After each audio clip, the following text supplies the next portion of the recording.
everyone. Welcome to the 2020 year-end GamesCast extravaganza. I'm your host, Merve. Guess what? We did it! Barring an unpredicted asteroid impact in the next little while, we made it through 2020.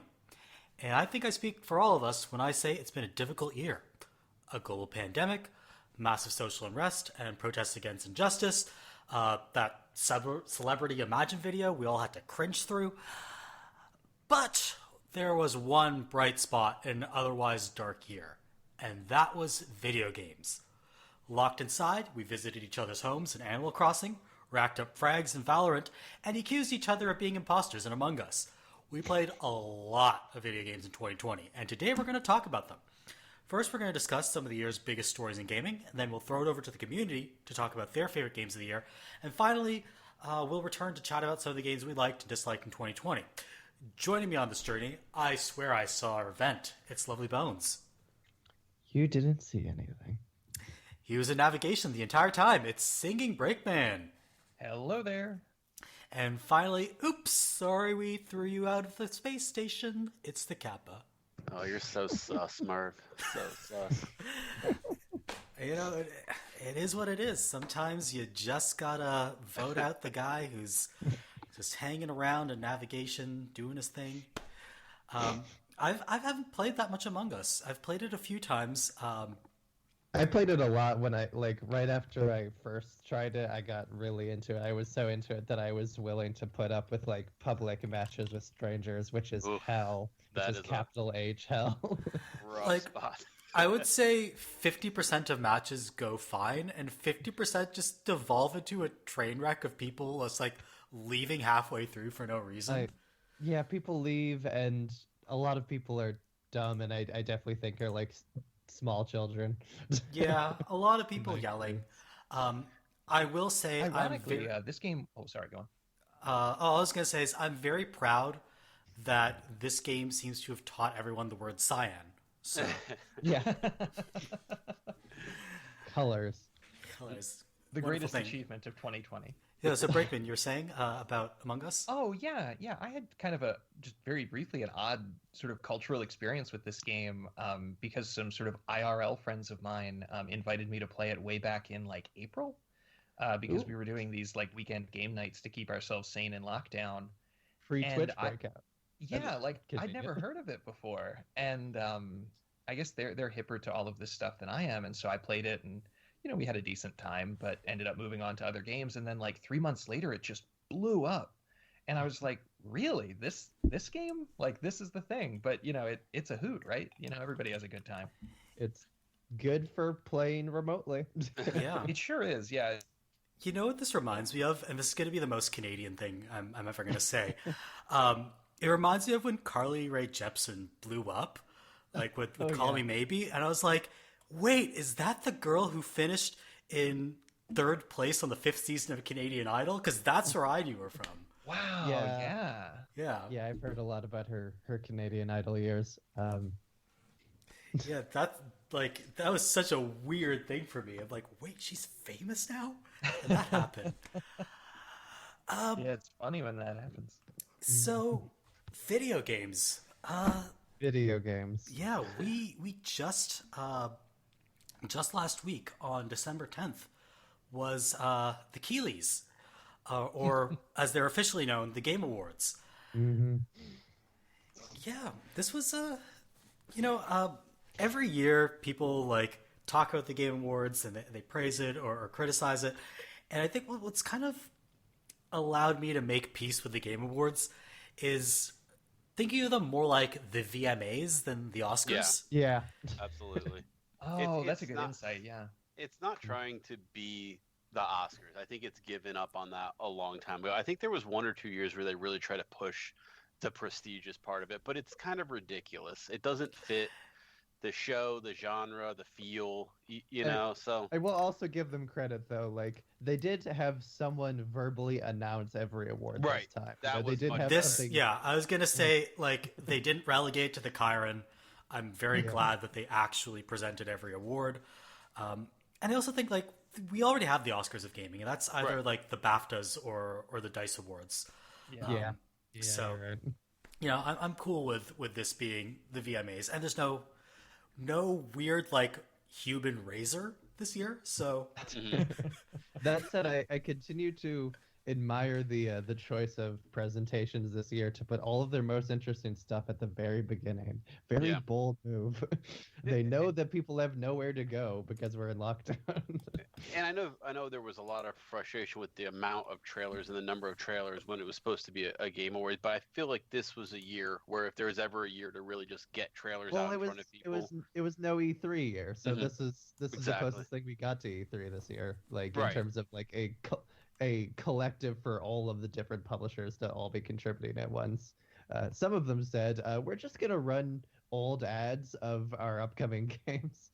Nintendo. Sure, you'd think that there would have been more big announcements then, wouldn't you? Just because E3 You would think. kind of poof. Well, Yeah. I think people just don't know when they're going to get everything back on schedule, so they don't want to make firm commitments. Yeah, Microsoft, Sony, and Nintendo all each had one pretty big announcement each, which is a little less than I was maybe expecting going in, but in hindsight, does kind of make sense. You also had that weird. This was a console gen, so anything that could have been announced, even in the works, it feels like was because the launch dates of both consoles were so thin. So I'm sure they said, look, if you've got even something in the works, let's get it out there, which really left this kind of a weird spot. If you weren't getting the attention you thought you needed for something that was on the horizon, now was the time to do it. And this Perfect Dark reboot, like so many things this year, was the victim of being massively and constantly leaked. Right. Yeah. Well, at least what I'll say is that a lot of the leaks turned out to be inaccurate. That's true. There was a lot of inaccurate info about that. Like they said they were going to reboot it as almost like a Splinter Cell third-person kind of thing, and they're like, no, this is a first-person shooter, just like the first two games in the series. There was also a rumor that it was going to be season-based, where Season 1 is Perfect Dark, but Season 2 would be a different property. That was weird. Oh, thank goodness they didn't do that. Right? Yeah. Like, I'm glad that they seem to, at least, and like developer interviews are just smoke and mirrors at the end of the day, but at least they're saying all the right things. Right. Like, they understand what Perfect Dark is. As someone for whom Perfect Dark came out when I was so young, I'm sorry. I don't know what saying the right thing is in this case, but I thought, for a CG, like, voiceover narrative trailer, it was pretty good. Yeah. I was impressed that it actually ended with a shot of Joanna. I kind of didn't expect that. Perfect Dark is one of those games I did want to see what they were going for in the feel and the tone, because I think that the sequel was a bit of a misstep, and then that the first one I think was kind of more what I expect or want from it. What a hot take. But you can never tell. I think these days, I think the gritty reboot has taken over so much of our mind space that I think there's a chance that it was just going to end up a generic shooter. So it seems interesting. Yeah, this whole like eco punk thing. Mm-hmm. Yeah, I am so happy to see a solar punk game. I love solar punk as an aesthetic. Totally. Yeah, I'm very curious to see how it goes. As a person, sort of the opposite of Lovely Bones, for whom Perfect Dark came out at kind of the ideal time in their life. I must have been, 13 or 14 or something. Hey, I myself, just bought Rare Replay with an Xbox a little while back. So I did. So you're like getting to experience the lack of mouth movements. Yeah, it's real. It's even worse in that HD version, because you can actually see the mouths. They're not sort of an impressionistic blur on a face.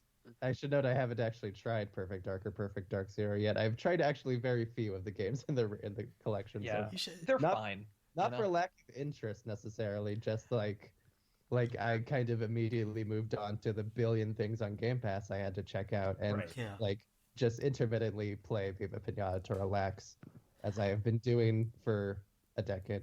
Yeah. What I'll say is that they don't make shooters like this anymore, that are like these heavily kind of mission-based things almost. Like they've become a little bit more cinematic, a little more scripted. Perfect Dark gives you kind of a lot of freedom to make your way through the levels, and like figuring out how to complete the objectives is almost like a puzzle. Right. Yeah. That sounds really intriguing. And then there being maybe a touch of consequences for how you finished a mission. I I think is probably the other part of it. And the character of Joanna was a very strong one. Even at the time, you kind of got a little bit of light role playing. Is at least there was a sense of this is who she was and this is what she would do. A lot more than maybe something like GoldenEye that was very, this is based on a movie and this is what he did in that movie, if that makes sense. Joanna's really about all Perfect Dark kind of has for itself as far as an identity, right? Like that's one of the reasons I'm interested in the new one, is that I don't even know what I would say are the key components of Perfect Dark. I remember the story being, I haven't played it in years. My kids picked it up here and there, but there's also a lot of X-Files-y type alien stuff. True. I think that you can lean into a little bit. I know. I know in the Rabbit live chat, not the commentary live chat, but the video stream live chat, the better one, cough, because I was co-hosting it. As soon as I know that someone, maybe Banner, as soon as someone saw Sensodyne like on the label of a Datadyne. Sensodyne's a toothpaste. Oh, listen, I'm young and stupid. Yes, that's okay. But no, the point is, like very early in the trailer, someone saw Datadyne. Oh, Perfect Dark. Yeah, and like so there was something that they were able to recognize and associate with the series that wasn't named. Joanna. It's like this weird mixture of like corporate espionage and X-Files. Right. That's perfect way I would describe it as well. A lot of it is like a lot of it is what if GoldenEye but not licensed? What if something you really get that vibe from it playing it. There was a lot of that more in the late 90s, that feeling of like they're hiding something from us, and how do we find this out? And only if we had a corporate espionage operative who could get at the truth. And that whole idea of like the X-Files idea of the truth being out there really kind of plays into the story and the framing of Perfect Dark, where we have to uncover this, and you do a lot of uncovering, and some of it feels really cool and important, and some of it's like, let's get the story moving. An underwater alien spaceship now. Right. Hey, look, we need a new setting. All right. But so there are a lot of other announcements too. One that I'm excited for, even though I don't own the game. Yeah, we're throwing Sephiroth in Smash now. Why not? Sephiroth cleaved cleanly through the main boss of the Smash Brothers story mode, and right into our hearts. Honestly, what I'm super excited for is just watching what Kirby turns into when he sucks up Sephiroth. Yes. It's great. Yeah. The images have circulated. It's every bit as funny as you expect. Yeah, Kirby is really good. The even if Sephiroth is in theory kind of a boring choice, like they're always good at putting a lot of fanfare into making something fit, Yeah. Like with Sephiroth, I have to assume like half this chat doesn't know this, but like they just did the presentation the other day, and they did a whole thing of, okay, he officially launches on the 22nd, but if you beat him in a boss battle, then you unlock him early. Yeah, that's a nice touch. Right? That is so Kingdom Hearts. Yeah. That is technically true, yes, and that is how I like to think of Sephiroth. He's not a representation of Final Fantasy VII. He's the bonus boss from Kingdom Hearts. Very exactly. Yeah, the boss that I never bothered to beat because I was mainlining those games. He's the closest Kingdom Hearts is ever going to get to repping that series. Spoiler alert. If they ever throw Sora in there, it's over. They're not though. They won't. Disney is way too protective. Nintendo fought really hard for it, but Disney just asked for too much money. Yeah, that's not surprising. Yeah. Anyway. So other things that were announced were Dead Space, but not published by EA, and also it's a PUBG spinoff for some reason. Yeah, I missed this entirely. Yeah, I Callisto didn't even Protocol. know about this until I read the agenda. And also Back 4 Blood, which is Left 4 Dead, but not by Valve. By the original developers of Left 4 Dead, Turtle Rock. Yeah. Callisto Protocol is just like one of the directors of Dead Space, I think. Turtle Rock is like it's basically the same team as it was back then. And as someone who liked Left 4 Dead a lot, I was sold on what they were showing of Back 4 Blood. I liked the dumb dialogue in those games. I'm fine with more of it. That name's a great riff on Left 4 Dead too. yeah. It's like kudos to whoever pitched that. I've got to talk about Master Chief in Blood and Fortnite. Master Chief is in Fortnite now. Yeah, bought it for my kid. He loves them. So we got Master Chief in Fortnite and Kratos in Fortnite within like weeks of each Mandalorians other. in Fortnite. What I was gonna say is there was also a rumor that Nintendo had something for that. Not there was some miscommunication there, but we'll see if the actual thing that was substantive pans out eventually. I've come to terms with Fortnite being what it is, which is almost like Smash for shooters in a way. And I don't think that's necessarily a bad thing. I know Fortnite kind of these days is a little bit, knocked down in terms of it, but it's fun to see my kid get into She-Hulk because she's in Fortnite, or wanting to know more about why is Blood Gulch such a cool map, or things like that, and me explaining, well, look at the spawns, look at these areas, there's a lot of kills that happen in this area, and introducing to the concept of like FPS shooter. Finally, something I can have childhood nostalgia for. Blood Gulch. Yeah, Kappa, maybe you could expound on this just for a moment or two. But I haven't played Fortnite myself. So when they have these new maps added, are they pretty representative of the maps in the IP that they're from?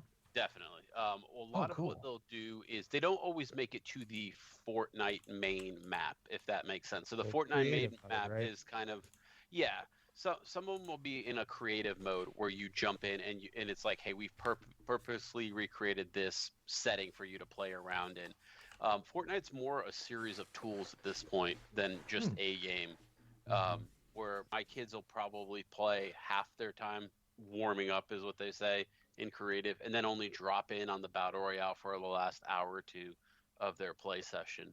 Feels like it's halfway between Minecraft and Smash Brothers. It's exactly where it's at. Pretty much, so yeah. But if you could drop in a Minecraft, the branding thing of it is so like really main corporate, and not just like game publishers, which is its own thing. There's fun and not fun with that. Yeah, it's like if you could drop into, have Deadpool and Wolverine and the Mandalorian and Darth Vader fight on a right. People forget DC also did it. Yeah.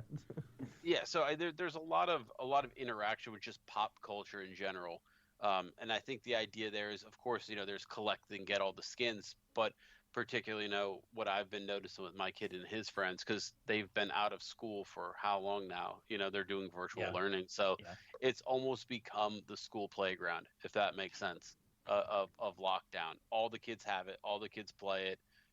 It's very much where him and 10, 15 of his friends jump on. There's a little bit of that playground thing, like, I don't want him in the party, kick him out, he's not any good, or stuff like that. So I've always tried to kind of like say, hey, let's let everybody play that wants to play type stuff. But you really get the virtual playground of COVID lockdown, in my experience, has been Fortnite, which I think that's great they have that. Yeah, I'm happy for the cat. So putting Master Chief in it, and Master Chief has a great emote in the game where he rides a warthog like a child's toy sized one, very slowly. It made me crack up when he showed me. That's adorable. Yeah, it's great. But I mean, announcement wise, besides that, the other thing I really caught my eye was Evil West, which is what a stupid title, but maybe that one gets rebaked. But I'm a sucker for this type of setting plus combination. That dark fantasy, maybe I think is what you'd call it. Fantasy Western kind of thing. Yeah. I really like the vibes and the ideas behind this game. And weird Western, which I straight up, I think Evil West is Evil West because Weird West was literally just taken by a Devolver game. So I hope they maybe kind of kick that title around, but other than that, that was probably the one I was most interested in. I like that Evil West and Evil Dead got announced at the time. Yeah, Evil Dead did get announced. That's right. I think we peaked as a culture with the title Project Octopath Traveler, and there's really everybody's given up now. Like, where do you go from there? Yeah, titles mean nothing anymore. No. I do like as a title, Keep Talking and Nobody Explodes. Yes, that's a great title. Classic. It's probably my favorite video game title. So there are also actual awards handed out at the award show. I literally couldn't even tell you who won anything. Last of Us 2 won pretty much everything. Last of Us 2 won a lot. That was I'd even forgotten that momentarily.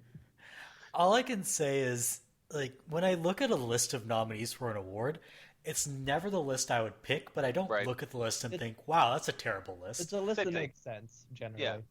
I will say the highlight of all the Last of Us stuff was obviously the part where you had the two developers social distancing by one of them standing at the window of the other's office. That was fucking hilarious. That was great.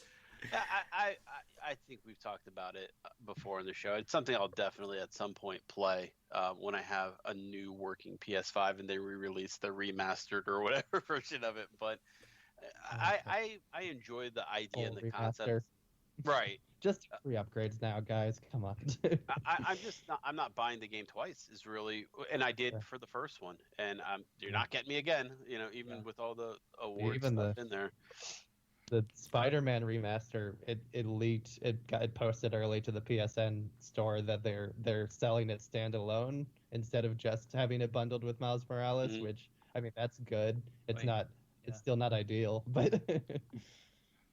So like these are things I'll just get around to eventually. Same, I literally have a video project of all of the the PS4 era, PS3 and PS4 era Sony games that I'm working on.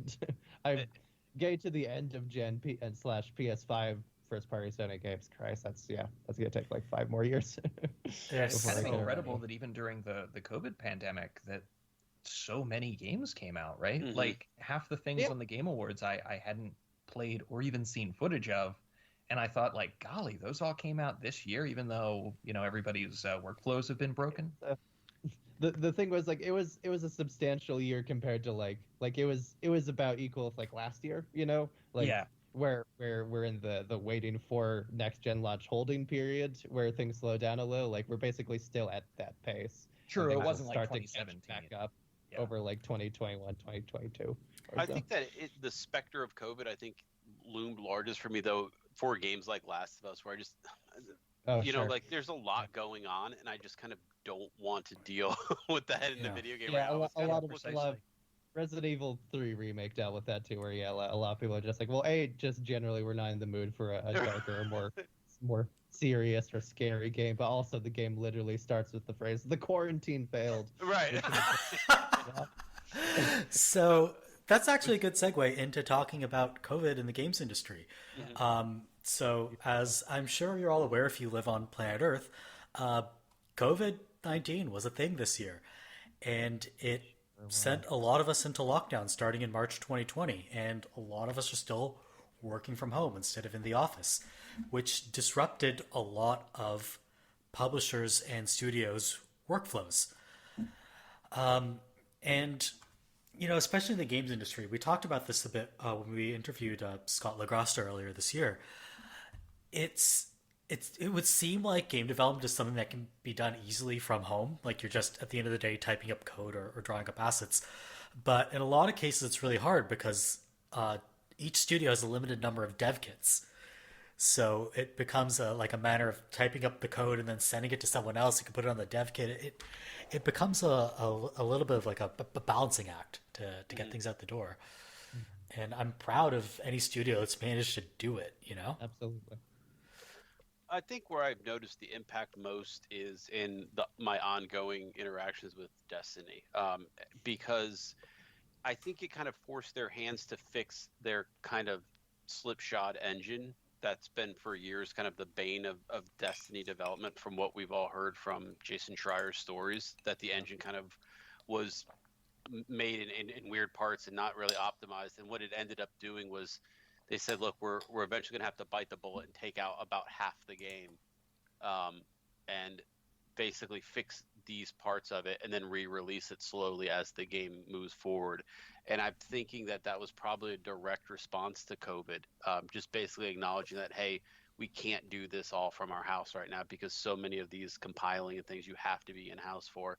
But when you start to kind of think about how these games are made in that perspective, it's crazy to think about how many games and projects are moving forward with these kind of, tools that they can be released at home and work on. So I'm not surprised to see some of the online games or the games as services kind of have these weird moments that, if a game was 30 in development kind of traditionally and it's not getting a ton of patches, maybe it doesn't impact it as much. But some of these games that need tweaks and hot fixes and patches, I think, are where you see a lot of the biggest impact. Yeah, the biggest impact that I encountered was just the Nintendo release schedule. Just because, not only the comparative paucity of what they were able to release this year, I think they must have only had, Lovely Bones, I'm sure knows better than me, but maybe 4 or 5 games this year. And of those, the heavy hitters that they had, several were just straight up simple remasters. They weren't even remakes on the order of something like Resident Evil 3. Like they had and Tokyo even their Mirage marketing, sessions. kind of dried up. They still did, to a certain extent, their Nintendo Direct marketing campaign, but they were much shorter, they were much rarer, and they were often for content that wouldn't be coming out soon. Really, the indie world kind of stepped in and filled up the Switch's library this year. Yeah, and I think with this being a console launch generation, you would have liked definitely to see way more across the board. PlayStation, Sony, Microsoft, everybody kind of was just a little sparse. I mean, it was just it didn't have a lot going on there, and I think that's kind of something to blame. Where they were probably hoping some of this would be ready to go, and it just never came out. Yeah, I wonder if the Xbox's emphasis on backwards compatibility would have been as played up or as emphasized and effective if they had a larger amount of launch games or exclusive contracts with developers. Yeah, I think they really wanted. Good question. Halo. It's hard to tell because it looks like they were all in for me on Game Pass no matter what. So I think that at least their story was, hey, bring an Xbox home and you've got 150 games to play off of Game Pass. Period. And it worked on me. I bought one.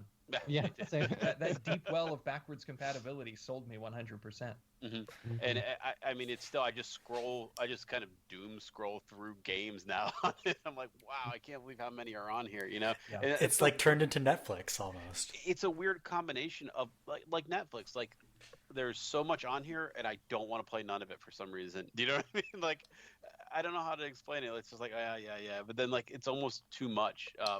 And it's a lot of replaying type stuff. And this year's been a lot of me replaying things. But for some reason, I'm like, man, there's a lot on here. And it's that 100 channels and nothing on type feeling almost. Yeah. But I don't know. I think combining that with Sony doing, it seems more like a lot of remakes and remasters and reboots and stuff kind of on their end. Just didn't feel like it feels like there was a lot of good games. It just doesn't feel like they were tied to one specific place as much this year. It doesn't. It feels fair. Like, and we'll get into this when we talk about our favorite games of the year. It feels like there were so many great games that came out this year, but it doesn't feel like new consoles launched. Right. Yeah. No. Yeah. Yeah. I mean, for most people, they didn't. Like, the supply wasn't there, so for most people, new consoles really, didn't launch. Supply's never really there. Like, I'm sorry. At launch, yeah.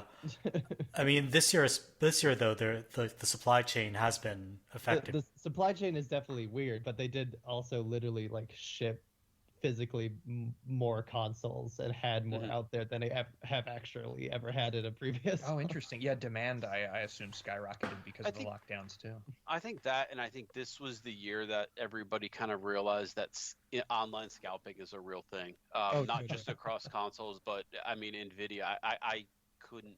I'm still looking for a 3080. I'm eventually going to get a 3080 Ti just because I can never get a 3080. Oh, yeah.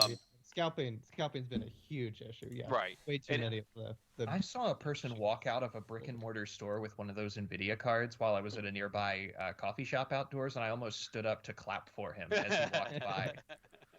I think Phil Spencer directly did say, "Hey, we're not going to launch like this again. There's going to be some kind of form of down payment or pre-purchase or something that's going to get you an actual place in the line going forward." Because I think everybody was a little bit embarrassed of how this launch went out.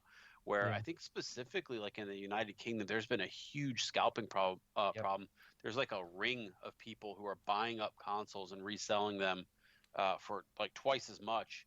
And someone dug into the data and they basically said, $30 million worth of Xboxes and PlayStation 5s in the UK were sold via scalping, which is that's a nuts figure. I spent the whole fall trolling eBay for the cheapest Xbox One X I could get, and I saw in real time like the dozens of listings popping up of pre-orders and then of marked up pre-orders and physical boxes of the new console. Yeah, produced so much ill will. Right, and that's a shitty experience for someone. My brother has, because of the lockdown, he's like, "Hey man, I just want to get back into gaming. What should I get?" So I'll maybe start with the Series S. That's kind of the budget way into this generation. He's been, texting me 2 times a week. "Hey, you see anything?" I'm like, "Nah, man. There's just nothing available." Yeah. That really sucks. It does. I mean, it's. Launches are always a thing where like the hardcore hobbyists are the first in line and they get it, but yeah, scalpers hijacking the digital. And even the Switch was hard to get for most of 2020. Yeah, I have a friend who had to buy, who didn't want a Switch Lite but ended up buying one because he couldn't get the regular Switch. Oh yeah, a ton of people did that this year, is my understanding. The like March or the April to June sale period for Switch Lites was like massively disproportionate to what it usually is. And I think, just sticking with COVID, I think one of the things that I think just across everything from work to life to everything is we've been slowly going in this like online digital work from home type area, and I think this just kind of shoved us in that direction, right? I think a lot of people who'd been maybe thinking about a video game or I can do this job from home or things like that, all of a sudden when that becomes your reality, I think that pushed a lot of people really quickly into a destination that maybe they didn't expect to be. Many various channels of the industry just got like accelerated. Yeah, right. I was going to say acceleration is really the watchword there. Right? Acceleration of emphasis on digital distribution, acceleration on people making investments that they may saw as a more long-term thing. Right. Yeah. And it's been interesting to watch just from the sidelines because I've been here for a while, but the number of people and friends and stuff who are asking me to help them build a PC or, hey, it's boring at my house. What do you do all day? And I'm like, oh, what don't I do? So that's kind of where my mind, I think, has been at. It's just kind of getting people from A to B, and the industry, I think, is trying to play a little bit of catch up because I don't think they were anticipating it going this way this quickly. Yeah, I had a lot of people reach out to me this year for game recommendations. They're like, "Oh yeah, Merve, he plays a lot of video games. Let's ask him." And yeah, a lot of people now are getting into the hobby, and a lot of these people are going to stick with it post lockdown. Totally. Yeah. It's been kind of a sea change in the game community and industry that is going to have. I was going to say ramifications, but that sounds negative. But it's going to have effects going forward. Totally. So 2 thoughts on this, actually. The first thought is I'm very glad that we managed to fold in a discussion of the console launches into our COVID discussion, because I realized I totally forgot to include the launch of the consoles on the list of gaming news in the agenda. It was that kind of year. So there you go. That's how unimportant it was in my mind. But I think we even said it didn't feel like a console launch year. It just didn't. Yeah. Right. I think because you didn't have that kind of build up, that fever pitch through EA, or E3. It's kind of interesting. It's weird. Things just went by so quickly and so abruptly. Like all of the PS5 news happened in like a 3-month window. Right. Like in the second half of the year. I mean, it reflected the wider loss of kind of cultural milestones of the year. You know, it makes sense that the events leading up to the console launch would be similarly like simultaneously stretched out and also truncated in a weird way. Yeah, games having gone a little farther with digital distribution than movies, where maybe, you know, obviously development itself was a challenge. Yeah, that's been ugly to watch. And Stadia feels like it's right on that spot almost, you know, and it's I don't know, not quite all the way there, but then when I'm hearing that it's the best way to play certain games that we'll get more into later. You know, I'm just kind of wondering if they're on to something a little bit more than maybe we thought initially. If it had launched in summer 2020, I wonder if Stadia might have been a big hit. Mm-hmm.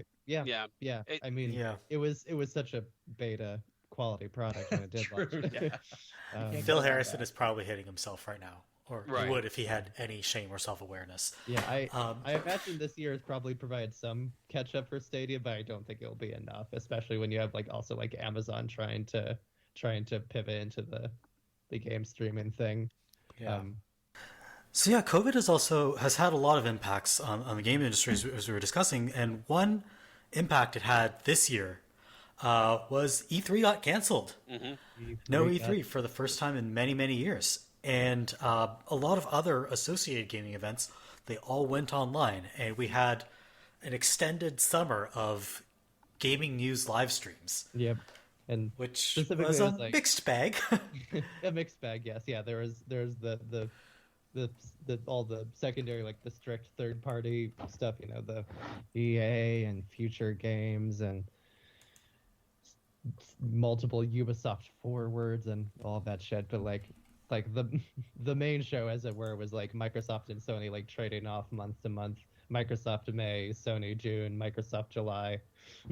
Yeah, it really did feel like there was, for some reason, everyone was trying to compete for eyes and bandwidth and things like that without the E3. Still very memorably to me, it all culminated in Xbox had to go first on pricing because because the Series S fully leaked. Mm-hmm. It was such a weird thing that felt like that pricing felt like the thing that no one wanted to blink on for a little bit, right? I think everyone wanted to do what Sony did last gen, right, and be the one who undercuts and makes the cool announcement. It seems like a strategic thing, and I don't doubt that partly went into it. But I also I do also think in hindsight, a lot of it was like financial difficulties with COVID itself. It's a question of what can we actually afford to price these at, basically. Right. That they actually genuinely really didn't know what they could do for most of the year. And I think that put Microsoft in the best position to kind of just look, we can eat the most of the loss here. Yeah, more than what Sony could. Yeah, the Series S, fundamentally the most competitively priced thing, even with its trade-offs. It's priced the same as a Switch. Right. Which is a phrase I've been repeating for months, but remains objectively insane. Right. Yeah. Especially when you see, that you're getting, you're getting a downgraded experience, however you want to phrase it or put it. But it's something that the average person who's getting into gaming honestly probably won't notice. A switch from 1440 to 30. If you're looking to get into it, you probably don't have an HDR capable 4K TV and things like that. So working with the new hard drive will matter more than most anything else. It's very smart. Yeah. The one concern there, of course, being storage. I can't believe they made their digital only console have less storage space. I think that's a mistake. Storage is weird, and I think it's going to be storage is technically complicated. I recognize that, both all of the consoles had less storage space than people wanted at launch, as far as I can tell. I think it's just based on the cost of SSDs and NVMe's, and how do you get that speed that advertised, auto resume and all those types of features. How do you get those? Just so we're clear, you might as well be speaking like Klingon to me right now, except I could actually recognize more Klingon.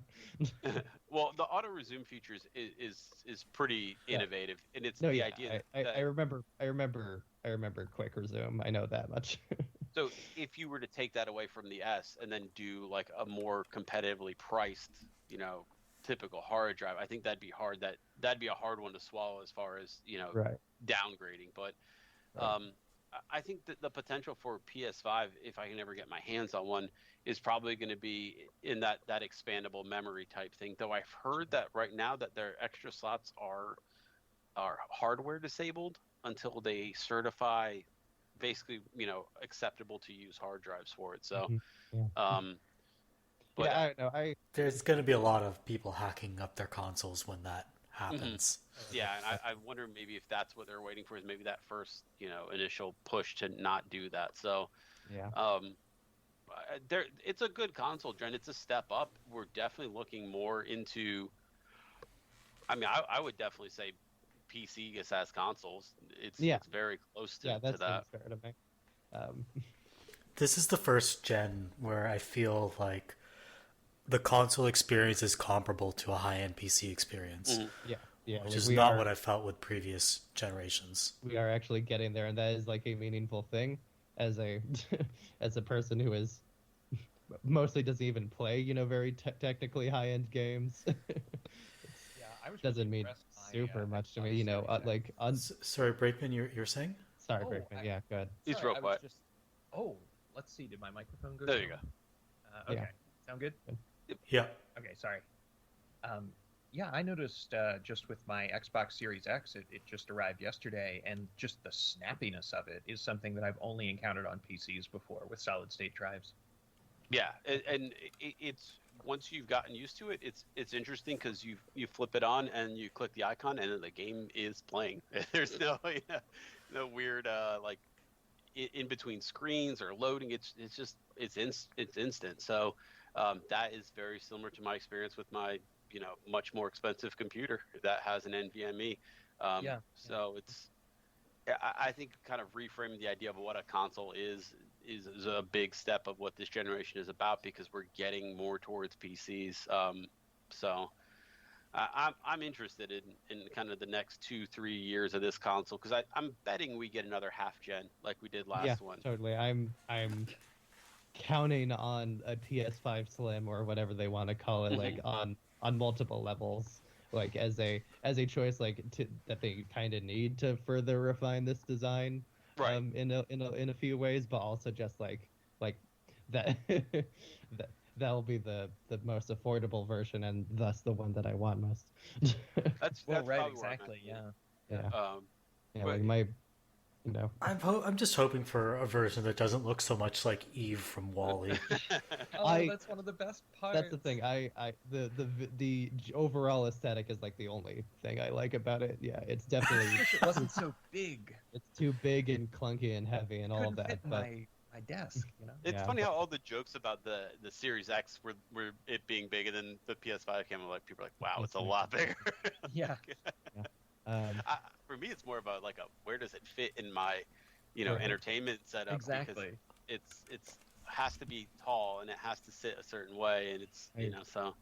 My partner and I, when we got this Xbox One X at the end of October, we completely rearranged our media center setup to account for it. Namely, and this is something I have a lot of fun with. I have a picture of it that I might send in the chat later.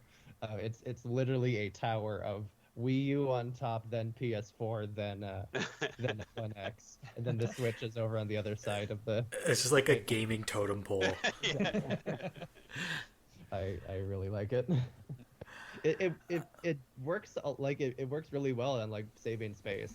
It's genuinely better than what we had before. Whereas the PS4 and the Wii U were crowding each other and all of that. Yeah. So we talked about E3 getting canceled this year, but that's temporary. It's probably coming back next year. Well, a more permanent cancellation was Mixer, which shut down permanently in late June 2020. Right. I'd kind of like to talk more about E3 for just a minute. All right, let us rewind, and then I'll do my amazing segue again. Yes, I'm so sorry. That was a pretty good segue. My feeling on E3 is I think they'll have enough prep that they could attempt a digital event like how the Keelster did a couple of those this year. I I'm unconvinced that I realize I'm kind of a pessimist on this front, but I'm unconvinced that the vaccination will be at enough of a place by June that they'll actually be able to do a physical E3 still. Yeah, I agree with you. I don't think a physical E3 in the style of previous years will be happening in 2021. Though I will actually go a step further in the pessimism camp. Not that I'm traditionally a pessimist necessarily.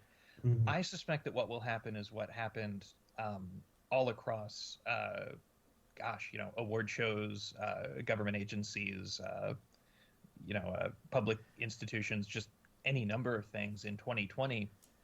And it will only be around March of 2021 when anybody involved in planning E3 realizes that they won't be able to hold a public one. just like this year. Exactly. And so they'll just scramble. It's as though like the optimism of these large scale organizations is just too great to assume that in 6 months things won't be just fine. That makes a lot of sense. It's so strange that an organization like Games Done Quick has better contingency planning than the ESA. Yeah, baffling. Or it should be strange, but is it? Is it really surprising? There is scleroticism in large organization and just economies of scale. I totally get that. It just one feels that the ESA should actually be able to plan things. Then again, this is the organization that leaked hundreds of journalists' contact information out into the wild. So older journalists, yeah. After that, I have got no faith in those schmoes. Yeah, I do still think they'll cobble together something for 2021, but it'll still be like a shadow of its former. Yeah, it'll be a mess. I think we're already past E3's chances. I really do think that. I think we will have a digital event that's actually officially E3 branded. Sure. Not like this year was fully canceled. Yeah, I think publishers miss having those kind of collective events enough. I think the issue with it for me this year was that spreading it out over 2 months is just too long. Mm-hmm. You really need people devoting like a week of their mind share to this, and really didn't mind it personally, but I recognize I'm totally in the minority on that. It seems like everyone was unhappy with how the summer of E3 turned out. I think it's different if you do it to gaming news. Like, I don't know. I got kind of tired of there being constant new news. Like, I like E3 being a quick little several-day event that's like, oh, neat, here are things coming out over the next 6 months, and then I kind of I realize like again. A lot. I think it's different if you're like working in the industry like you are, where last year E3 coverage was a living nightmare where I stayed up like for 2 weeks straight getting that fucking summary done, and I almost died. and this year it was a fucking piece of cake. Yeah, it's easier for the rest of us. Yeah, I didn't mind waking up and logging on and looking at what I did or didn't miss, but I honestly I kind of like the slower pace of it. I don't know. I feel like I don't think it helped for things like getting lost in the shuffle or whatever. Like that didn't seem to help, and there would be these weird moments where like, okay, well for this week Nintendo's focusing on a Bakugan game, and like everyone took it really personally because I think they forgot that really minor games like that are totally like the 30 seconds of an E3 showcase, Yeah. Somebody took a game news thing too personally. Hush my puppies. The lack of focus, I think, was maybe the biggest / worst thing of the summer of E3, because it never really felt like I was getting anything that felt like a concise or, hey, this is the theme or this is whatever. Even the PC game show, I think, was just kind of thrown together. So when you've got all those things, that show has been a disaster since its inception. So when you've got publisher shows and you've got but I almost wish they would do like a shooter show. Does that make sense? Or like, hey, here's all the shooter games that are coming out and you can pay attention to it that way. But that's here's all the RPGs. Here's all the puzzle games. That's the thing. Without the like umbrella of the ESA as an organization, like it's not that easy to get those kind of publishers to play ball with each other. Right, and that's the feeling from like the consumer is like, I'm just kind of getting however they want to organize or categorize it or whatever. That's what I'm getting is just how it is. So yeah, I mean, that's just me wishing personally like an easier way to watch it would be, because that's how my mind works is, what were all the shooters that were announced, or what were all the strategy games or other RPGs, and it's weird when those are spread out over 50 different shows. Forgot Mass Effect was kind of announced, kind of not, you know. So. Oh yeah.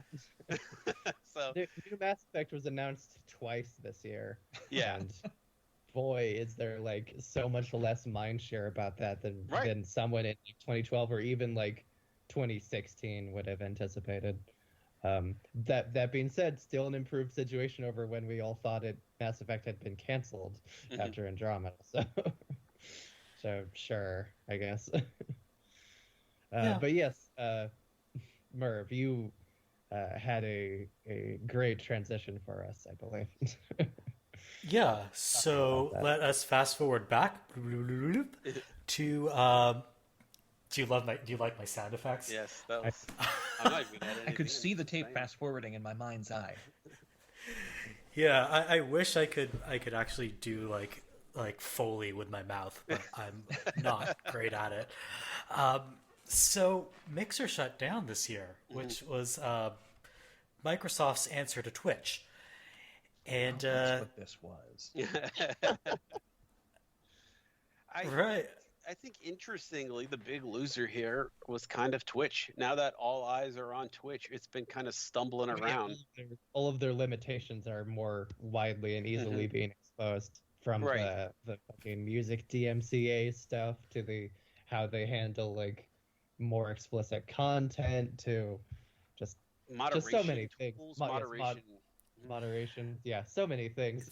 They are so amazingly bad at communicating with the Twitch community that like they let like misleading headlines run rampant. And this is not the fault of games journalists, by the way. It's because Twitch is so bad at communicating. You end up with headlines like the word simp is being banned from Twitch. Right. And no, it's not actually being banned. They just gave an example of a kind of insult that they're going to be enforcing rules against more stringently, like the harassment rules. Yeah.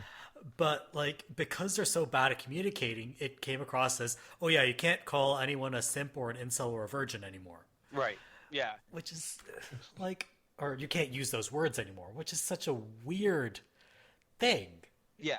And that's just one example of how Twitch is so bad at communicating with their audience and their community. So they're totally messing up the communication. I wouldn't have minded if that had been the actual decision they took, but whatever.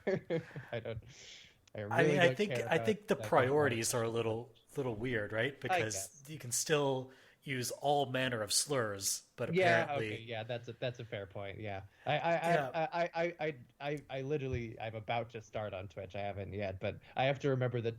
I have to remember that it's basically the same situation as Twitter. I mean, I understand it in terms of like priorities and like sheer volume. They're probably seeing this more. Bad moderation priorities. That's a very fair point. I'll accept that.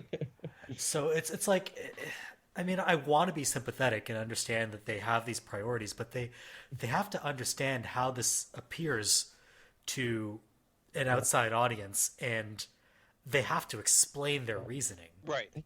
Really don't have. There's really that many slurs that aren't banned. Jesus Christ. There is. I think you guys been around for like a decade. Yeah, it feels like big tech should be better at this, right? Like, it feels like, companies that are in one way or another sort of organized around social media as like a key part of their business model would be better at communication. It's hard not to be used to like big tech culture just being pretty fundamentally like toxic or at best negligent. But it's true. But yeah, even when they're trying to also think communication being a problem. Sure. I think so. Like what it boils down to is that they suffer more consequences for how they're going for it than like not. even kind of giving them the benefit of the doubt and assuming they're trying to solve this problem. The Scunthorpe problem, or that's what it's called when the use like filtering words when you don't actually want to filter them. It's called the Scunthorpe problem. You can look up why it's called that on the internet. We've never solved it. It's such a hard, untractable problem that there's all this like innocent like and like Kappa and I, we moderate a website, and there's so many times when it's something like there's an innocent use of something that just gets caught in a filter, and there's nothing we can do about it because it's just not a problem that like filters don't understand context. Yeah, and to combine that with the fact that in a lot of ways, like a word like simp's only been around 6 months, and it's gonna be something else, and it's kind of already a reclaimed term. Like a lot of streamers sell gear that says like I'm a blank simp. It's been. I mean, it's almost like creating more of a problem than they had to start with. And I just don't understand kind of the mentality there where Twitch isn't taking on more obvious direct terms and harassment. I mean, to put it this way, Twitch has a problem with emote harassing. You can't really... Yeah. I have heard about the emote stuff. So it's really kind of hard to start from the beginning and just not say, look, we got a toxic-ass community in a lot of ways. I've said it here, everywhere. Mixer was a much better place to stream and be. Oh, really? As a viewer. And Twitch is... If you go in any Twitch stream with greater than 1,000 viewers, which is kind of where you want to be if you're on Twitch, right? Like, not everybody loves small streamers. I do, but you'll just see that the chat is just almost nothing but harassment sometimes. I mean, it's just nonstop, like people being awful to each other. Yeah. And you put a lot of that tools in the hands of the moderators, but it's not easy to be a Twitch moderator even. Because a lot of the times you end up having to deal with stuff that's just, it's how was this emote correctly used and how is it used here? Or how was this term used and was it a term of, what's going on in the game versus against this person versus, it's a mess. It's not anything you want to moderate compared to even like, when like Merve says, when we moderate our website, there's a lot of tools and there's a lot of community standards. There's none of that. There's none of that on Twitch. What flies on one channel, it doesn't fly on another. So the collapse of Mixer, I think, actually laid open what is and what Twitch is got going on. And it's been ugly. It's been an ugly year for Twitch for, I think, lots of reasons. So I'd be interested and that's to see... not even to mention, like, as we talked about earlier, the DMCA scandals where now people are getting just all their videos like muted or taken down over like stuff that they're even authorized to use. Right. And being on, I'm on Twitch a ton. Being on it as much as I am, the weird feeling right now is, God, I wish there was somewhere else I could stream. Great, Y'all can run over to Facebook Gaming. Super glad I literally just got a Twitch account. But yeah, and not that I expect this to get particularly far, but there was also literally a senator trying to propose a bill that was basically like a streaming ban. Yeah, it makes a I didn't DMCA even take hear down a about felony. Yeah, instead Tom of, Tillis. Yeah. Oh yeah, that guy. Actually, my senators. Oh no. It feels like it. I mean, like, and I don't want to get too far down this road, but one of the issues we constantly have as technology and social media evolve is that it's so hard to keep up that the people who would legislate about this can't keep up with it. Oh, yeah.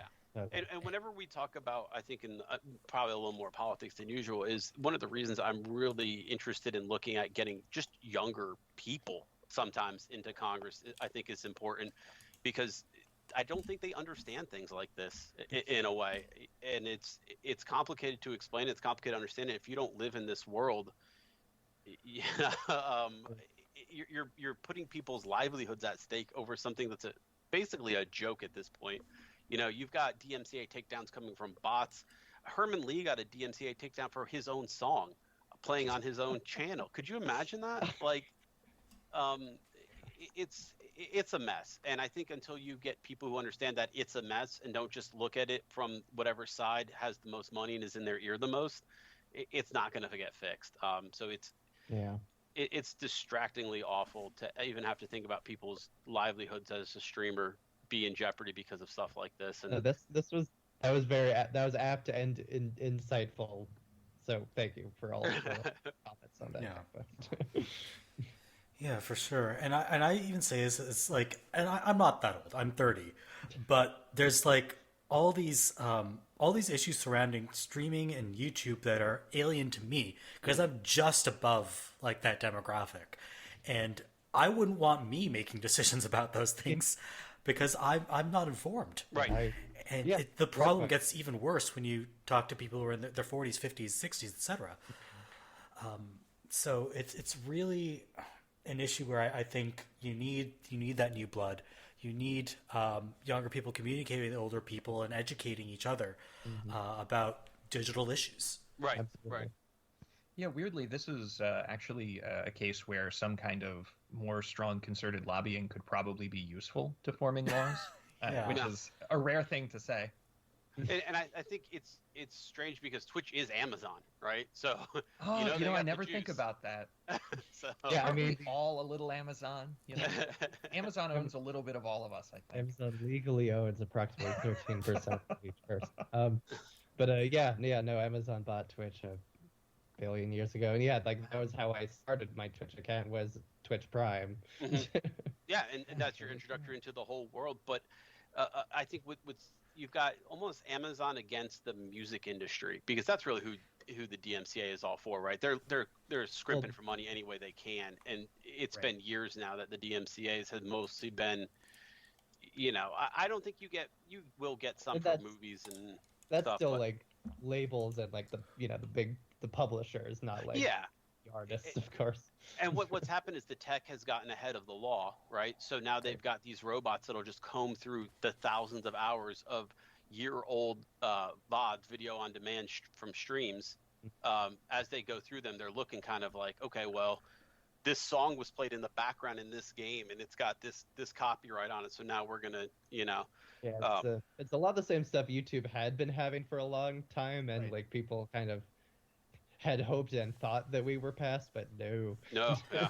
I mean, like the bots aren't foolproof. They've gotten better, but it wasn't that long ago that you could go to the Lumen database, which has like a list of DMCA takedowns, and like a substantial portion of them would have the IP address 127.0.0.1 in them, which is insane. For those of you not know, that's the IP address associated with the local machine. Right. So it's effectively like saying, Oh, wow. please take down this thing that's hosted on my computer.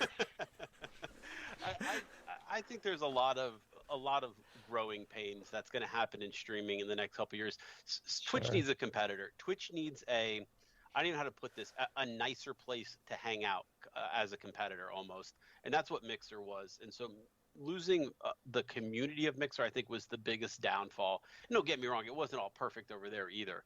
But when you've kind of allowed the Twitch culture to be what it is for so long that it's now become the default in streaming, it's kind of an ugly place to be.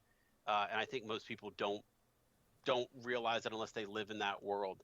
And I think that there's got to be some kind of hope that not just moderating out bad words is Twitch's answer to fixing it. I think Twitch's answer needs to be trying to make the community at large more fun and better to be with. And it starts probably getting rid of some of the shittier, bigger streamers, Yeah. It seems like working on the swear words and so forth, or the slurs, is kind of putting a Band-Aid on a problem that they need an antibiotic to solve. Yeah, because it's still up to that moderator and that streamer to enforce it, right? And here's the conundrum. If you're a smaller streamer, 20, 30 viewers, and you're trying to get partner, which you need 70 viewers for, right? Are you going to allow somebody who's maybe a jerk, maybe making just kind of crappy comments to just hang out in your chat because they're a viewer, right? Smaller streamers have enough, like having a moderator consistently or being able to moderate consistently is enough of just a difficulty of being able to have access to that and also like still keep your stream going. I know that from experience, not with myself just yet, but with like other small streamers. Right. I moderate for a guy who routinely gets about 100 viewers, right? And his kind of philosophy, it's his stream. I'm just moderating for him, but it's like, hey, unless they're saying, direct threats or like stuff against the rules, just kind of time them out. Which, okay, sure, but I mean that's he needs to get his numbers. So it doesn't lead to a better community though, doing stuff like that. And then you'll go to some of the streamers who have 20, 30,000 viewers, and it's it's stuff that you wouldn't want anybody anywhere to say. It's just super toxic, super, using emotes as shortcuts to racism type stuff, and they just let it go. Because it's the chat's moving too fast. No one's going to see me say, that's the old meme, right? But I wouldn't say this. I wouldn't say I hate being on Twitch, but I would say I hate being on most of the communities that haven't put effort into growing a community, but have put an effort on growing numbers. And Twitch needs to de-emphasize the numbers and emphasize the community if they're going to kind of fix the real problems, not just ban bad words. You gotta fix the root cause and then start from there. So yeah, and some of these streamers, like some of them moved over to YouTube, where like the chat moves at a slightly slower pace, so it's a little bit easier to moderate, and in fact that's where VTubers have risen this year in large part. That's one of my surprises of the year. You took it from me. Yeah, I'm into VTubers, and it doesn't seem like I would be, but it's just, I don't know. It's so weird and quirky, and kind of just random, I have exactly one and a half contributions to VTubing. I didn't know what Vtubing was until an Avocado member posted an explainer for it about a week ago. Yeah, but I am hopelessly out of touch. So Bones, what were your 1.5 thoughts on VTubing? Contribution 1. I have a longtime friend, someone I met in high school, who in the last few months had told me that like he had been watching VTubers since like 2017, and that he experienced like the mainstreaming of it in real time, and that was kind of fascinating. Very like much more insight than I would have ever expected or really needed, but nonetheless into that phenomenon. But point 5 is like right before it seemed like it was really blowing up. I think I told the story in the games thread that I watched Temmie Chang, artist and person who worked on Undertale and Deltarune. They have a cute little cartoon chibi VTube thing, and I watched like one of those streams very casually, and I had I was seeing something I'd literally never seen before, just like this weird like animation thing that was so mapped perfectly to her reactions. It was very surreal, and then like immediately after there was like a Polygon headline of VTubing.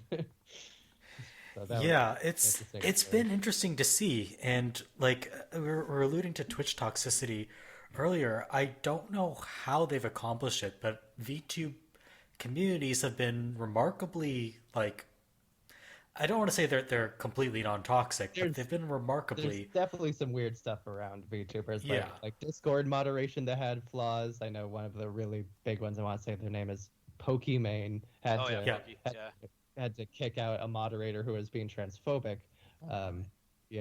But also, just like things like viewers / followers of a given VTuber getting like weird and stalkery and shit like that, That's I mean, so there definitely is that. It still feels like a nicer community to hang out than Twitch. It's a low bar to clear, which is as Brakeman points out, very low bar to clear. But I don't look at the typical VTuber chat and say, wow, I weep for humanity. Being a niche within the larger website will help. We'll do a lot of the work for you. Yeah, absolutely. Streaming has been an interesting place this year with a lot of controversies and some bright spots. And one of the controversies that we didn't talk about yet that we're going to mention now in streaming is that Twitch in particular and in the wider streaming community, and then kind of all over the games industry this summer, there was a reckoning with issues of harassment and abuse in the industry. And for like a month, that was basically all the news we were getting. Some big names like Maxime Benon at Ubisoft, and then famous freelancer Chris Avalon had and then were like accused another of dozen Ubisoft names. I'm not even naming most of the people at Ubisoft, like but yeah. Streamers as well. Oh, right, yeah. Yeah, and the Yeah. Smash Brothers community, if memory Oh, serves, yes, was particularly absolutely. dark. Yeah. Mhm. Yeah. And like kind of all over the map. Yeah. We had accusations and allegations pouring in games media as well. And it kind of, I don't know what the long-term effects will be, but it seems like there's, at least for a month, just kind of like a mass, almost exorcism, if you will, of like the games industry's demons. Right. Yeah. Yeah, Now- very intense, big thing over a very short span of time, and then things did continue over time to a lesser extent, certainly. It felt like this was kind of an acceleration of something that started, I want Right. to say, in 2019. If memory serves, the Skyrim composer, Jeremy Soule. Jeremy Sewell. Yeah, Soule Yeah, had Jeremy Sewell. had a lot of these sort of accusations, as well Yeah, as one and of the the- people who worked on Night in the Woods. Yes, Jeremy's. I was literally guessing. Yeah, Yeah, the and- Jeremy yeah. Sewell rape allegations, and then Alec Halauka's like overall patterns of abuse before Yeah. his death. Yeah, things. Yeah, I mean that's always how this stuff works. Is that it's like there's something will like a lot happening at once will feel very sudden, and it is certainly a very substantial and meaningful thing. But there was always like a lot of build up along the way and a lot of work by people, Right. by activists and by victims. Right, right. Yeah, like as Speaking grim as the from news was, experience it was there. good that that the foundation had been laid for people to feel comfortable coming forward and there being some kind of consequences. Yeah, like there are like whatever industry you choose, gaming or film or whatever. There were always certain names that were like open secrets to a certain section of the audience, and Right. and that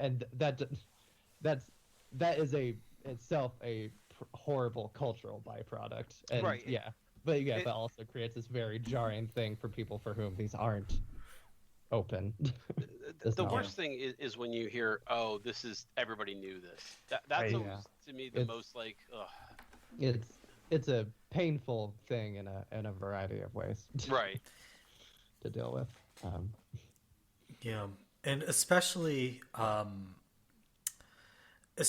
like some of these things that have just been kind of known for years, and like you'll hear whispers of it, like you'll be trolling, like browsing Reddit or Twitter, and you'll see like an allusion to something that you don't really know about, and you don't know whether to believe it or not because it's just like you don't even know what the accusation is. You just see some words about it somewhere on the internet, Right. and that's always kind of in the back of your head, and then And you it comes out 3 years later, and you're like, Yeah. well, should I have done something with that And I- information? and I It's know you- happened a couple of you- times.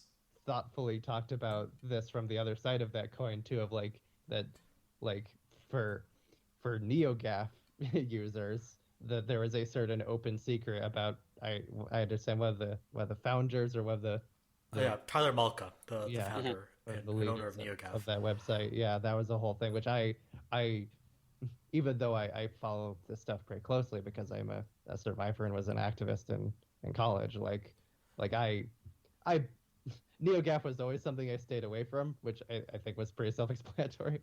So but I stayed away to such a degree that I hadn't even heard about that stuff until like you talked about it. Yeah, I had gotten the Yeah. impression that it was kind of toxic over there, and so just never went there. But I wasn't aware of just how Yeah, how deep the rot was. Yeah, Oh, yeah. the exodus from it is what led to Reset Era, which definitely has its own problems. But yeah, I would say it's an improvement over I what can believe NeoGAF that. was. Yeah. Um, Yeah. it's not harboring multiple pedophiles, to our knowledge. To So our knowledge. that is a massive improvement already. Yeah. fair. And now, like, I think what remains to be seen is whether we actually get the change that is Right. Yeah. very necessary. Yeah. Ubisoft fired the names that were too toxic to hold on to, but we really haven't seen any substantive evidence as of yet of like an addressal of the broader like cultural. Yeah, it's so hard to quantify that, isn't it? Like Yeah. how And, would and you- also, Yeah. certain like We're also on the outside looking in, so That's how much do we really know about fair, the but change? journalists, can do what they can Yeah. at the very least. I'm Yeah. hopeful. I mean, God. I want to hear more. Yeah. But it's God knows what I was gonna finish with was God knows those literal months straight of continuous news stories and updates out of Ubisoft didn't unfortunately make much of a dent in anything that happened for them financially for the fall for their half a dozen games coming out in 3 months or whatever. I think that there being definite consequences, I think, is what needs to continue to happen. I think that's the strongest way you can say, the company isn't okay with this. This needs to stop. This isn't something that we're just going to kind of ignore anymore. Also, if I may, like as another example, like Naughty Dog has a lot of workplace environmental issues that are well documented. Less stuff in the realm of like violence, but like just like overwork and neglect from the bosses. There have been like sexual harassment allegations out of Naughty Dog. That's true, but that's including not of at least one games journalist. Right. Yeah, but that's not the domineering narrative in the same way that like it really was for something like Ubisoft. And then they proceeded to win. Yes, for an award show we literally compared to the VMAs earlier, but nonetheless, they won a shit ton of awards. They won best direction of the studio. And that was shocking. Which got shocking. I mean that's kind of a misnomer of an award because it's really an award for game design. Right. I don't know why they call it direction. I do like that Jason Schreier, again, my favorite games journalist, but I did like that he took them to task and said, how can you win best direction when your direction included crunch? He said that's not directing it correctly, right? Like if that was Hollywood and a director had to reshoot months of a movie, go way over budget, and that's stuff that kills you in Hollywood, and it's stuff that we in the games world it's just tolerated. So that's the sign of a failure, not a success. Right. Yeah. And Merv, you're not wrong to say that like that's like what the intended scope of that label is, but it doesn't. Oh, like I would take a step further and say don't give them any fucking awards, especially not Game of the Year. I also realize that's where you're coming from. Yeah, I wasn't disputing certainly. Yeah, so I just found it odd that those articles focused on like the semantics of it rather than I think the concept of giving them awards. Personally, I agree. Yeah, but I understand where you're coming from. I think what you're going to start seeing, hopefully, next couple of years, is going to be see people slowly and more decidedly want to know what happened with the production of this game, right? I want to know if this was, another super massive crunch for 6 months, and it might affect my purchasing decisions. I can hope that'll be a more upfront question instead of something that people find out after the fact. And that's already started. Like this was not a conversation that anybody had 5 years ago. And then with the rise in talk about unionization and the work conditions associated with Red Dead Redemption 2 felt like the breaking point on this. Since then it's been a key part of the conversation of any major release. Yeah. I think on Twitter the old I want to say he ran Apogee was like, hey, crunch is just a reality. Just and like dick. But in my mind, all the fun the Duke, the sorry, like there were a few assholes like that, but the one that sticks out in my head the most is the guy who was the director of Duke Nukem Forever. It didn't even amount to anything in the end, right? Yeah. So I mean, but that kind of colors some of the enjoyment I had of certain games. Thinking about, man, did they crunch for, what was it? Pajama Sam or something. You know what I mean? Like, was there like a big 6 month? Do you get to see your family? For those Apogee games, but I don't know. It changes some of my thoughts about some of those games, and I really want there to be going forward. I want to know if the studio, did crunch, or what was the crunch, or what did it look like, or things like that. I think are going to be important for me to kind of, put into my purchasing equation. That's the frustrating thing about that discourse becoming more of an upfront and mainstream thing, is that there's also a weird countercultural force against it that unless the actual product disappoints this weird strain of fans, i.e. Cyberpunk's technical performance, right? then they will they will absolutely argue for, whatever workplace environment produces a good game up until the game itself disappoints them, even though, Well, any good person would recognize that the bad workplace conditions do also contribute to the technical problems. Yeah, being they're not just disparate things. a game that comes out polished from crunch is like that's in spite of the crunch, not because of the crunch. Right. And I think that's the biggest lesson. I think that's going to teach them. Hey, crunch doesn't make a better game.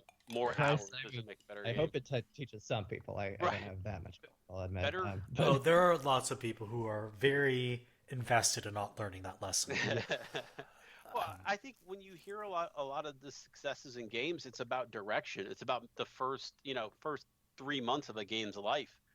Having a strong sense of where you're going to go, a management team that's going to get you there. I also want to apologize for naming Cyberpunk. I think we should have just kept calling it a certain game until the end of the Yeah, we're going to talk about it in a little bit. But I think the idea being that what a good studio does well is plan a game, put the right resources where they need to be, have the right teams doing what they need to do, and they have a clear direction and vision of where that game's going, right? Yeah, that's like one of the nice positive counter narratives of this fall has been like extensive documentation of Supergiant and their like their studio management, development process, and all of that stuff, and yeah, like we should have more stories like that. We can't just have the one company. Right. Even Animal Crossing: New Horizons was an example of a studio at least publicly disavowing the process of crunch in order to produce a product that didn't harm its staff. Right. And I think one of the that is good on its own, but I also like the Supergiant articles. There's a few of them, I'm pretty sure.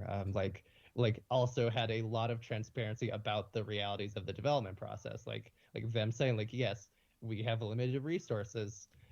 When we make a creative choice, that means that's going towards this rather than something else, and that's okay. Yeah, it's good to make people aware. We're not going to take that out on our developers, and that is what the status quo should be. You know what I would like, kind of like at the end of a movie when they say no animals were harmed, making it. I want a no developers crunch to make this game. I think that'd be a cool little.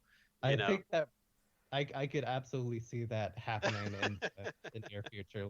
And that's the thing. Much like that.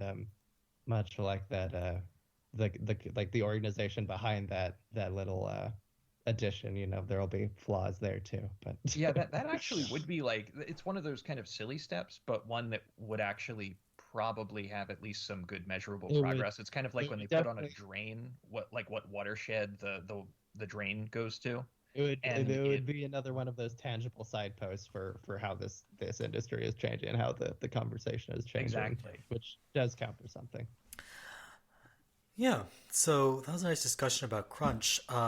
Another news story that happened this summer that we haven't talked about on the podcast yet for some reason, but I think deserves a couple of minutes of discussion. Oh, the one that I did my best to extensively cover.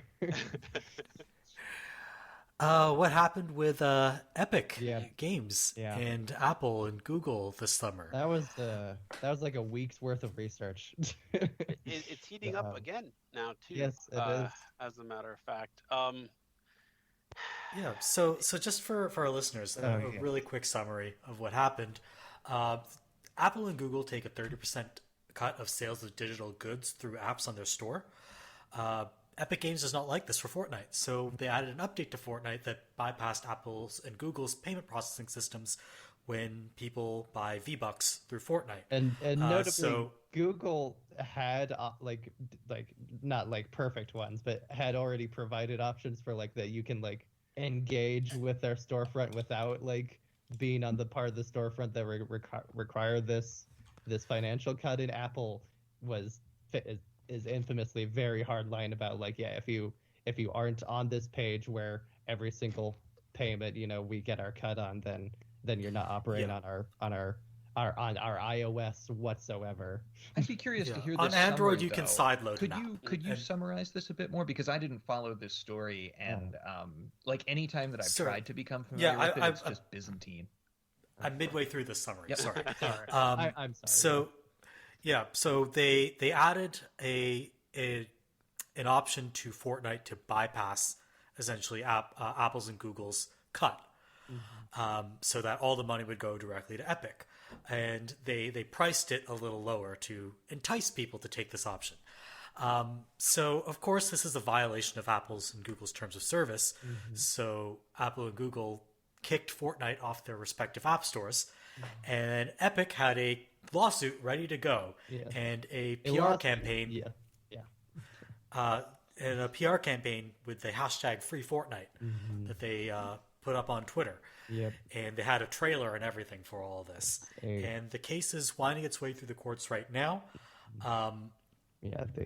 Apple, there was an injunction, or a stay, I should say, that a judge put on Apple saying you can't terminate Epic's relationship entirely on this basis, but Apple is well within its rights, at least for now, to not list Fortnite on the App Store. The current ruling was like the Fortnite situation won't change, but also Apple can't like punitively go forward with stripping Epic from their storefront entirely because of the consequences that would have first and foremost for like all of the different apps and whatnot they use, the Unreal Engine and is there a reason why this that stay was directed against Apple and not Google if both of them had done functionally the same thing? Because Google is a separate trial for one thing. Oh, gotcha. Okay. They're separate suits, and the thing in overall is like Google is like trying to be less aggressive about it than Apple is. Like they're trying to let Apple take the heat. Yes, and Google's building in kind of back doors, it seems like, for big end developers to kind of get a little bit more of a cut. And I think the cut is really what the whole problem is that 30% seems a lot for something that a company had nothing to do with, I mean, they are providing like payment processing services, and that costs money to maintain, but like 30% is very high, and it's also not a cut that they take for physical goods or services. So if I open up Lyft on my phone and call a ride, Apple gets none of that. It's also worth noticing that although Apple is forcing this as if it has been a consistently ironclad rule, they actually have made exceptions in the past. They've made an exception for Amazon specifically, and I really do think from the perspective of Sweeney and co over at Epic, like a lot of this comes down to like they don't want to share that much of their money, but also like I think they don't like the thought of that they're not as important as Amazon. That they can also get the loophole. But I assume some money changed hands in the Amazon Apple deal. Probably in some direction. and I think the new wrinkle or new twist is that Facebook has also gotten behind this and is saying, it's what Apple's doing is not fair, and it's outside of kind of what the accepted, deal is, and this is just it's too much. It's too expensive, and it's costing us. Edited their own TOS to like sort of take a stand against it, which is in part because Microsoft is dealing with their own thing where Apple was making it really difficult for them to put xCloud on iOS. Right. So they filed, I believe, an amicus brief. Two digital storefronts effectively for mobile devices. It seems like you can create these problems with that. And Android is kind of exempt from this because you can always just put whatever you want on it, right? So Apple's walled garden is what they've been trying to chip into, through the walls, and it's just, I think 30% is a lot for certain companies to kind of eat, if you want to, put it that way. And that's the thing, like that at the end of the day, that 30% is way more of a concern for a company much smaller than Epic than it is for Epic. And Epic is not doing this as a stand for these smaller companies. But they're not doing this for any of the quote unquote right reasons. Right. Of course they aren't. But this is a context that could theoretically benefit other people. I'll say this. Their PR campaign is like the nicest thing I could say about it is that it's tacky as incredibly cynical, tacky, calculated. Gross. It was a lot of things. I think it's. I mean, they're recruiting children to fight in their online army. Yeah. Let's be real. Yeah. Yeah. It's gross. They know their audience and they're working it, and it's tough because I do care about this separately. For other reasons, but when my kid was like, "Are they going to cancel Fortnite?" I'm like, "Whoa, no." Let me explain this to you. What's going on? But I think that by knowing a little bit of your audience and knowing who your target is, and then kind of trying to explain your situation in the media or in the court of public opinion, and it not just make it look like you're about the money, I think is kind of a step. But the way they had everything ready to go means they knew this was a fight that was coming. This wasn't a little accident that they happened to, kind of walk into. They were looking for this fight, and that ad was very obviously made and planned, well. Exactly. I like. No, they just rendered it in like 2 hours. I like that someone interviewed Ridley Scott to ask what he thought about Fortnite parody that he directed. But yeah, no, I'm definitely with Merv that companies basically saying consumers fight on our behalf on social media, bad, objectively bad, and no matter what the situation is, basically. The whole thing felt kind of stupid. Well, you're gonna. Not like to shut down conversation. No, a lot of people have a lot of legitimate, useful, thoughtful. It's something that will have. I think that's a perfect reaction. It is. I had a very hard time caring about these three juggernauts going at each other. It's something that will. As you should. These are billionaires fighting billionaires. It's something that will have meaningful, broader consequences, as I said. But yes, exactly. I completely understand that. Yes, this unto itself is juggernauts butting heads, and that's. Not something worth too much energy.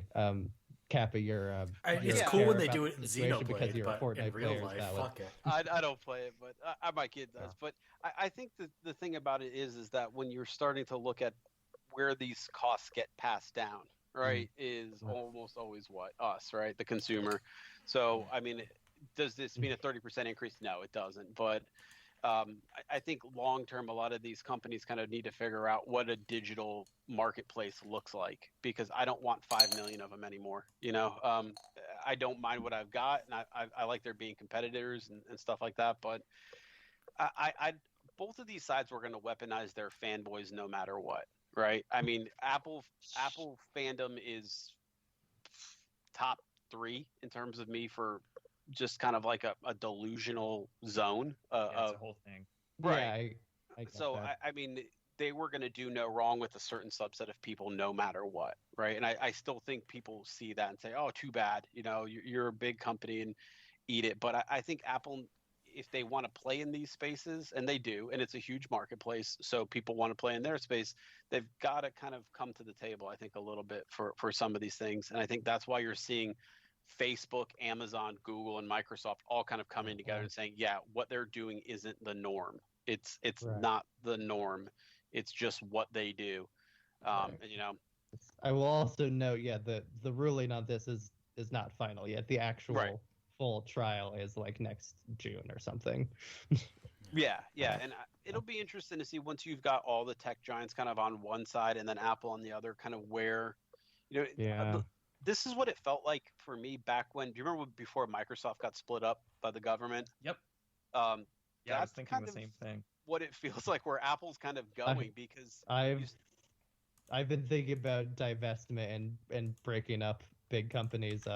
I mean, in general, but also multiple times during this recording. I can say that much. Yeah, no company is big enough to be invincible. Right. And I think when you start to hear these court cases and they start to kind of add up and build up, and people are going, hey, what they're doing isn't normal, and they're just getting away with it because they're so big. Yeah. That's kind of when ears perk up, right? I've been thinking about that about Twitch when we were talking about Twitch earlier. Amazon as a whole, that's, God knows, that's been talked about for a long time. Facebook is, I believe, a suit very recently started from Congress people that wants to break up Facebook, which is a bold move. We'll see how it goes. Yeah, I I think just Twitter don't is know also what that into it. looks like. I Yeah, mean, that's a do you fair just question. mean like Facebook sells off Oculus? More their Like, what does that advertising mean? company, you know? No, yeah. Like the advertising separate from the social Yeah. media, but the social media isn't a product really. Right. It's the vehicle for the advertising. So speaking of Microsoft, which we were talking about earlier, they made one of the industry's biggest moves this year in buying ZeniMax, the parent company of Bethesda. So that includes ZeniMax Online, plus all of the studios under the Bethesda umbrella. That's so now Microsoft has 2 more European studios, Arcade and Machine Games, and also for the first time a Japanese studio, Right. Tango Gameworks. And this was a deal worth $7.5 billion US. That's a lot of scratch. It's a surprising amount for me. I mean, I guess it makes sense, but when you're buying IPs and online systems, and I'm sure there's some stuff thrown in that we don't even know about, weird rules and things like that. But it was a Some surprising cloud tech amount and a of bunch money, of other honestly. stuff. I mean, Bethesda did have, I believe, was it 8 studios operating? It's quite a bit. Yeah. So it's a lot that they're getting, and a lot of IP. Like Microsoft owns Doom now. Right. Yeah. I mean, I think it's maybe one of the few times. I know I'm probably more pro Microsoft than most, but I think it's one of the times when I can really say both probably benefited here. In a way, I feel like that when you're starting to look at like a studio that probably needed the cash infusion and maybe even a little bit of oversight, I think it always has been and always will be ZeniMax games, and not just for the Bethesda games, but a lot of their other games just kind of seem like they either get too much time, not enough effort. It's hard to describe. Like I've always thought that was one house that maybe needed something above them, and that's notable, especially when you consider, like, I believe in the episode, like, immediately post this bio, Wolfman was on it. He talked about some stuff that I had told him about because I wasn't on the episode, and as journalisting as I do, that yes, ZeniMax was in kind of a compromised financial situation, and they were looking for a buyer no matter what, and that a big part of that was that, like, a series of smaller titles, like arcane titles, mostly like Prey and Dishonored 2 and Wolfenstein Youngblood, like all of those games like underperforming in a row, even though you also had Skyrim and Fallout 4 and Doom Eternal, like just a few games underperforming, we're putting them in hot water. Yeah, and Wolfenstein's a good example of kind of why I think that it might be good, because it kind of felt like they were churning out Wolfensteins just to churn them out for a little bit, right? Like we got 4 or 5 Wolfensteins in a span of 5 or 6 years. That's not that kind of franchise. There was 3 and some deals. But, right. Yes. Yeah. So yeah, Old Blood is standalone. So yeah, 4 titles. Yeah, I guess it got a disc. Fair enough. The one part about this that I really liked was just Arcane getting, what I assume to be a big infusion of money, because their games are made to not sell, Right. Yeah. And that the underlying security that is, like even when you do underperform, there will be money to compensate for that, and a larger publisher stability to compensate for that. That's absolutely not a... And with Eidos getting put on Avengers, Arcane is basically the only studio making immersive sims anymore. Right. Yeah. Right. Which is like, and I haven't loved everything Arcane has put out, but I want that genre to survive. Sure. And in general, like a greater diversity of single player developers and single player output in the industry. Yeah, and it's almost a genre that needs a budget too. Like you can make an RPG on a limited budget, you can make a horror game on a limited budget, but making something that requires just the sheer number of options and settings and character development and everything that an immersive sim does requires some level of financial investment and assumption that it may underperform. Yeah, and I think that my stance on it has been, I'd prefer Microsoft over Sony right now because of where their consumer mindset is. Yes. And I know that no matter what, I'm going to have a platform PC to play the new Bethesda games. I don't know if I could say that if Sony bought Bethesda, but I think there might be. I don't know if Sony was even looking to buy them. Though. I just think that there's a potential where a lot of people would have made it a more exclusive thing, and who knows, it might end up being timed exclusives for the new Elder Scroll or something. But absolutely, I at least get the that's feeling why Microsoft bought it. Right? Yeah, that's why they bought it. But everyone has different perspectives on how that's gonna turn out, and like the fact of the matter is that we're not in an environment where we truly can know for the time being. Like the deal's not finalized yet.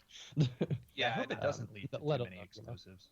Let alone how many months it takes for like more recent games to finish development and see how they get released. Yeah, and they did stick to their one exclusive with Sony. I think did actually just come out, right?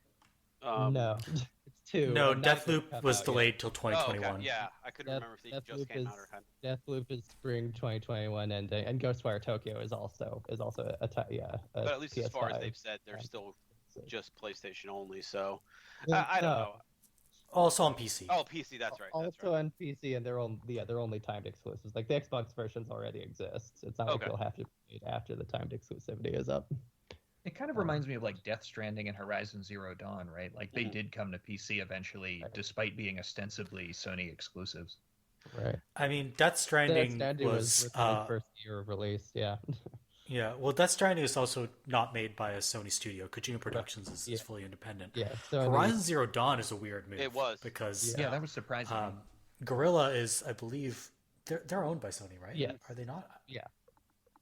I can look this up right now. Guerrilla Games. I can type. First party developer for Sony. Part of SIE Worldwide. There you go. Yeah.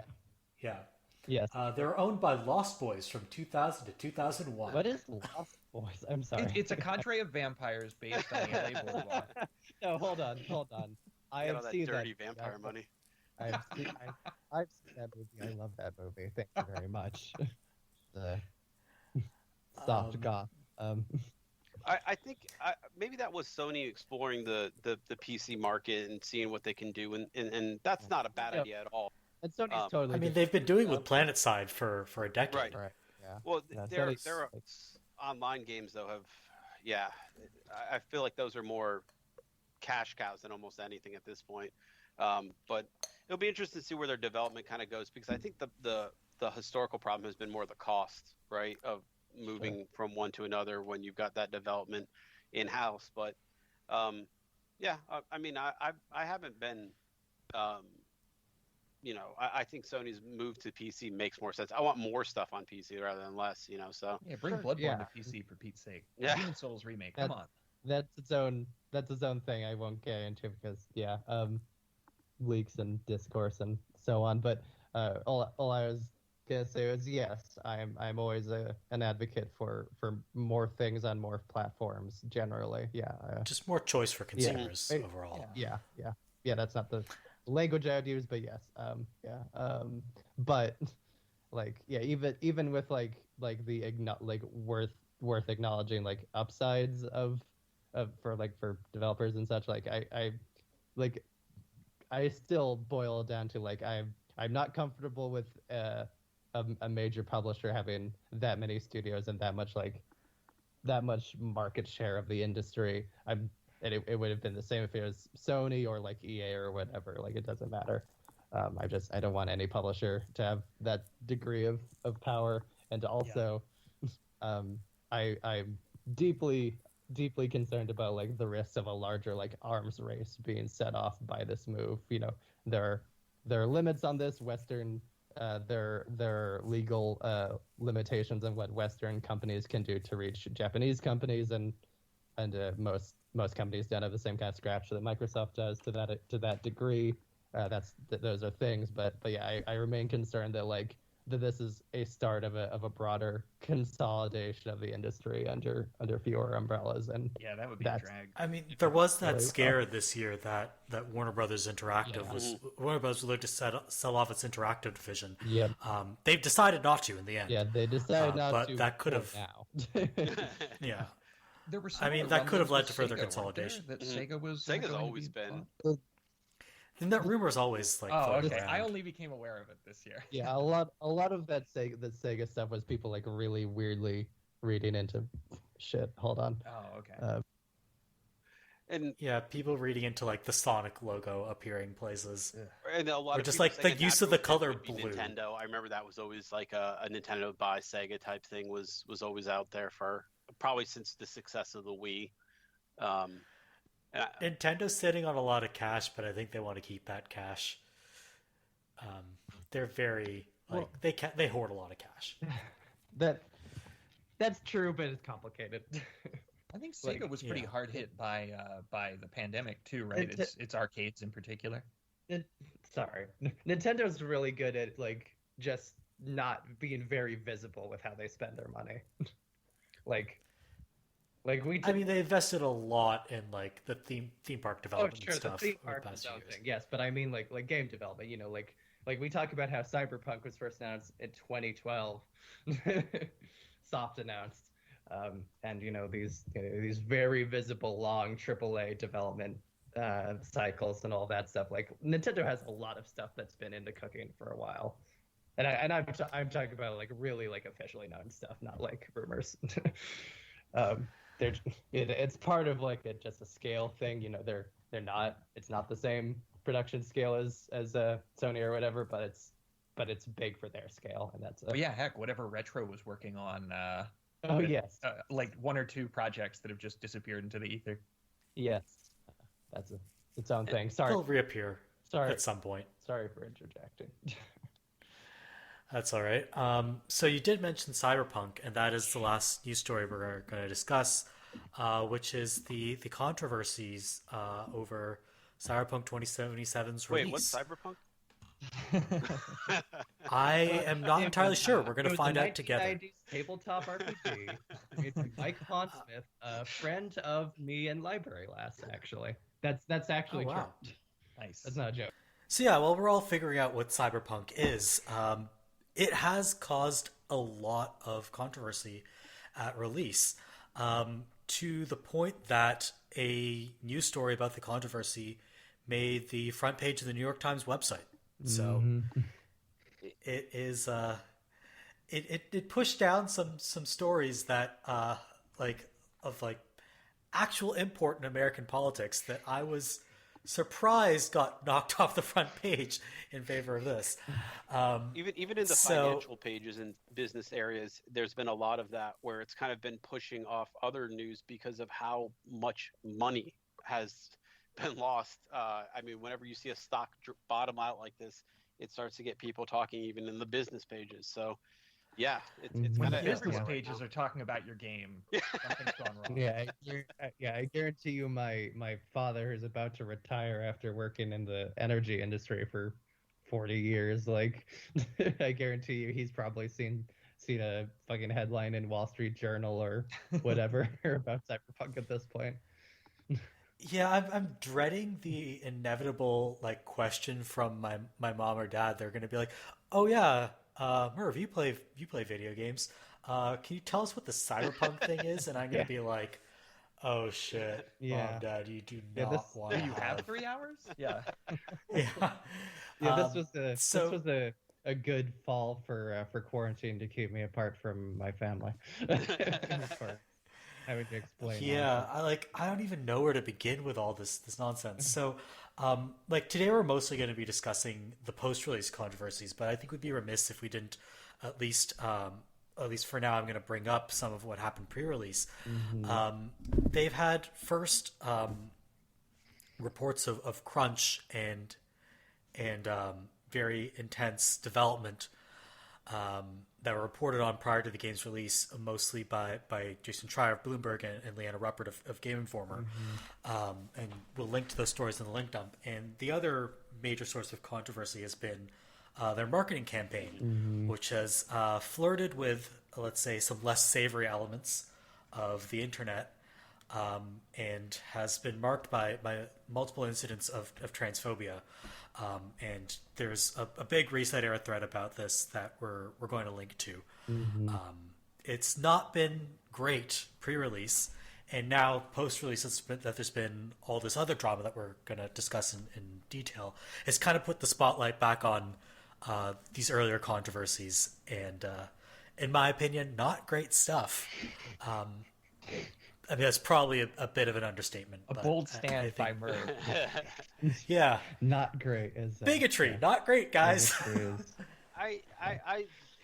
It's weird because I know this game has mass appeal, and so saying fans of it or that is being disingenuous. There's lots of good, good fans of CD Projekt Red. We have a lot of community peers who are playing this game right now, and most of them are being critical about it. Not being just total like corporate cult types. But I will say what I will say is I think it's important to keep in mind that a lot of this controversy is just like I don't want to downplay it by saying it's just Twitter drama, because that's not giving it the respect it's due. But it's stuff that doesn't really make it into the wider consciousness. Like if you're just sitting there as a gamer and someone who's interested in this game, you're not going to see all the awful tweets or all those other controversies, especially if they don't get reported in the media. A buddy of mine picked it up, and I told him about the all the pre-release stuff with it, and he'd been entirely unaware. It was just the big game of December.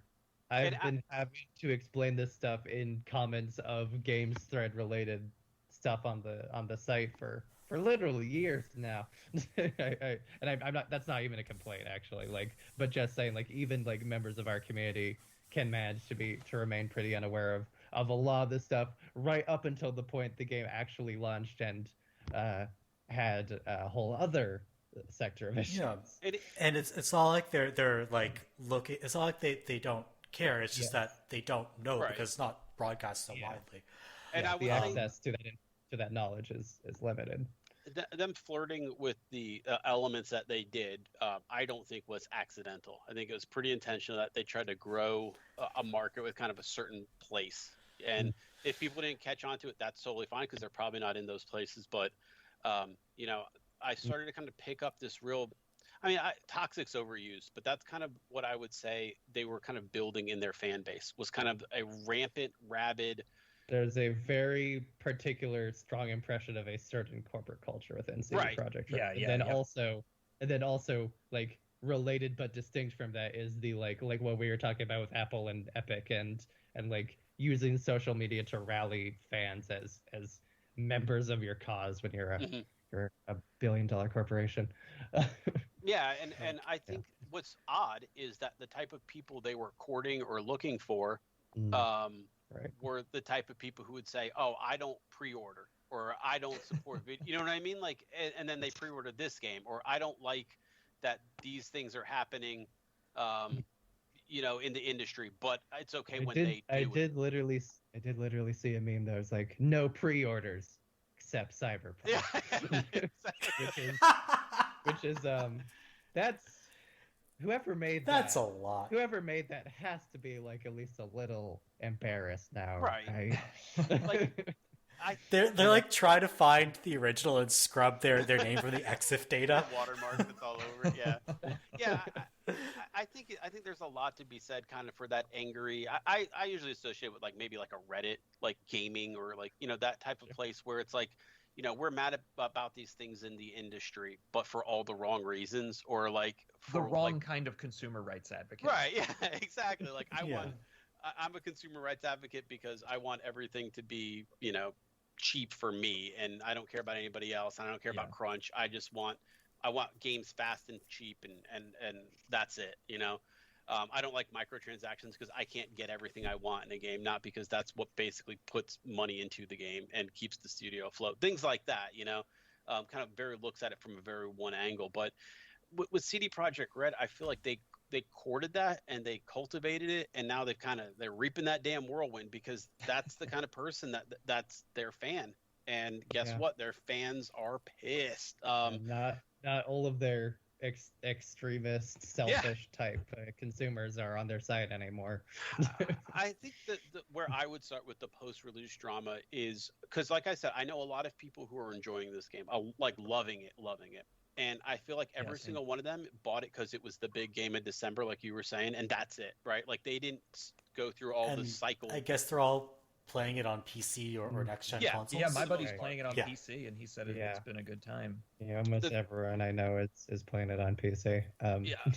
The biggest like disparity or like the scorned person I feel like in this whole thing is the person who followed this game from start to finish and is a huge fan and loves everything CD Projekt Red did and all that. They're the ones who are feeling the most burned with what this game actually is, because it is almost like if you follow the marketing material from step one to now, the game they advertised and talked about and told fans they were making is not at all the game that came out. It's not even an RPG. It's an open world action adventure game. I would say probably in the similar vein of Sleeping Dogs or something like that. It's Sleeping Dogs with loot, basically. Yeah. And I don't think that that's what people wanted or expected or anticipated. I think they thought they were getting future Witcher, right? RPG. Yeah. And I'm about that. I'm really, I am genuinely like empathetic about like, yes, I realize like that the degree of disappointment and dissonance between expectation and result and what was sold and end result, like I do absolutely empathize with like that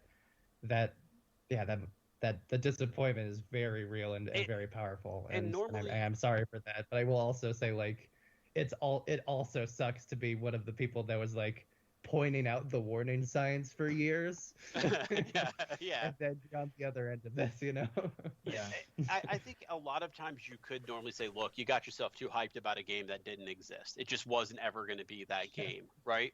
But I think in this situation, I think it's fair to say, yes, CD Projekt Red did do a lot of stuff that made this game seem like, or at least promised or said it would be, a lot of things that it is in fact nowhere even close to being, you know? Both long term and then the very specific short term of how they handled the review rollout. Right. Yeah, so let's actually talk about that. So to clarify what happened, reviewers are, for most video games, reviewers are given their choice of platform.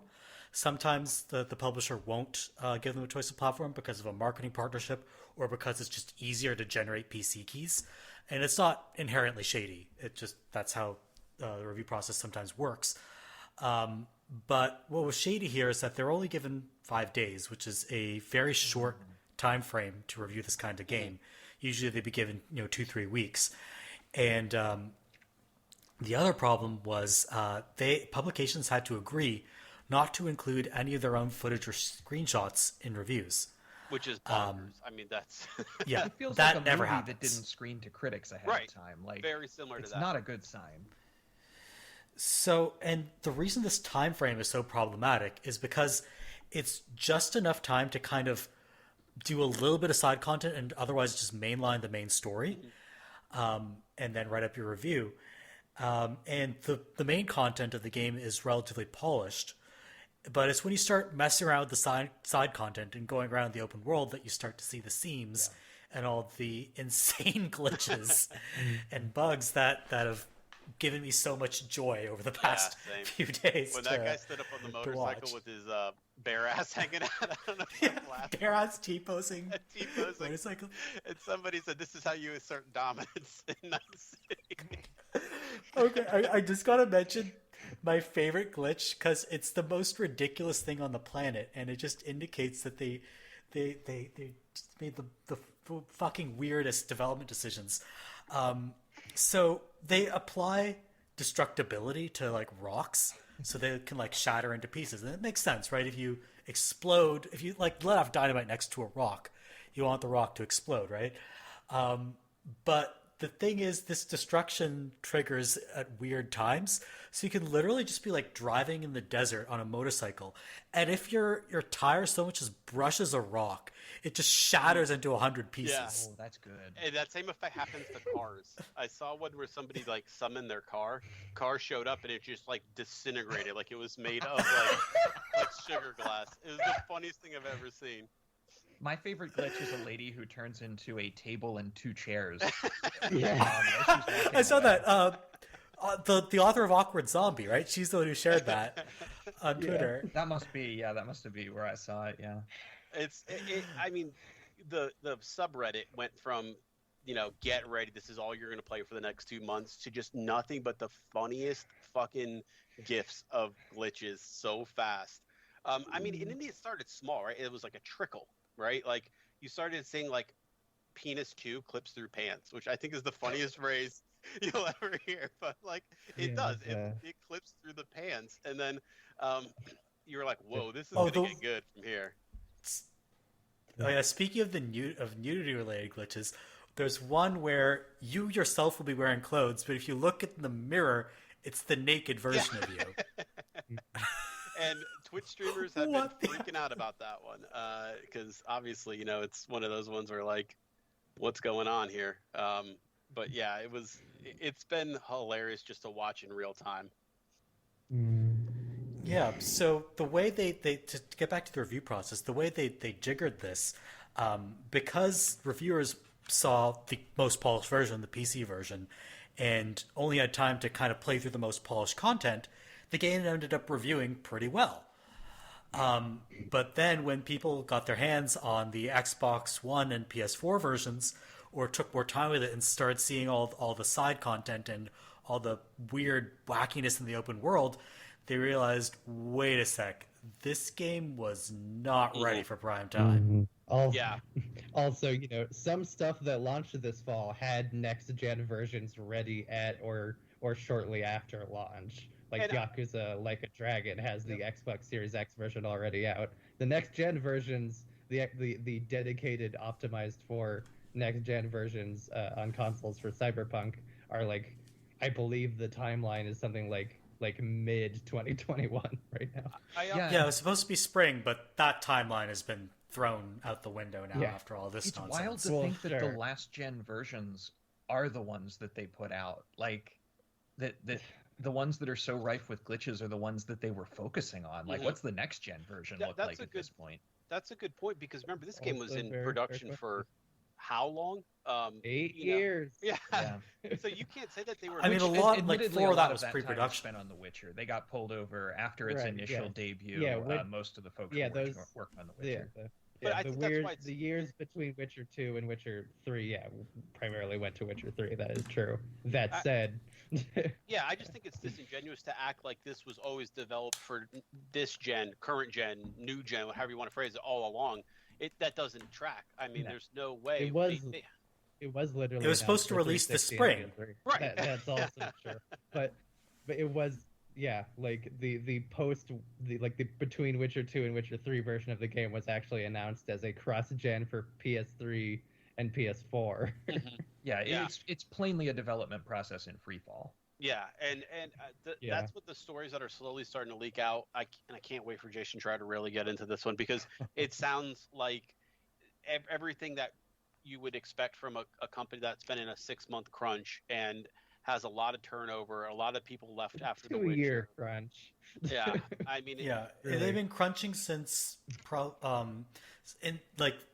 these stories haven't been verified, but it seems to be that they've been crunching since summer 2019. Yeah, especially the art team, which is probably the one of the more complicated technical ones. Apparently, the art team's been crunching, like you said, almost 2 years straight on it. Yeah, and my understanding, and this is perhaps not strictly verified, so take it with a grain of salt. But my understanding is something that was a bit of an insider reported thing was that the build that just released was like something that had been made basically entirely between E3 2018 and now. Jeez, that is my understanding. Gracious. Like that it was like Anthem, where they had the E3, they rushed an E3 demo together, and then everything else was made after that. They thought CDPR magic instead of BioWare magic was gonna. Yeah. But what strikes me about this game kind of different than Anthem and No Man's Sky and stuff, I think, is the level of deceit that kind of went on. Totally. Totally. This was very conscious, manipulation is the right word. How much could we lie people and string people along? I mean, up to the minute they're saying, I think they said in November, or I think it's like November 2018 or 2019, they're like, the game is playable start to finish or something like that, right? And people were like, that was January this year. So yeah. Yeah. That actually strikes me as very similar to No Man's Sky. Like that is a studio, Hello Games, that made good on the promise, but they very much did also advertise a game that didn't exist in the run-up to its release.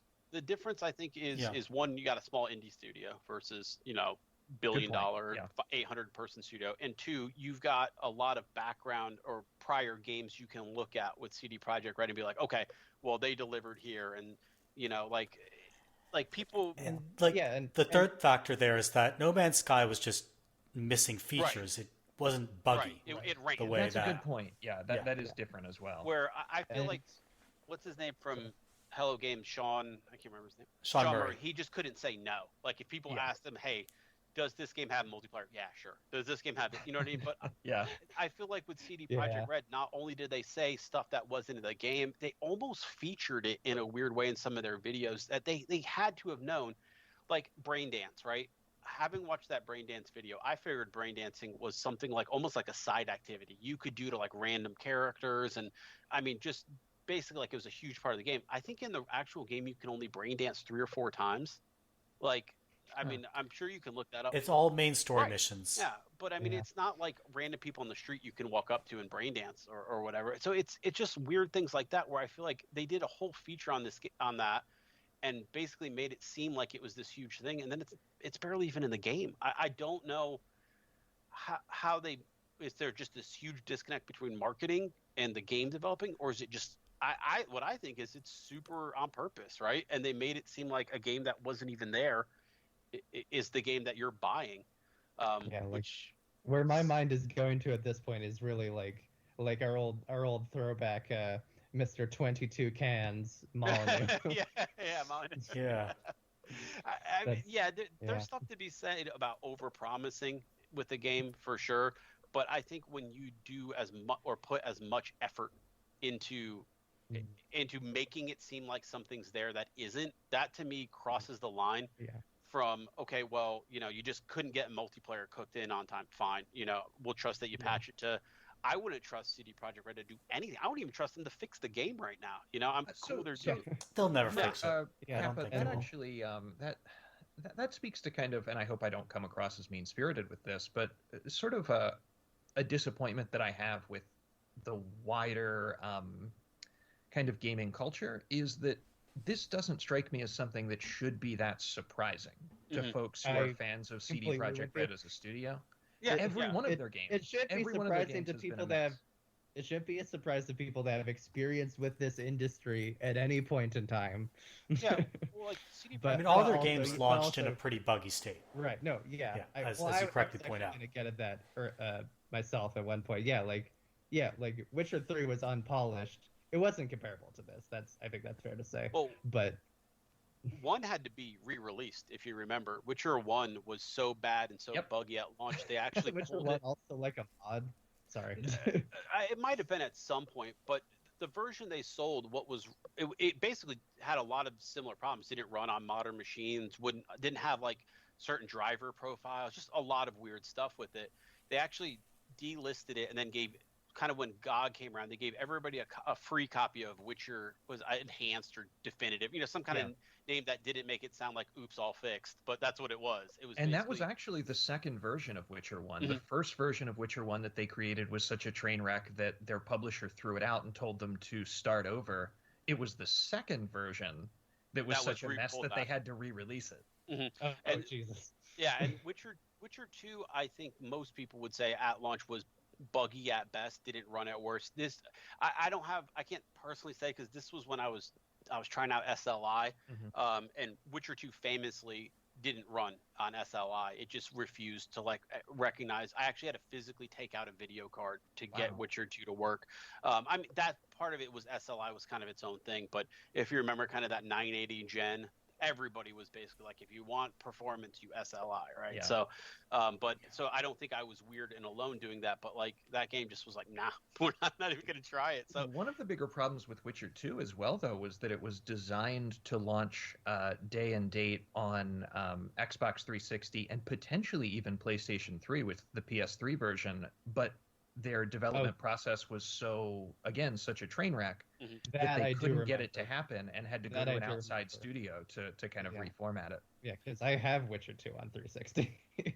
yeah, and it came out quite a bit later and was actually created, if memory serves, by a different studio because CD Projekt couldn't stick the landing on it. Yeah. These are very fair points. Although I'm sorry, Kappa. No, that's fine. I think it also like Witcher 3 was what made CDPR like really mainstream, right? Like like in terms of awareness of them and absolutely, yeah, degree of success and all of that. Like that's the thing. Like there's a lot of these mad fans right now are people that came on at Witcher 3, which again was not had polish issues at release, but as far as I'm aware, was not comparable. No, it wasn't. It wasn't like this. To either those earlier Bond, and it was patched up into a better studio game that got lucky with Witcher 3. Yes, that's the impression I get into. And I think a lot of that speaks, or you can lean on the fact that hey, when this game was announced, they started to grow the studio, right? Yeah, I mean, true. so I think a lot of people thought, okay, well, they figured out, they learned their lesson from Witcher 3. They're going from, I think it was like maybe like a 200-300, size development team to 800-900, which puts you firmly in that we're a big ass studio, number. And I think the idea was, well, if we've got this many people, multiply how good The Witcher was times 5, and that's it, So, but you're right. A lot of people were comparing this game's launch with the end result of where Witcher 3 ended up, with the DLCs and everything included, not where it started. But I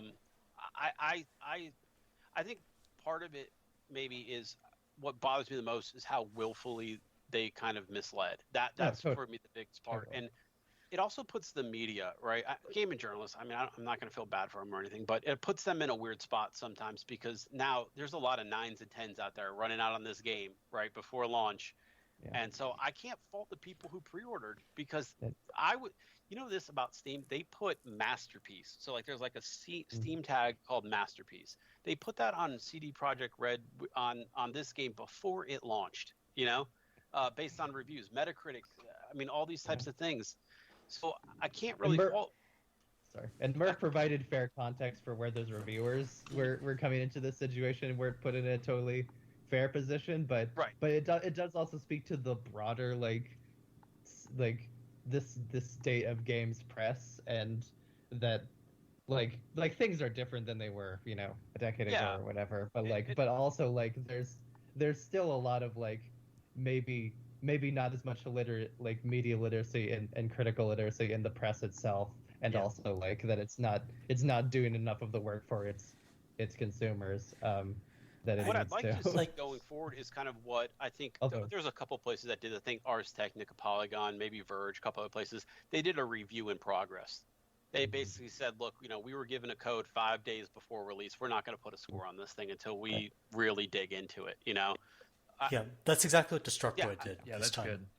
And they ended up with a comparatively lower score than every other outlet because the reviewer really took his time with it. And he's like, I played a lot of this, and there's a lot of good in here, but there's just so much weird jank and like half-baked features that you wouldn't see if you went through this quickly. And then how about GameSpot gets their 7 out of 10, and people just rage. Rage on a 7 out of 10. We're more than 10 years. Let me point out the big irony here, and I don't want to be critical. I want to be 100% clear. This is not me criticizing other reviewers, but like she was the reviewer Kali Plag was accused of not really playing the game, when in reality she probably played more of it than the other reviewers. Yeah, and the other this is crazy in 5 days. Like if you play 30 hours and get a good looking review out of that, it's review crunch. You have my admiration. So this is not me criticizing the reviewers at other outlets at all. But like, she played comparatively more, and she ended up with, like Chris Carter at Destructoid, a more negative review of the game than her colleagues. Although what will also again, I'm sorry, but what will also again emphasize a 7 out of 10. It literally said good, not great. Like was the short like, like a 3 out of 10. We're a decade plus out from. Pardon me for this.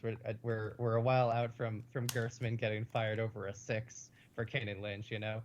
Like, how is this still a thing that people are offended by the middling reviews? Because everything needs to be the best or worst because it's the internet and games. Oh, God. And so I even think that in retrospect, that 7 might have been a little generous.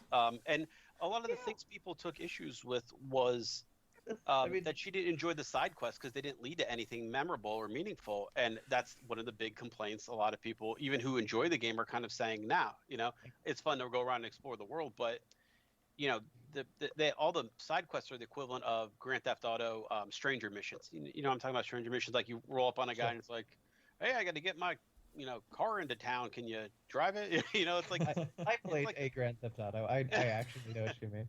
Or like a Red Dead Redemption. You know, oh my. Can you drive it? No, not in this game. You can't drive shit. So, normally I like to say, hey, gamers, you fucked up. You shouldn't. But I feel like they built a following, a cult around this game.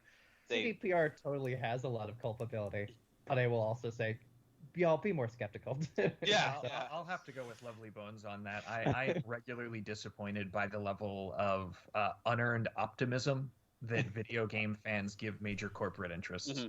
Yeah.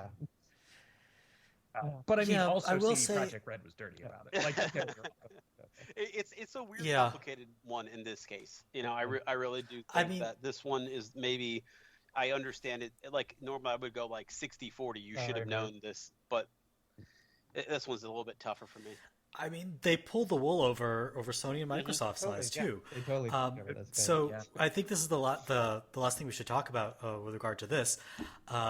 So it came out during an investor call that CD Projekt had gotten a cert waiver for certain criteria in the certification process at Sony and Microsoft. So just to give you a really quick background on what the certification process involves, it's not like checking the game for glitches. Mm-hmm. You can have your Skyrim dragons flying backward and still pass cert. It's to ensure mostly that the game doesn't like set the console on fire. Or like the one thing that'll fail you cert automatically is having incorrect button prompts. Mm-hmm. So it's basically just a checklist of criteria that the game is functional.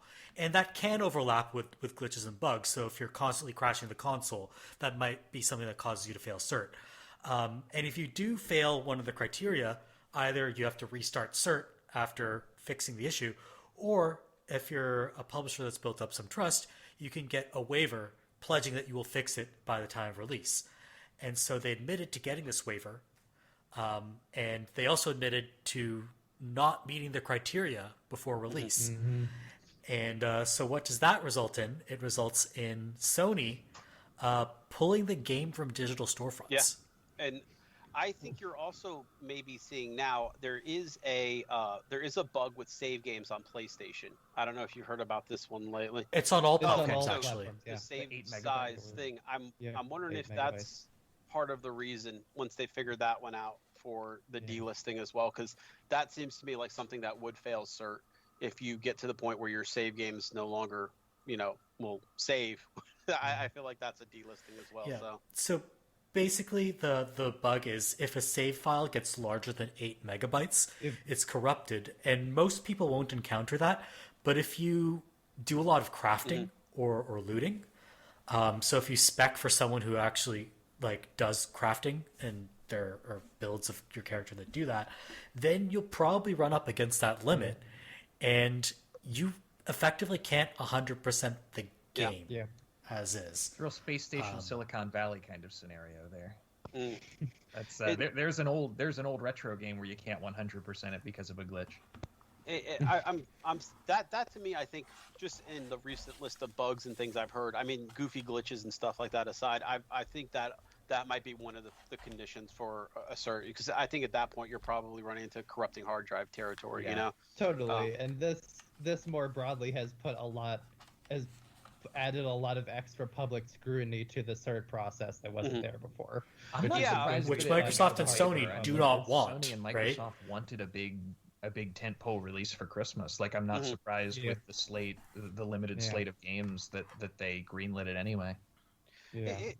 Certs. I've only, I'm not on the inside or anything, but from what I've always understood it is they're not saying they're certifying it as a good game. They're just certifying it all run. So, and I think I think in a way that CD Projekt Red helped get their stuff delisted by basically saying, look, we've got this agreement with Microsoft and Sony. If the game doesn't run, they'll accept a refund.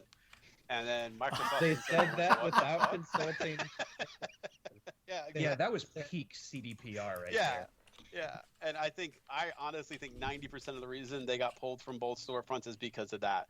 I don't think you can make that kind of a statement without contributing ahead of time, because I'm sure they got 10 million calls to their poor support teams going, CD Projekt Red said I can return this game. Also, I'm sorry, I realize this is a relatively minor detail in the span of all of this, but like that the refund window was initially set as through December 21st, when there were people who had this game wrapped in a closet, and we're gonna have their kids open it on Christmas or whatever the fuck. Yeah. Like,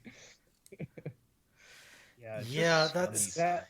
Sorry, that Best Buy is even accepting opened copies to be returned. Although they are also adhering to the December 21st deadline. Yeah. So if you want to return the game, do it now. This is going up after December 21st, so our listeners aren't going to hear this. Just travel back in time. Yeah. Return your game. Yeah, I hope that window gets extended. I don't have a lot of faith in the overall situation, but yeah. I have no faith in anyone involved in this. It's exposed CERT as a extremely faulty process, so it doesn't look good for Sony or Microsoft. Everything looks awful for CDPR. Overall, this is just kind of a disaster for the industry. Totally. I also, I realize the news section's gone long, but I could do this really quickly. I want to posit a little thought experiment just for all of us to ponder. We don't need to talk about it, but just a quick little thought experiment to ponder. Like we dug so effectively into the history of CDPR that we underlined that Cyberpunk was announced before Witcher 3, and then Witcher 3 was where they became a big deal and brought them this much larger audience that then were the people most hyped and then thus the most disappointed by Cyberpunk.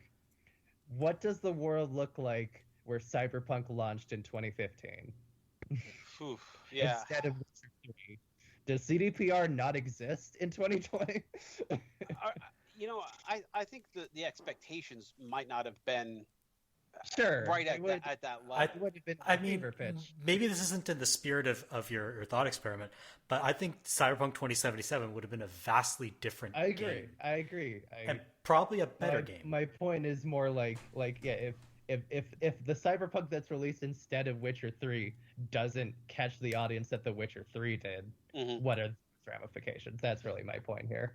Yeah, I think Witcher 2 was a good, not great game. I think for most people, I think there was a lot of downsides to it, and I think Witcher 3 was a great RPG. I don't put it as one of my top 10s, but I think it was a great RPG. But I think I don't know why people like combat in that game. Oh yeah, but there's a lot I don't get. But I think that when you tease or advertise or say you're going to make this open RPG, you almost want to see a studio have a little experience with that.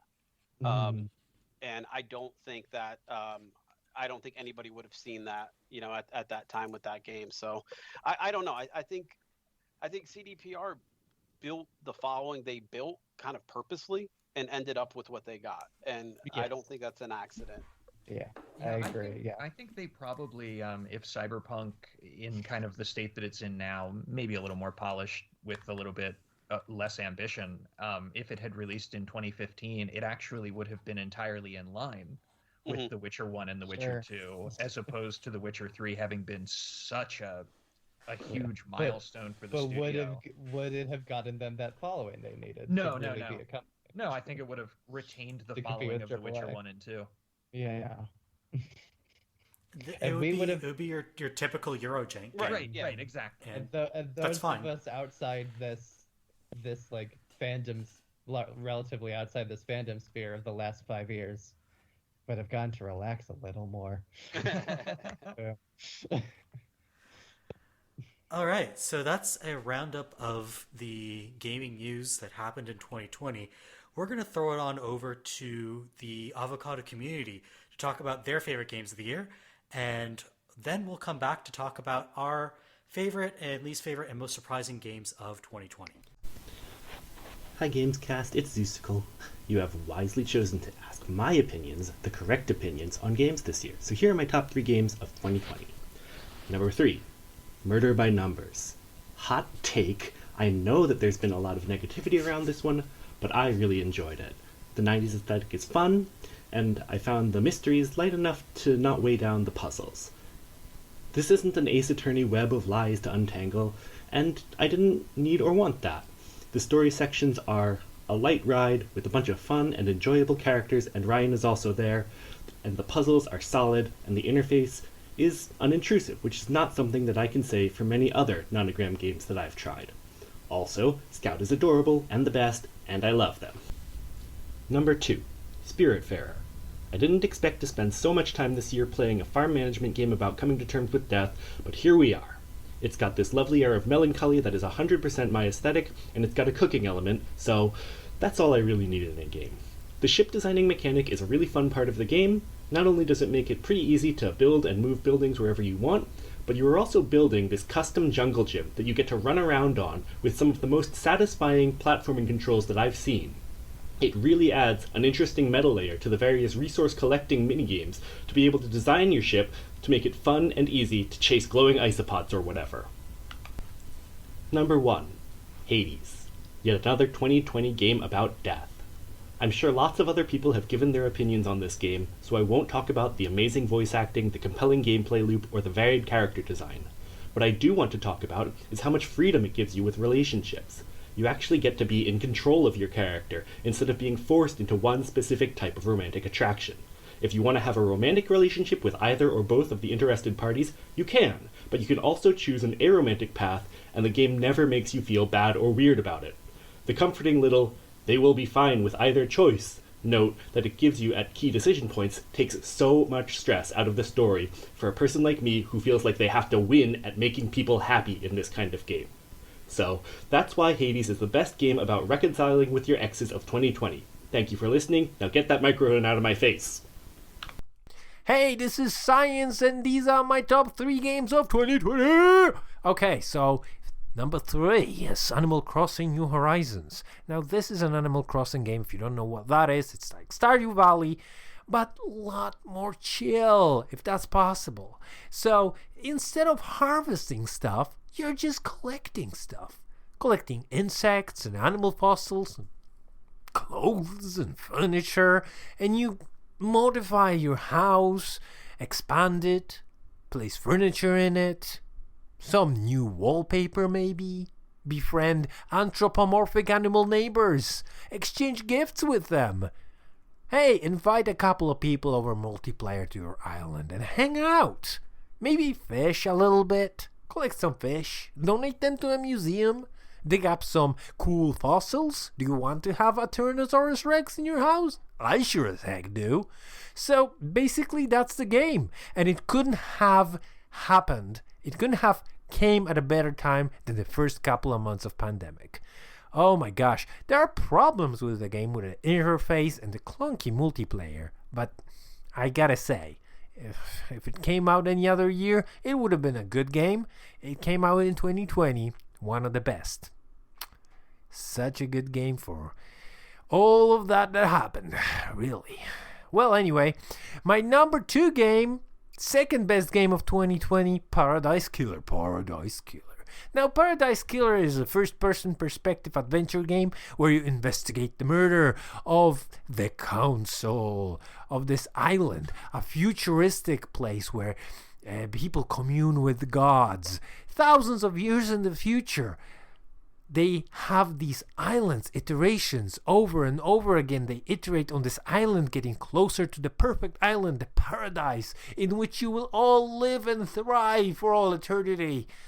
Oh, but there's so much deceit, secrets, who murdered them, why? You can approach the mystery in any way you want. You can question whoever you want at any point of the game. The world is open for you from the very beginning. You can go to all sorts of places, discover everything, and anytime you want you can begin the trial and end the game. But to win the game, you have to collect enough evidence, cross-reference everything, and question the right people, ask the right questions, and there's so much to do, and it's all up to you. And the characters are so vibrant and interesting, and the dialogue is spectacularly well done. And the game is drenched in this dreamlike aesthetic, but maybe it's Dreamcast-like aesthetic, with its Sega Saturn effects and, all kinds of strange, vibrant, beautiful landscapes. Oh, you gotta play it. It's super cool. And the best game of 2020 is Hades. Oh, so good. The game is so good. It's by Supergiant Games. You know these people. They made Bastion. They made Transistor. They made Pyre. You know they make quality work. This game is no different. Perhaps the best game they've ever made. On paper, it looks pretty simple. It's a hack and slash, roguelite, isometric. You dodge, you stab a bunch of people, you shoot out projectiles. Looks pretty simple. What's there to rave about? Well, it's so tight. It's so good. Oh my gosh, you gotta try it. It plays like a dream. Every part of this game is customizable. Your abilities, how hard you hit, how much you can dodge, how much health you have, how much your enemy's health you have, and how much rewards they drop.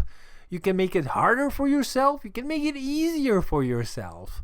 You can adjust your weapons' abilities. They can do entirely different things. They can have different movesets if you want. Every part of this game is fine-tuned. It's so nuanced. And all of this works together. All of these systems somehow interconnect to create this beautiful, beautiful game that you cannot stop playing. It's so addictive. Just one more run. And haven't even said anything about the story, which is so good. You're Zagreus, son of Hades, and you want to escape Hades, both your dad and the place. And on your way to the surface, you meet the gods of the Greek pantheon. All of them grant you different boons. And oh my gosh, they're so well written. It's the best representation of Greek mythology that I have ever seen in my life, I think. You want to know more about each and every god in this game. And you get to hang out with them. You get to talk with them. And each time you die and return to Hades, they have different things to say, depending on what you did on your run. So every death isn't really a drawback, as a way to explore new things with the characters and different playstyles, and maybe modify a few things, upgrade something, and go on another adventure. It's not a problem, since the game is so tight and so fun to play. Yeah, so it's some of the best times I had with a video game in a long while. Go play it, go. Well, maybe listen to the rest of this podcast, but except for that, yeah, I highly recommend it. You deserve it. We're through 2020, 2021. That awful year is behind us. Can only get better from here, right? Hopefully. Well, I'm just gonna say have a good one. Hopefully it's good for you, for everyone. here's to 2021. Science out. Bye. Hi, this is Lutair, and my top 3 games of the year are Hades, Animal Crossing New Horizons, and Genshin Impact. Number 3 is Genshin Impact. I only started playing Genshin Impact a couple of months ago, and I've been really enjoying the co-op, playing with Jam. It's got a gorgeous world that's fun to explore. Combat's really smooth. I really enjoy the elemental reactions. It makes it interesting to build a team that sort of jams together, and then co-op makes that even more interesting, where you can have one character focus on applying an element and the other character focus on paying that off. I know it's a gacha game, but the fact that it's not competitive makes it feel less pay to win. Plus, you can do quite well with a lot of the standard characters that are free for everyone. Number 2 is Animal Crossing New Horizons. Animal Crossing came out at basically the perfect time for me. It helped me get through the transition to work from home. It provided a lot of comfort and stability that I needed at the time. Plus, it's really fun to decorate stuff and show it off to your friends.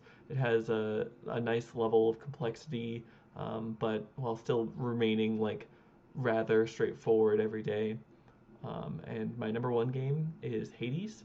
Hades is an amazing game, and it's by one of my favorite game studios.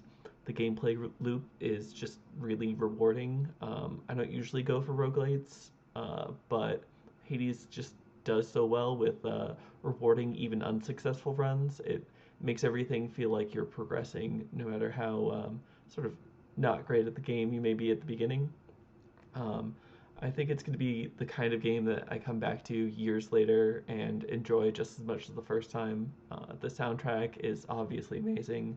The art style is tight. The story is surprisingly compelling for something that revolves around the same process over and over. And it's just everything I wanted from Supergiant and more. And that's it. Hello, my dear avocadoans. LittleMac here, coming at you with my top 3 games of the year 2020. If I'm being honest, trying to think of this list has been stressing me out for the past couple weeks. Because while I did a lot of gaming in 2020, as many of us I'm sure did, because we're gamers, and because for most of the year it was illegal to socialize. And while a lot of those games I played were recent, if you consider them in the context of the entire lifespan of the medium, not a lot of the games I played actually came out in 2020. And so, as of a couple of days ago, I had a list of 2 games. And I did think they were both great, and they belonged on a top 3 list, but I didn't have the third one. And then, like a Christmas miracle, I remembered that, oh yeah, there was a third 2020 game that I played. I thought about it. Yeah, it fits. It belongs ahead of top 3. I couldn't tell you what didn't make the podium, but here are my top 3 of the year. The bronze goes to Super Mario Bros. 35. Not the 35th game in the Super Mario Bros. Series, but rather a 35th anniversary celebration of the original Super Mario Bros. That takes the Battle Royale mechanics pioneered by Tetris 99 and applies them to Super Mario Bros., which is an odd fit, right? I was skeptical of this game in advance. And yet, it worked out great. I thought that the Battle Royale mechanics were integrated very wisely. Here's how it works. You and 34 other people are all playing at once. You're just playing Mario, original Super Mario Bros., except with some of the things that we would remember being there if we haven't played the original recently, like super jumping off an enemy by holding the jump button.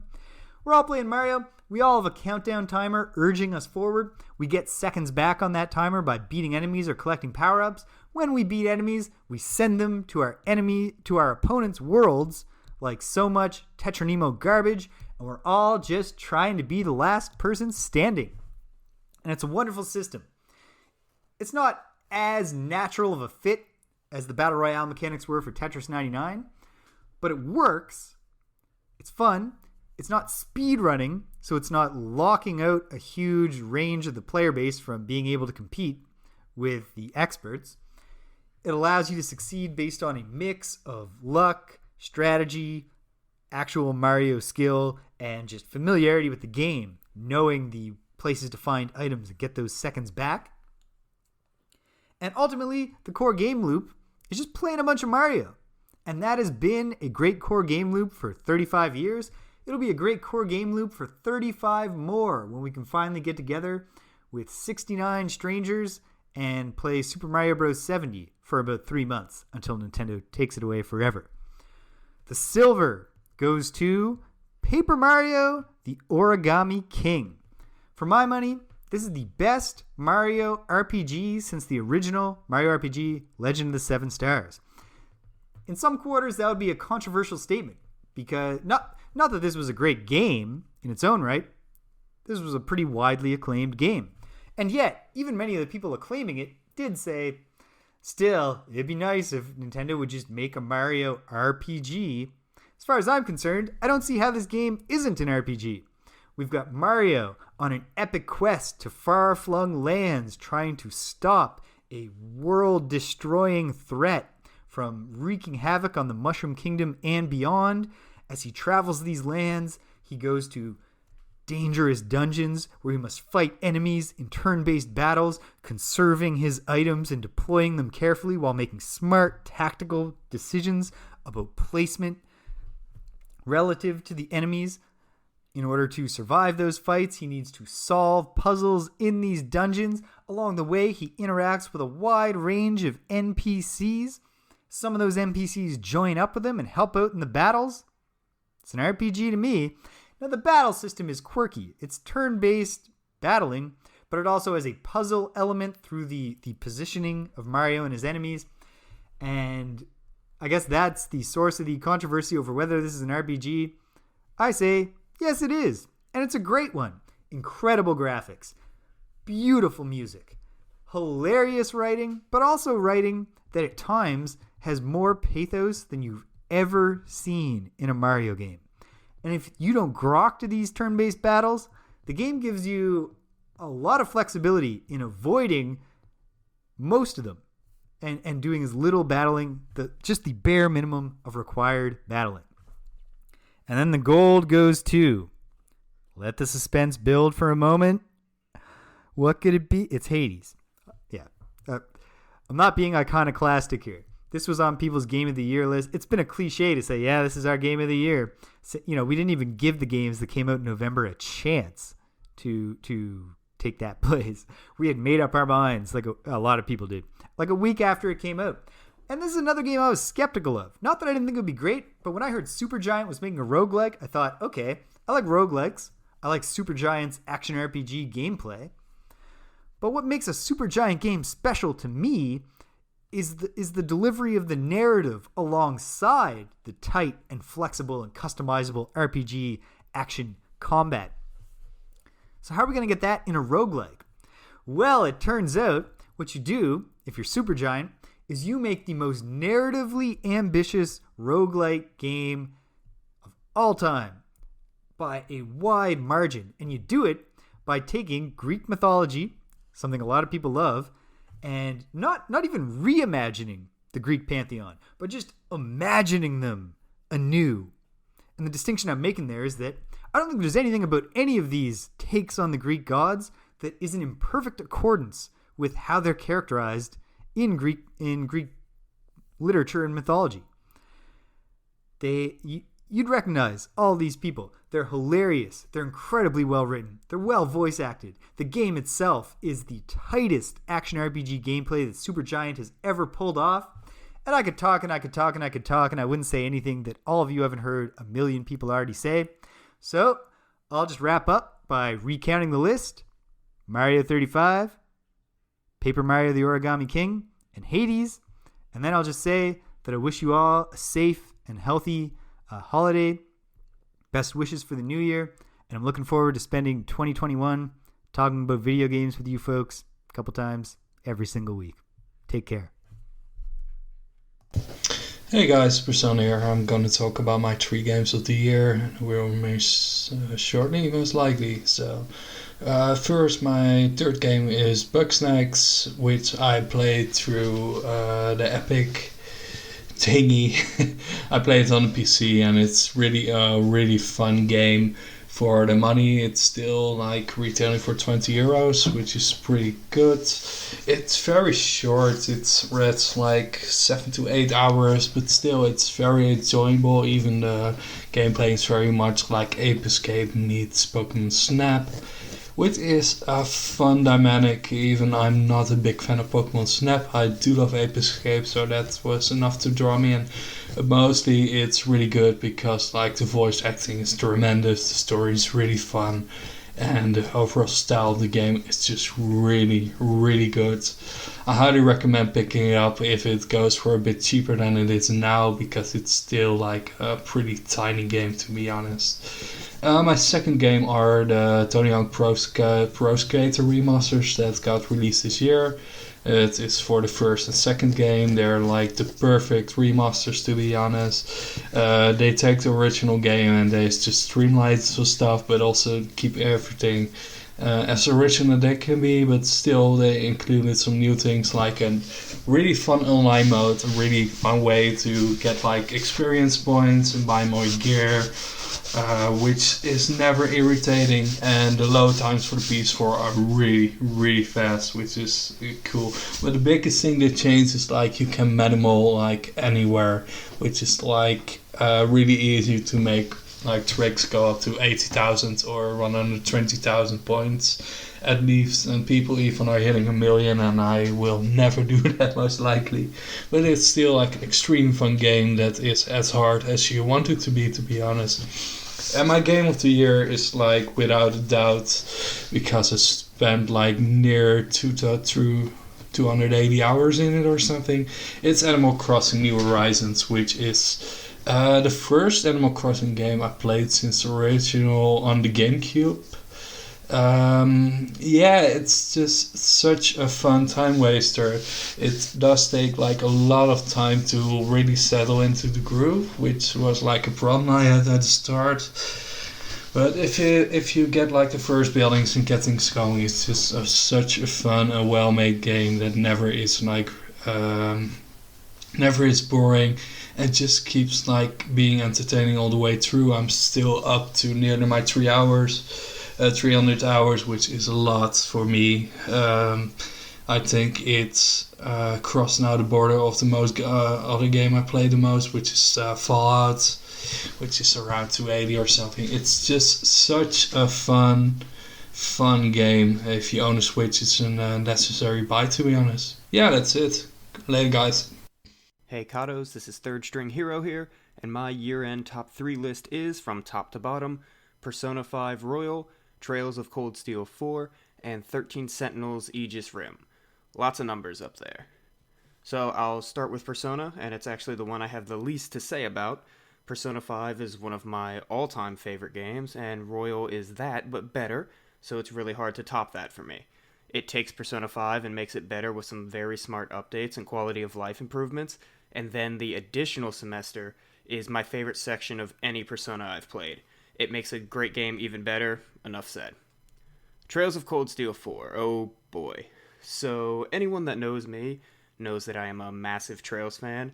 I think it's a truly special JRPG series that tends to fly a bit under the radar.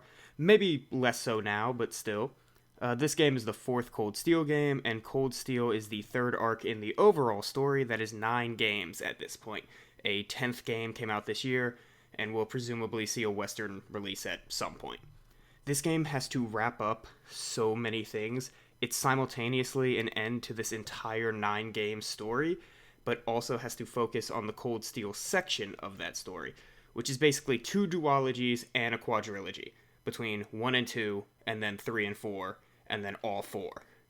While playing, I kept waiting for the whole thing to collapse under its own weight. I kept waiting for that other shoe to drop. I kept waiting to hit a section that I wasn't enjoying, and it just never happened. This is a long game in a long series, and I genuinely recommend pacing yourself if you're going to attempt this game, because it took me 90 hours. It's split into 3 acts, and each one could possibly be 30 on its own. By pacing myself a bit, I was able to maintain my enjoyment for the entire time. I never felt burnt out, which is honestly remarkable for a game of this length. It's not perfect. I'm a longtime super fan of the series, and I have some nitpicky and specific things I could touch on regarding mostly specific story things or how certain things are dealt with or not dealt with, but there's no point getting bogged down with that here.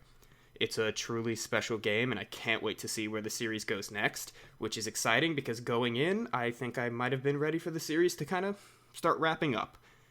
This Trails fan came away extremely happy with the experience that I got, and I cannot wait to talk and write about it more. Finally, we have 13 Sentinels Aegis Rim, which was actually the last game I played this year. I squeezed it in right at the end, and I am so happy that I did. This game is mostly just seeing story, so I'm not sure what I can say without spoiling anything. Just know that the twists and turns and loops of the story are all just deftly handled. It really kept me engaged and intrigued as it strings me along without it ever feeling tedious or like it's wasting my time. The combat/tower defense sections are pretty simple, but I found myself enjoying them a lot more than I thought I would going in. Honestly, that's not why you're here to play this game, though. The story somehow uses every single sci-fi, time travel, movie, trope, and twist that you've ever seen, but that actually makes it better because you never know what's coming next. This is another one that I'd recommend pacing yourself through, though. It only took me 25 hours to beat, but you kind of need to let yourself take breaks to really digest the separate story sections and the reveals as they come. On like an all-time list of individual games, I probably have this over Cold Steel 4, but Cold Steel gets the nod because it's backed by the strength of the series as a whole.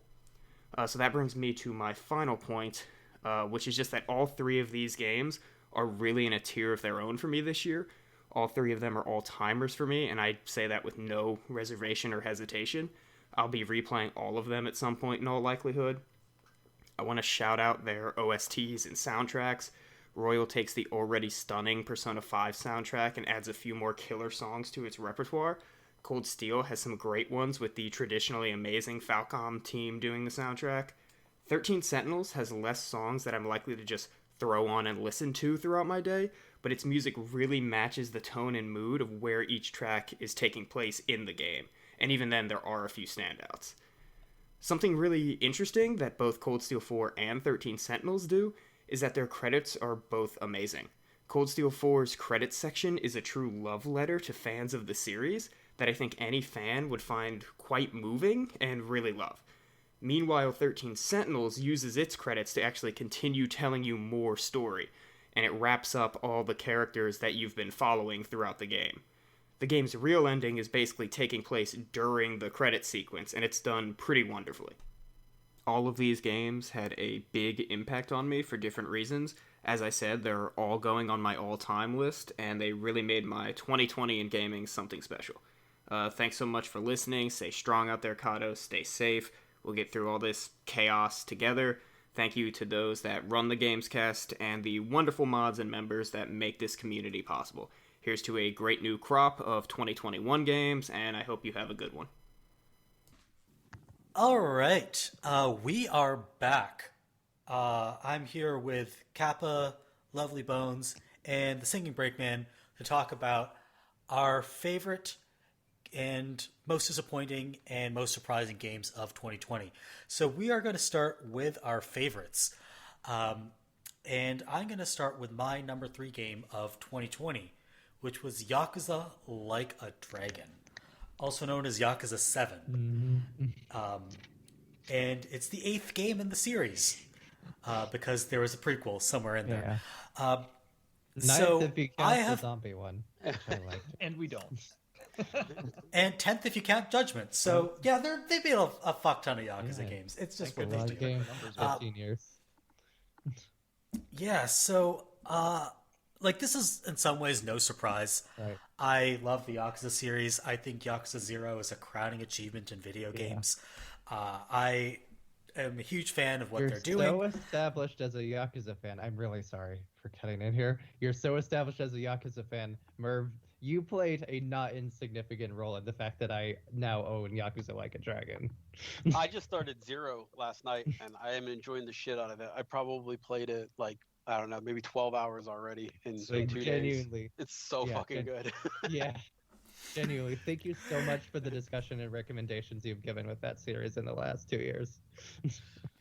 Yeah, it is. You're very welcome. It is a series that I think it was kind of like a hidden gem for a while because it really didn't hit it big in the West until Yakuza 0 came out in 2017, and then all of a sudden it was all over the place. And now it's being used to launch a console.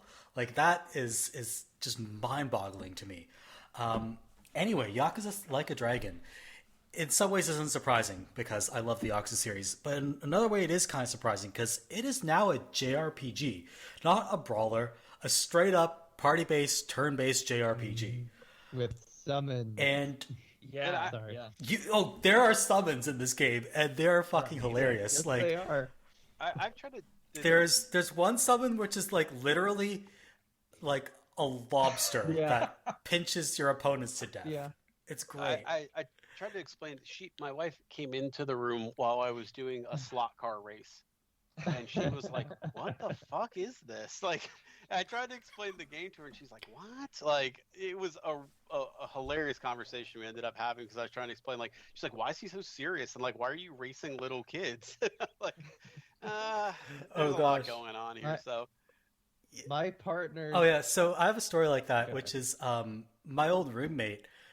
He was a real estate student, and he walked in on me playing Yakuza 0, the hostess minigame. Oh no. And then I had to explain to him, yeah, this is a game about real estate. It basically is. When you boil it down to it, it's like a competitive real estate market and the empty lot. But I'm enjoying it. So I've come around on the Yakuza series. I think one of the things that really highlights is just how wacky it is, and it's comfortable being weird, and at the same time, I don't want this to sound bad or anything, but I like that it explores some of the darker aspects of Japanese culture in some ways too. It shifts between a very powerful sense of humor and an overall just like heightened world, and into themes of Japanese society, of class in Japan and gender in Japan and all sorts of shit. Yeah, it's because I think a lot of the games I've played before that have shown us like, hey, this is life in Japan. They don't really, even if it's a stand-in or whatever, they don't really. Everything kind of seems almost cutesy and fun, and but this game I think really digs down into the bones of some of the stuff. Be like, yeah, maybe it isn't normal that like there's someone buying schoolgirl panties or something. Like it's the whole mission of that in Yakuza 0, like right out the bat. But like some of those darker aspects of it kind of are treated with like seriousness that I don't think I've seen in much other places. It's a deeply human especially series. like Yakuza 7 wouldn't seem that radical in some ways, given like. And this is not making a comparison about relative progressiveness about societies. Yeah. It's just, we live in North America, which is a much less culturally homogeneous society. Some of the stuff that Yakuza Like a Dragon deals with, like particularly like the kind of immigrant alienation that they talk about in the game, is like they're dealing with an issue that's been present in Japanese society that isn't talked about enough. Particularly the experience of Korean and Chinese minorities. Yeah. And that is a huge part of the story in Yakuza Like a Dragon. It's a story about like sorry. It's a story about poverty and gentrification and like the livelihoods of people kind of on the margins of society. And like, I'm not going to say it's the most elegant game or that it gets everything right. Like, that's not the claim I'm going to make here. But even tackling these issues in a sensitive and somewhat sensible way is something that's just not done. It's a lot smarter than other crime sandbox stuff, though. Good gracious! Yeah. It's like gangster fiction broadly has no appeal to me. Be it. Mafia or Yakuza or what have you, but it's these games, and I understand. I just started Yakuza Like a Dragon last night. Actually, this is how much I like y'all, is that I'm having this conversation instead of continuing my Yakuza Like a Dragon playthrough, right? But it's just the depth of storytelling and the level of empathy and dignity that is applied to groups of people that are not often highlighted in video game fiction. How is this series in Japan? Is it like a blockbuster series, or like is it huge? Is it? I wouldn't say it's a blockbuster, but it's pretty popular. Yeah, it's substantial for sure. Like Yakuza is the closest thing Sega has to like prestige AAA right now, which yeah, it's probably after Sonic's his biggest property. Compare in production scale to actual like that kind of stuff, but nonetheless, it's important for them. Yeah, what I was gonna say, actually, kind of like building off Brakeman's point, just compare this game's treatment of sex workers to like oh GTA's. My god, right? Yeah. This and I'm probably going to write an essay about Like a Dragon's relationship to sex workers. So thank you for talking. It's and I'm not going to say they get everything 100% right, but it's refreshing to just to experience a work of fiction where sex workers are treated with dignity. Yeah. Absolutely. And that's just not something that they're characters. Even just the homeless in general. The homeless in general are treated with just a great amount of respect in the Yakuza series. Even going back to like CD Projekt Red and Cyberpunk, I noticed that they named their sex workers Joy Toys. They don't even get names, and then there's just two of them. And it just... And that's not like I would say that's an intelligent satirical commentary, but I don't. No, I don't think it is. It was like it could be, but it's not. It was probably part of that world's background already. That being said, yeah, do they back that up with doing anything? No. Yeah, and Zero feels a little weird. I'm catching up on the whole series, so I'm starting with Zero. Like they do have the phone cards and the erotic video. I put that in super quotes because it's basically bikini videos, but it does feel a little disconnected. Oh, those are the irony about that is those are like the adult film stars featured in those videos weren't born at the time the game that game is set. I remember you talking about this at the Pele's 3 years ago. Yeah, let it go. Yeah, I would say that's the most tone deaf part of the game. I'm not a fan of it. They cut back on it a lot. The Yakuza franchise definitely has a problem with some latent misogyny. Like there is definitely a sexism problem that runs throughout the Yakuza series. It's above a lot of stuff, and but it's far from ideal. Right. I would say, and again, Yakuza 7 is not ideal on this front. 7 addresses a lot of those issues that were present in every other game of the series except for Yakuza 2. That's the impression I've been getting from my 8 hours of play and hearing about it. There are some actual very... Like, the last time a game in the series had very interesting female characters was Yakuza 5. And the last time it had very interesting female characters with actual agency was Yakuza 2. And this is the first time that it's had interesting female characters with agency who play an important role and aren't just there for the eye candy. So I appreciate that. So Bones, what was your number 3 game of 2020? Sorry, I talked about this very publicly. I spent the last couple of weeks doing my best to catch up within a realistic scale of how much I can play in a day or whatever, and I fell a little short of that. I didn't finish Kentucky Route Zero. I didn't finish Paradise Killer. I did finish Call of the Sea. So I treat a lot of my list as a little in a flux right now. I'd like to formally reserve the right to have adjusted this by if we do a GOTY episode in February or March or something. Just putting that out there. I would like to do that again. But I'm gonna. Sorry. Yes. So what is your number 3 right now, as of this moment? Good question. Yeah, I'm Remember, you are locked into this forever, and you cannot change your mind. I changed mine months ago. I've actually had to go back and listen to old podcasts, and people are like, "Hey, what was your game of the year in 2018?" I'm like, I better go look, so I don't sit there. I don't fucking know. I don't remember anything I said 5 minutes ago. I'm old. Yeah.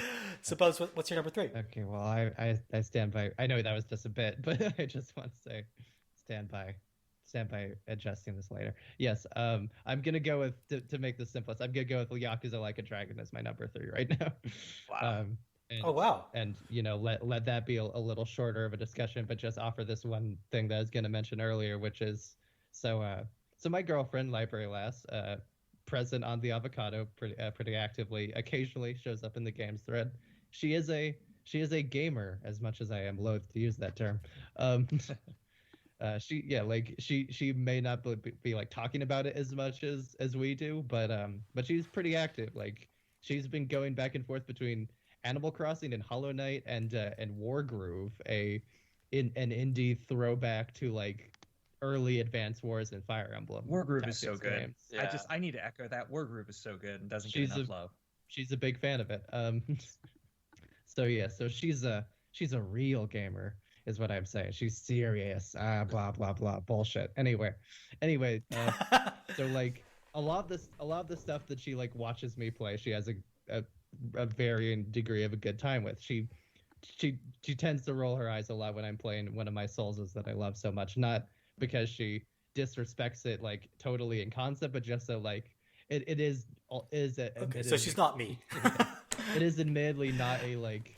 It's not the best backseat viewing experience, you know. Like, it's something that's all about like how good it feels to be doing the action, and yeah, it can be a little repetitive to watch.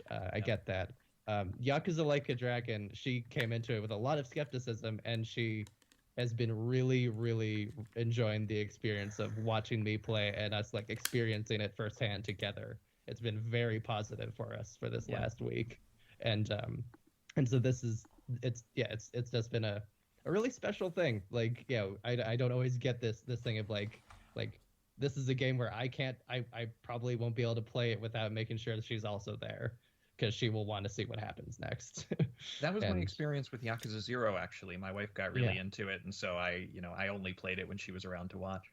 Yeah, and in particular, it has been a really pleasant experience to be experiencing together, like the surprise of the very positive, very empathetic, and relatively progressive perspective of the game. Yeah, like seeing from how grounded it is in the perspective of sex workers and someone who's raised by sex workers and all that, to the to the baby fetish side quest that is ultimately about confronting the difficulties of parenting, and that maybe this new father is not appreciating how much labor his wife is putting into parenting. Like, he knows he's working hard, but he's not considering how much work she's doing.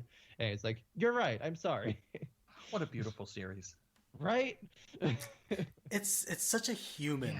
Yeah, series. I know human is like an adjective that's thrown around a lot, but it really feels like it's telling stories about like ordinary people in like messed up situations. Absolutely. For sure, but the people feel really real. Yeah, it uses its kind of heightened setting to somehow draw out the humanity and the dignity even more. Totally. Yeah. Which is absolutely, which makes it have a overlap with a lot of the genre fare I like. Yeah, good point. Yeah, but so Brakeman, what was your number 3? My number 3 actually just got bumped. It changed. Up until about a week ago, my number 3 was Paper Mario Origami King, which is a wonderful game and I recommend it, but it got bumped.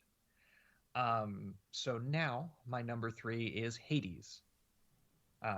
Hades had formerly... That's a game that I want to play at some point. Yeah, it's so good. It had formerly been my number 2. I got a new number 2. So Hades got bumped to number 3. I respect you committing to changing your list while I'm just like, eh. Yeah, well, it's a hard thing to do, right? You know, we place a lot of value on lists. They're the backbone of BuzzFeed, for heaven's sake, you know? You can't disrespect that. I want to contextualize what I said about my list first, really quickly, I promise.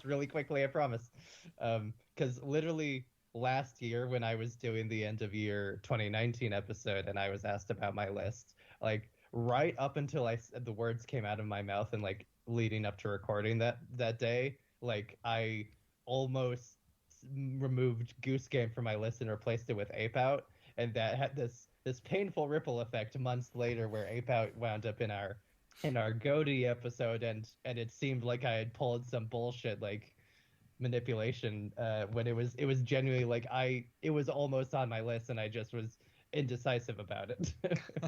Yeah. I don't know if people track the GamesCast cinematic universe that closely. Yeah, no, I suspect but they do. really doubt anyone other than me, maybe Merve, has spent any energy on that at all. I've been meticulously taking down notes for the last couple years, so yeah, I was aware of this. Lovely. I get. Joking, but I need you to understand. My anxiety is bad. I would believe that someone would do that. This would be some like national treasure shit. Could you imagine if we were hiding like Illuminati clues in the GamesCast for people to discover? Don't go listening to our past episodes to figure this out. You have better things to do with your time. Hades is one that I actually almost started. I got to I think my first death was at the Hydra thing. Yep. And then I died again at there was the Minotaur, I think Achilles, and that was my second death. And I was like, I can't remember what that dude. That was your second death? Yeah. And that's I was incredible. It took me 45 tries to get to even get to the final boss of like the basic run on that game. I'm very bad. 3 of 4, dude. Really? See, because I couldn't tell. I kind of got the feeling where the game was going. Yeah. And it's not like I didn't like it, because I could tell that where it was going to get was like how Rogue Legacy got good in the dying, right? Yeah. But like, actually, maybe it was my third death. I think I died to Megara once. I think I died to the. You're so good at this game. I had no fucking clue. I thought like I was bad actually. But I like where the game is going. It's a direction I think I'm interested in. But like kind of like how I played Bastion, I feel like this almost needs to be like a binge like experience, because it just got that combination of Bastion plus Rogue Legacy where it's like I want to feel like the trials and like like how crazy it can be. I refuse to let roguelikes like make me want to binge them on principle, but Hades is better like in its accessibility, in its like flexibility. It's healthier for that, but also like with the narrative threads and all that stuff. It's better for that. Of binging it, I'm kind of intrigued. One of the main threads, because this has been a game that's been talked about quite a lot in 2020, and I should say that just to give some context for anybody who hasn't encountered it, it is it's like a third-person kind of overhead action adventure game, very arcade-like, by Supergiant, the studio that made Transistor and Bastion and Pyre. Worth pointing out, it was in early access on PC from December 2018 to the September 2020 launch. Absolutely, and that is a big part of why this game ends up feeling as refined as it does, because it's very action heavy. It's there's kind of a beat 'em up element to it. You're basically you get to your little avatar, Zagreus, the main character, gets to a screen and encounters anywhere between like one powerful enemy to 20 non-powerful enemies, and sometimes they come in waves, and you're expected to defeat them all before moving on to the next room. And so every so many rooms you fight a boss and change worlds. There are 4 worlds overall, and it could feel very discouraging, especially for somebody who is as bad at action adventure games as I am. But it really does hook you with that kind of that one more run sort of mentality, because each run is different in terms of the skills that you have access to. It's very good at incentivizing wanting to keep playing, like in the sense of that you're not particularly punished for dying. In fact, like returning to the house and talking to very charming characters is its own reward. On top of that, you actively your character build is changing and improving over time, and not just that you are like learning the mechanics. That's a big part about why I think we need a different genre almost, because it's not. I get roguelike as what people are calling it, but it doesn't feel like as punishing as a rogue game would in dying. It almost feels rewarding to die in Hades. Maybe that's just what more roguelikes should be. Yeah. Generally, the distinction that's made is between roguelikes and roguelites. I think that's versus pedantic nonsense. I agree with you. Yeah, it's a bit silly. But I really like my time with it. Most people don't even know that Rogue the game exists. Like, yeah, I love that, like first-person shooters were Doom-likes throughout the 1980s, but eventually they got a genre, but we're still calling these games something from like 1980 that nobody's played. Yeah, and exactly. I will say Supergiant knew what they had coming down the pipe, because like I said, I think I've said it here before, playing it at PAX, they were very excited for this game, and to see people playing it and reacting to it. They kind of had like a real small demo of it, whereas at the time their game was that basketball game. Pyre. Yeah. So they were demoing Pyre, but they were like, look, we got this thing over here. Take a couple minutes. We're really excited. We really want to see what people think about it. I think they had like a cardboard stand up, and that was it. But like, I played that game and I was like, whoa, this is going to be, I mean, it had all the right button pushes. I think you basically only played up to probably Megara at that point. It feels so good. Yeah, it does. Yeah, just the game feel of it, even down to Great the load controls. times. Mhm. The load times are short. Even the load times encourage you to keep playing. Yeah, I like I said, I'm not put enough time in it. For some reason, I looked at how long to beat, and people were saying 150 hours. I'm like, well, I better check Yeah, out something no. else to see that. But Yeah, it's very much a get out of it what you put into it sort Yeah. of thing. I cannot I got to emphasize the final enough. boss You and your and beat it, first, and that was enough. I cannot emphasize enough that you got in your first 3 tries like farther than I did in 20. But Right. yeah, but I also feel bad now. like, I thought I was doing bad. Honestly, I was like, oh man, like Yeah, how did I like, die to there's- this? yeah, there's having beaten Hades the god and escaped once, and then there's having like completed like the story stuff, and yeah, those are distinct completions, and yeah, your mileage may vary on how much of that you want to do. It's a very enjoyable game, though. I know it's going to make a lot of best of.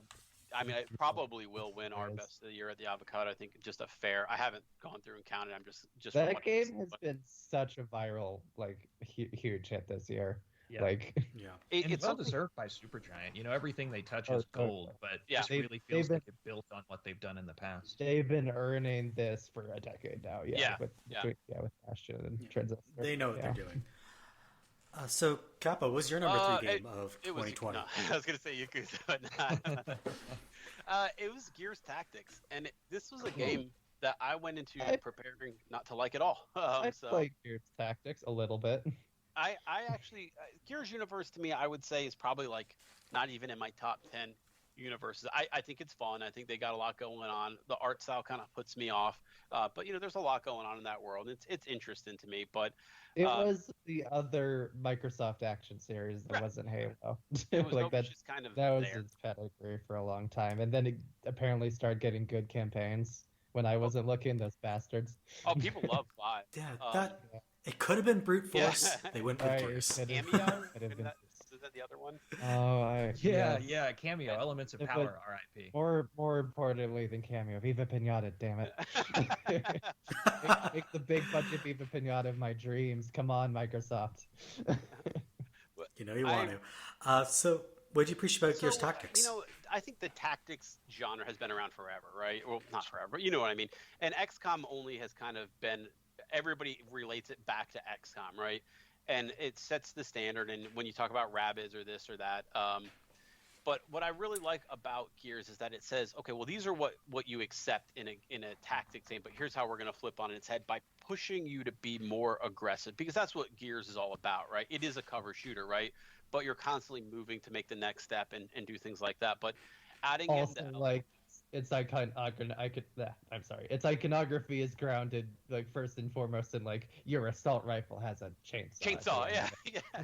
And you take chainsaws against the enemy chainsaw and you grind chainsaw blades. And this game definitely pushes that onto you, right? Like a Yeah, chainsaw or an execution chainsaw is- adds. The chainsaw is action in the tutorial, yes. Which Yeah. that's the one part of the game I've played as of yet. I really like the way that this game kind of pushes this type of game for, like tactics games forwards, and being like, it's not always best to just have a sniper in Overwatch and move 2 squares at a time. You know, the missions have timers, the chests have timers. They've really got to push you into playing and attacking the maps rather than hanging back. Good story, interesting upgrade. You know, you've got the layers of itemization in the game, but having basically classes use a specific item that gets a specific upgrade makes it feel like you're not playing the same mission over and over again and not really favoring one class over the other. So for like a lot of the gameplay choices, I think that Gears Tactics was definitely one of my more fun, completed it, enjoyed it type games, and looks great, plays great. You did a lot of cool little tricks graphically, because that's kind of a weird, I don't know what you call it. I think it used to be called like 2.5D or something like that. Right? Yeah. Not quite, but kind of, yeah. So they do a lot of little neat tricks to make the graphics really pop in missions.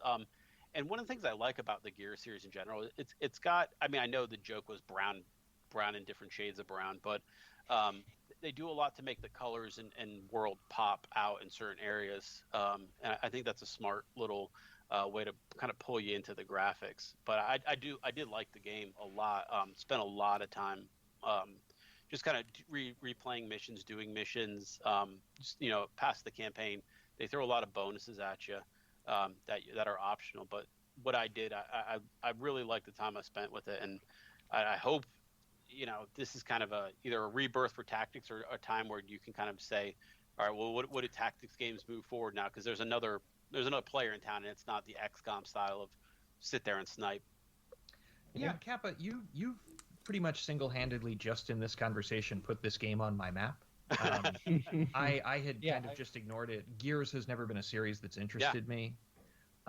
Would you say that you think it's very appealing to somebody who hasn't played previous Gears games? Yeah, I think that part of it is honestly relevant. I think I would recommend this more to anybody who a tactics fan, like similar to how like I love Final Fantasy Tactics or XCOM. Perfect. You know, I mean, I would say that if you like the tactics genre, this takes what you know about tactics and flips a lot of it on its head and makes it feel like imagine a tactics game where you had an urgency to get from one end of the map to the other. That actually reminds me of XCOM 2, which kind of replaced the slow pace of XCOM 1 with more urgency on the maps. I would say the difference is that if you see, so like there's treasure on the map that goes away after a certain number of turns, or like a character that's trapped in one of the little splooshy cells. I don't know what those things are called in Gears, right? And if you get to get him quick enough, then you get that character. So there's cool. But it doesn't punish you like mission failure, like XCOM 2 does. If you it incentivizes it. It doesn't make it a requirement. Yeah, I'm very new to it. It's incentivizing kind of in the meta. Yeah, but I just from the tutorial, I remember the opening holes in the ground that enemies keep spawning out of until you throw a grenade in the hole. Like that's from the original Gears games directly. Yeah, so exactly. It's a very clever integration into this different mechanical genre. So the game says if you want to stay back, go ahead. You can have your snipers kill things, but this hole is going to just keep spawning guys until you take care of it. So that's why you want that rusher position that I almost never used in XCOM, to be honest. You're the shotgun guy who, you know, glitches or gets a bonus move or a rush and a move. That guy was never even an option for my XCOM teams, and here he's like basically my prime, mover in Gears Tactics. So, kind of like how I think Rabbids Mario did for the genre. It's more of a tactics fan game than maybe a Gears fan game. I wonder how it was received for Gears fans, but I think if you enjoy just like that mindset of tactics of like, how do I get from this end of the map to the other and develop characters and make my characters make sense and gear them correctly for the missions. And there's also like a cooldown. So like you'll get a mission where it's like, hey, you can't use shotgunners on this map if you want the bonus. But if you use a shotgunner and he gets injured, you can't use them for 3 turns or something like that. So I kind of like the idea that there's a risk reward for using classes and not just, doing what everybody does. I think in XCOM type games, you just make one super squad, this one kind of is like rotate them in and out. Helps you vary things up a little bit. And then you recruit the people by how you save them. So like there's that, that feeling of like, okay, I got this cool sniper on this mission and I really like her, so I'm going to try to keep her, in my party. But then, two missions later, I'm rescuing a cool shotgunner, and how do I get him in on this team and stuff? So, all in all, I think if you're a fan of tactics and just looking for something that gameplay-wise throws you a lot of curves, this is one you want. Well, you've completely sold me on it. It looked really interesting. Yeah, I when I played it like a month ago, I meant to get back to it eventually, so I'll prioritize it a little more now. Thank you, Kappa. It's got pretty good reviews too. I don't think I'm alone here. I think it just kind of was one of those. If you're a tactics person, this is one you don't want to miss. It's just like, Game Pass is such a huge library, and I'm very new to re-entering that ecosystem, so it has a lot of competition. That's what I was talking about earlier, just scrolling through the list of like 100 channels, and it's not a bad thing. It's just there is a lot of stuff on there. There's a lot of variety. I downloaded display. 10 Game Pass games last night, and I don't know when I'm going to play any of them. Dude, I have 60. Tomorrow. I have 60 Game Pass games downloaded. What a great system. How do you fit them on your hard drive? It's only half full. Oh, wow. So let's move on to our number 2 games. My number 2 of 2020 was Paradise Killer. I don't know how to describe this game, but I'm going to try. I will try to help you if there's room for it. Okay, so let me just describe this. Yeah. So if you've played Danganronpa, imagine a single Danganronpa case, but stretched out into a full game. But you can also start the trial whenever you want, even if you don't have all the evidence.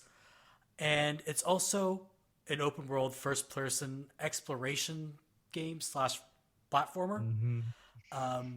And it's weirdly vaporwave and kind of horny. Very vaporwave.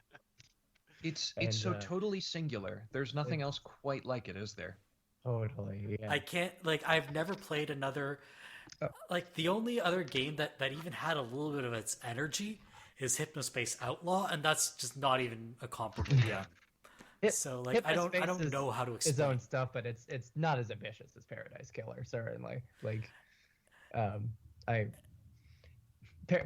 Also worth saying, Paradise Killer has this massive amount of it's its own completely original world and world building that you are just gradually sifting through via this murder mystery. That doesn't resemble anything in any other piece of fiction that I've encountered. Its lore is entirely it's a completely new genre of fiction. Totally, yeah. Or stylistic genre, I should say.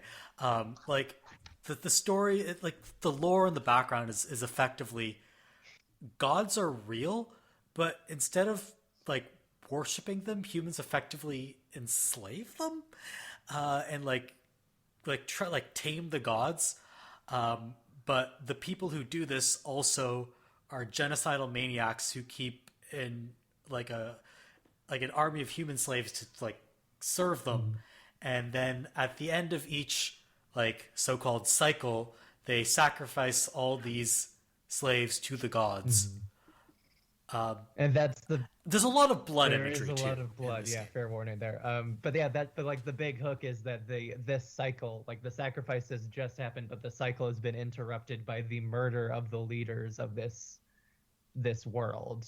So everything is frozen still, and you have to come in and determine all of the ulterior motives of this dense everyone scheming against each other environment, and everyone's talking about how they can't wait for the cycle to move on. They want the new cycle. They believe Island 25 will be the perfect one finally.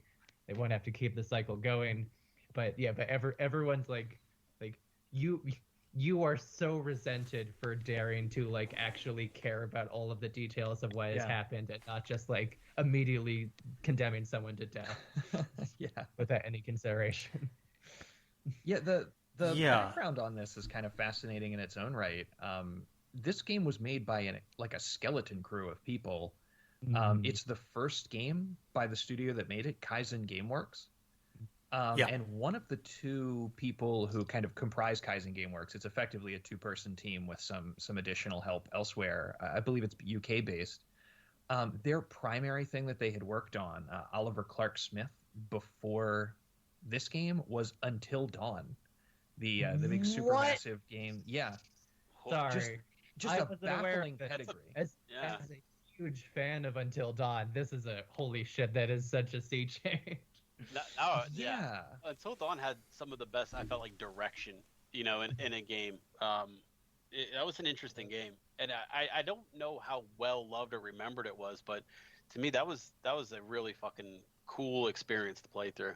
Totally. I don't think I've ever gotten all the endings still. Yeah, you can see the ambition between that game over to this, and the sense of like having a very, very cohesively thought out sense of your visual language. Those are the overlaps I can see. Yeah, and just the sheer amount of endings and different ways that things can go. Because Paradise Killer, like you said, Merv, is just impossibly open-ended in some ways. Yeah, that's I have to admit, I played 2 hours of Paradise Killer. I'll admit it's very intimidating, the thought of I really have to just only have my own capacity for investigating this world and asking the right questions and making connections and all of that stuff. I really have to do all the work on this. I utterly admired the design philosophy of that, just with the Return of the Obra Dinn. But but also, holy shit, it is a challenge. This is a game where if you the way the open world is designed, if you see something weird on one part of the map and you think, hey, this other part of the map has a good vantage point for this event, then you can go up to that part of the map and find proof that someone was watching those events unfold down below. And you could piece that together yourself, or then you could find it 5 hours later as something gets mentioned in a conversation. I got either that'll be that island very quickly. Either that'll be oh, I should go investigate that place, or, I feel so clever, I found that out before you told me about it. And sometimes you can use that proof in conversations with those other people. I found this thing that you're talking about, and I know you're full of shit, or I know you're telling the truth. It's a really well put together experience. I didn't think I would like it this much. I thought it would be kind of cool, and I was really as someone who loves Danganronpa, I was a little bit apprehensive at the concept of taking that idea and messing with it, but they messed with Danganronpa in the best way. And what Kaizen Gameworks ended up putting out is something really special and really bizarre, and I don't think there will ever be another game like this. This game is so singular in its vision, its design. That definitely can't be disputed. Will you have a lot of fun with it necessarily? Maybe not, but yeah. But first-person platforming has never been fun. And hey! Mirror's Edge is a masterpiece. Touche. Titanfall 2, okay? Titanfall 2 is the first-person platformer. I retract my objection. But yeah, Paradise Killer will definitely be in my top 5 on that alone. But I should emphasize, it is a niche game. Totally. If everything I've described sounds just not your shit, it won't be your shit. To contrast to my story about Yakuza 7, my girlfriend found just the sensory overload of the sound effects and the visual design and all the notifications you get when you pick up evidence and all of it. She found it so overwhelming, she had to shut it down. Yeah, it's going to be engaging. So here's the litmus test. So here's the litmus test. If you think the phrase "Nani the hell" is hilarious, then you will like this game. Yes, we did both laugh at Nani the hell, but the sensory overload was a lot. Fair enough. Yeah. All right, Bones, what's your number 2? My number 2 is Hades. Good call. I have 3 words for you, my friends. The dash attack. The dash attack is one of the best feeling attacks in a video game that I have ever played. I really love the one with little spins underneath you. I don't remember what that one is called, but man. I mean, all the boons add stuff to the dash are just make it even better. But the pure dash attack itself, I my primary playstyle is the dash attack. I dash through an enemy, stab him a couple times, then dash back. Like that's my that's my style. and I mean it works. I found figuring out the dash attack really unlocked the game. Totally. It's very key to the game and the design. Yes, that's true. But also just on its own, it feels just so fucking good. Also, getting a weapon that feels like the kind of weapon that you would or want to use. You know, that's always so important in those types of games. I mean, for me, it took up to getting that shield when I was like, this is the one. You know, like I'm sure there's better ones that I go with, but the shield is an interesting niche. I'm super basic. I'm sword and spear right now. Very basic. What a rewarding you have no game, range with the fist. So many different play styles. Okay. Sorry. I mean, it's great that a game can support all those play styles. Totally. Yeah. Absolutely. There's a gun. Yeah, and it's awful. No, unless you like it.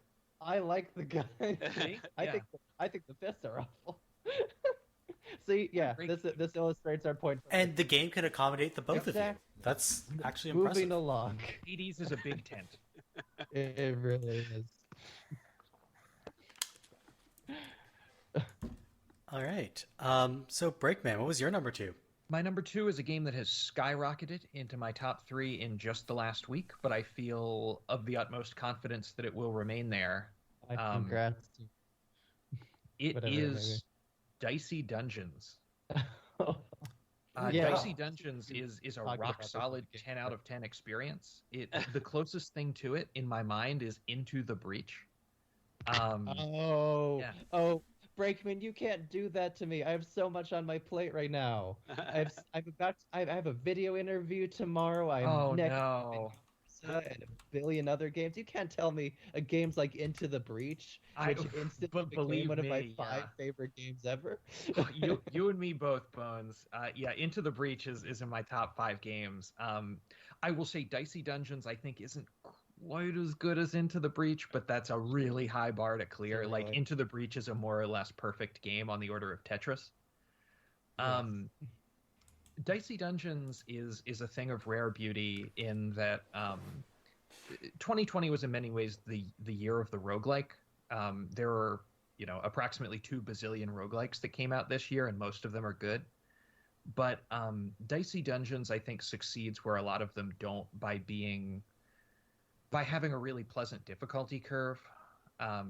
Its mechanics are very simplistic. It's unfortunately a bit hard to describe, so I would recommend listeners just watch a brief video of it or something.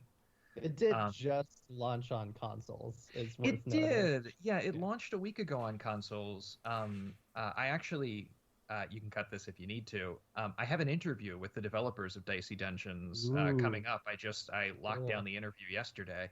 Congrats. Oh, wow. Yeah, awesome. I'd heard about Dicey Dungeons last fall when I had Apple Arcade for a hot minute. Right, I think it launched on Apple Arcade, right? It was one of the Apple Arcade breakouts, like Grindstone, like Sayonara Wild Hearts, like What the Golf, Right. Apple Arcade, and when it all launched, of those have come to Switch now. Yeah, Apple Arcade. Fingers crossed for Next Stop Nowhere to eventually come. Totally. Merve, what you said. Sorry about that. But yeah, so Dicey Dungeons, it's a roguelike with dice. Yep. Yeah, to be more precise, it plays out as kind of a combination of dice rolling and a card battler. In that you have 6 different avatar characters, but you just start with one. The others unlock as you complete subsequent runs of the game. Like any roguelike, it's kind of run based, so when you lose, you just restart. In this case, unlike Hades, you don't really gain any overall progression each time. Each run is entirely unique, which should be a drag. That would normally drive me crazy. But each time that you play through a run, you sort of change the loadout of your character. You gain different cards that can be used on the run, and the cards are activated by rolling dice.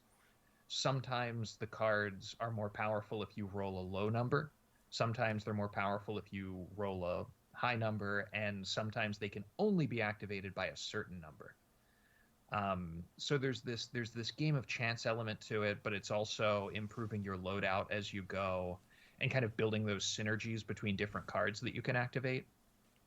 But on top of all of that, the aesthetic looks like kind of an Adventure Time, like late 2000s, early 2010s Nickelodeon style program or Cartoon Network or what have you. Ooh, It's I beautiful. like that aesthetic. It's elegant. It's simple. The game reminds me a little bit of a more player-friendly Slay the Spire in its mechanics. Oh, I'm looking at it right now, and the aesthetic this is not a reference most people get. The aesthetic reminds me a lot of Camp. Oh, yeah. Yeah, I I'm get not that. familiar with that. Now I want to see it because I think this game is beautiful. It's a Rooster Teeth cartoon. It's funny. I enjoy it. But yeah, that's the aesthetic that it kind of reminds me of. Sorry, that wasn't supposed to sound. I'm really digging this. Just to give her credit, the artist responsible for this is Marlo Dobby. Cool. I also want to apologize if my tone sounded like really disdainful. Like genuinely, that was supposed to be like neutral, just like it is a Rooster Teeth production.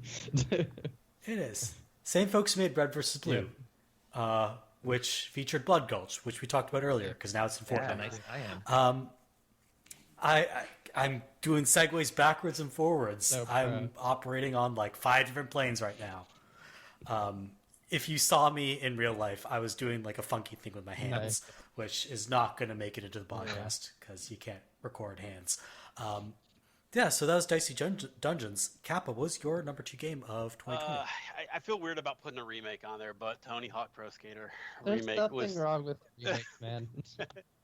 I mean, it's legit like a fresh thing. Like it was, a lot of times you feel like, okay, I didn't get a good feeling that this one was going to be anything other than, hey, we're going to pop some new graphics on it and get it out the door, right? But damn, they nailed it. I mean, and there's so many little things here and there that just feel so different. And I really like the game. Obviously the core is damn near perfect, but I like the way that the game kind of gives players the ability still to do exactly what you want to do when you want to do it, because the controls are just that good. I've never really felt like, a lot of times, the controls in a game matter, but in Tony Hawk, it's like if you don't do the thing that you told it to do, you get frustrated, right? But no, they got the controls right, they got the graphics right, the music's still there for the most part, not all of it, some of it, but the game looks and feels and plays great. You still got to design your own park, and I mean, just every little aspect of the game feels so good. A lot of it is nostalgia, don't get me wrong. I definitely have a lot of nostalgia for the series, but it feels so good to play and just kind of enjoy like the little things here and there with the game that as far as remakes go, I think it's pretty much exactly what I want, which is gets all the stuff that the game did right, gets a little bit of the stuff that the game could have improved, and it looks and feels otherwise pretty much the same. So my understanding is that they essentially took the mechanics from Tony Hawk 3 and 4 and put it on the maps of 1 and 2. Yeah. Yes. And Okay. on top interesting. and then each little map got little tweaks and changes to really make the game feel more like it's, I don't know how to describe it. Like the maps have, how there's always like the secret areas, the secret whatever's in the maps in Tony Hawk. They've got a lot of that going on, and it really feels like they knew what they wanted to do in kind of terms of like the collectibles and the tweaking and the skate and the that sort of stuff. Damn near perfect. I mean, I didn't want to be disappointed. It's just kind of like, getting to hang out with an old friend or something, and yeah, especially after Tony Hawk 5 kind of shot the bed.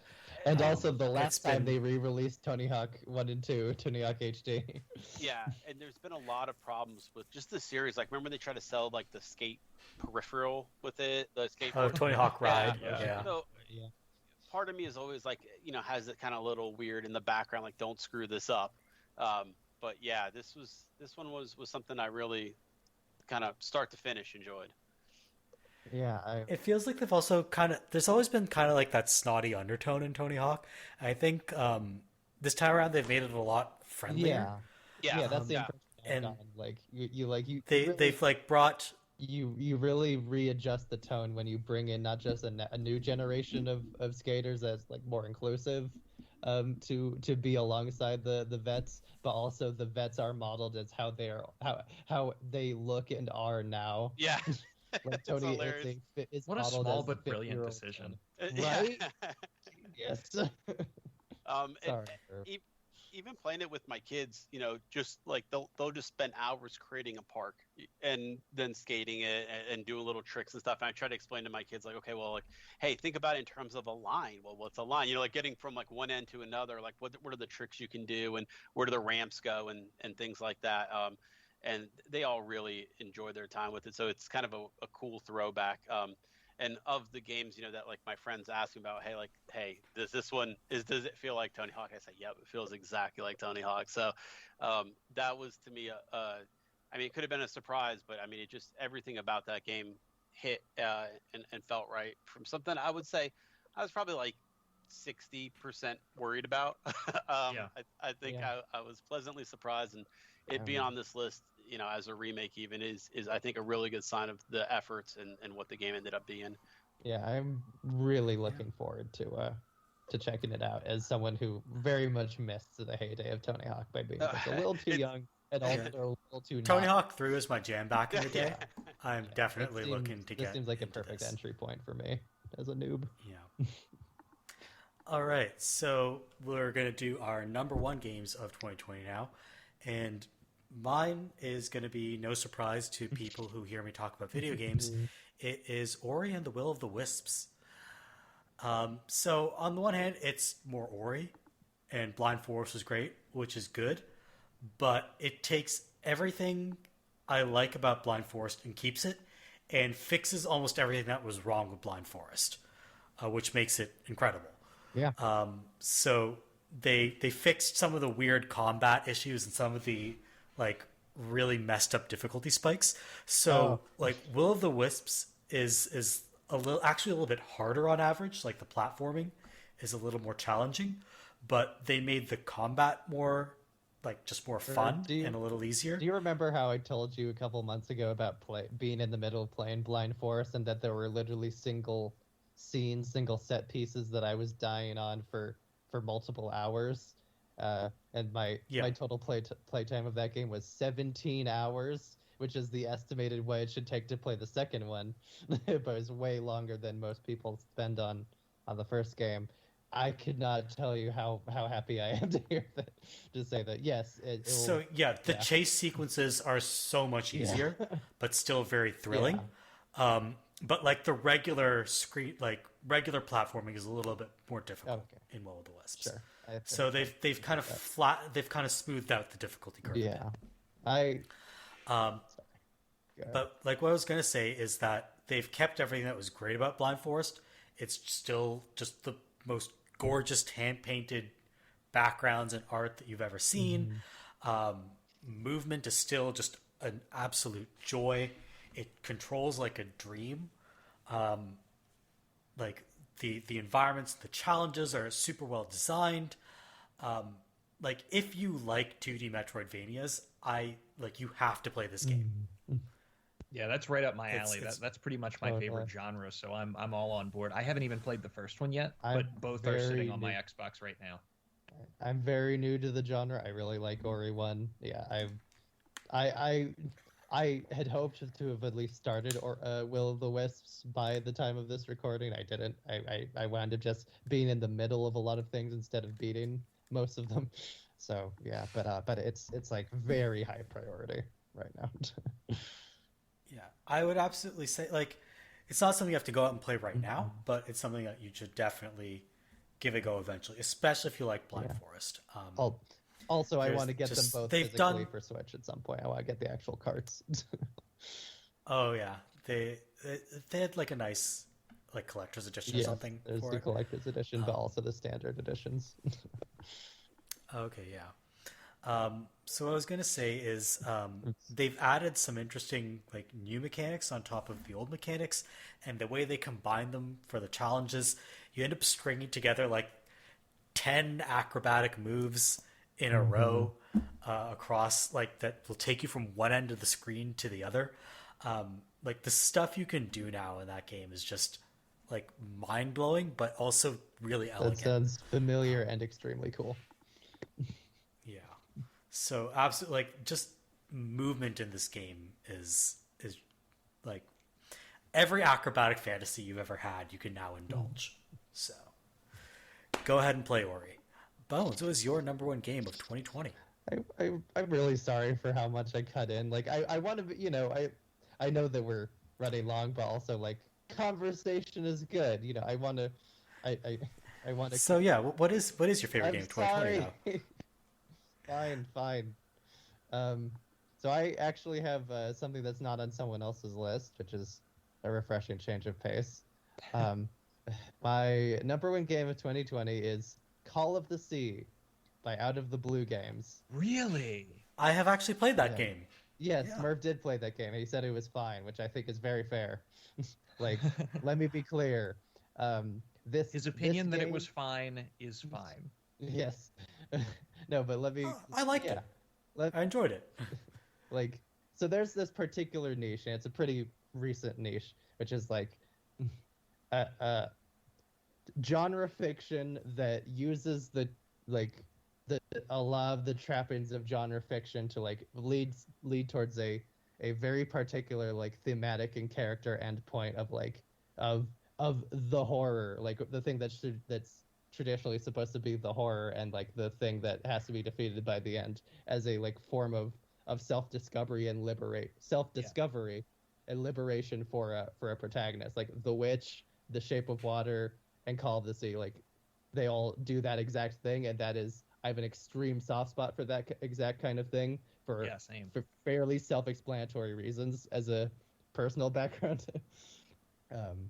So it, like, the story like completely resonated with me on that front. They really pulled that off. But also, like, as a not puzzle game person, like, I recognize, for someone who is more of a puzzle game person like you, Merv, like, I can see some of the mechanical shortcomings, and I do like I would definitely put it above like. So I wouldn't even characterize it as a shortcoming. Like, just to give my thoughts here, I prefer puzzle games where you learn a set of mechanics over the course of the game and then combine them in increasingly complex ways. But this is the other kind of puzzle game where you're presented with a challenge and you have to figure out how to solve it with bespoke mechanics for each puzzle. Each individual mechanic or each individual puzzle is completely individually integrated to its own mechanics and its own place in the setting. A little more Professor Layton than The Witness. Exactly. Yeah, and what I would say is this is, as someone who prefers the former kind, this is the best possible example of the very well executed version of that. Absolutely, I agree with that completely. And I especially like what I like the most, besides the story, I guess. But what I like most about the game is that I think it's very strong on an overall sense of cohesion. Like the setting, the characters, the world, and then the actual like puzzles, and the puzzles as a means of exploring the world and progressing the story are very well integrated together, and there's very little dissonance. I'm not a person who uses the word immersion a lot, but this for me was a very effectively immersive game. And I will also say, like, on the spectrum of like what I call first person adventure games, what other people call walking sims, like I don't think it's the absolute peak in terms of mechanical design on that front. Like, it's a little more restrictive, and less, I guess, innovative than it you could can't be. Like run off the edge of anything. You literally can't. You have to follow a predetermined path. You literally can't like jump off a small ledge down and move a little faster, which but did your girlfriend watch you play this at all, and if so, did she like it? Thank you for keeping that that reference point going, Brakeman.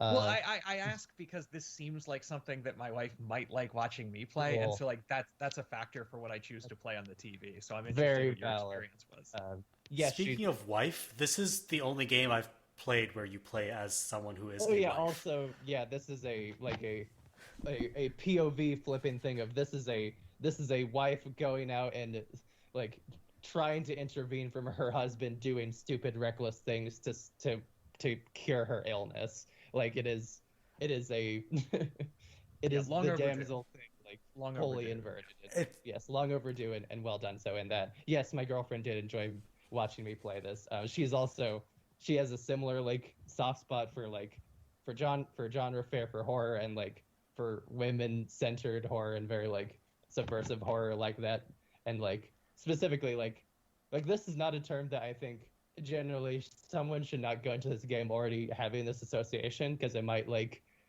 things a little too obvious, but Lovecraftian, like that's an aspect of this game I mean, the pre-release marketing kind of played that up, that's the so I impression don't that think had it's gotten. a spoiler to say that. It did, but it did do that. But that's the thing. Like literally from the first scene of the game, I immediately figure out the entire rest of the story, and I still found it incredibly moving, and I cried. Like, but if you're less particularly fond of what you already know that you're fond of the kind of thing it's doing, then like the extreme telegraphing might like be an obstacle for you. Well, this was already on my list, but it has now gone up in priority. Yes. But yes, my girlfriend enjoyed watching it a lot. Because I did the last 2 chapters at like midnight, 1 a.m. She missed that part. It was an 8-hour game for me because I'm bad at puzzles. The other thing I'll say about this, and like I hate to be that kind of gamer, Sure. but the first 2 chapters especially, just absolutely gorgeous art direction. It is really, really gorgeous. Just like if you're playing on a high-end PC, it looks incredible. Like what they've done with the lighting I had and a all that. small handful of visual glitches, but nothing that was like so constant or so distracting that it was. That's a shame. It's an issue. Yeah, it definitely runs well on One X, but yeah, I'm sure it would look even better on a Series X or the best PCs. It has some asset streaming issues in that sometimes it hitches when it really shouldn't, because it shouldn't be that demanding.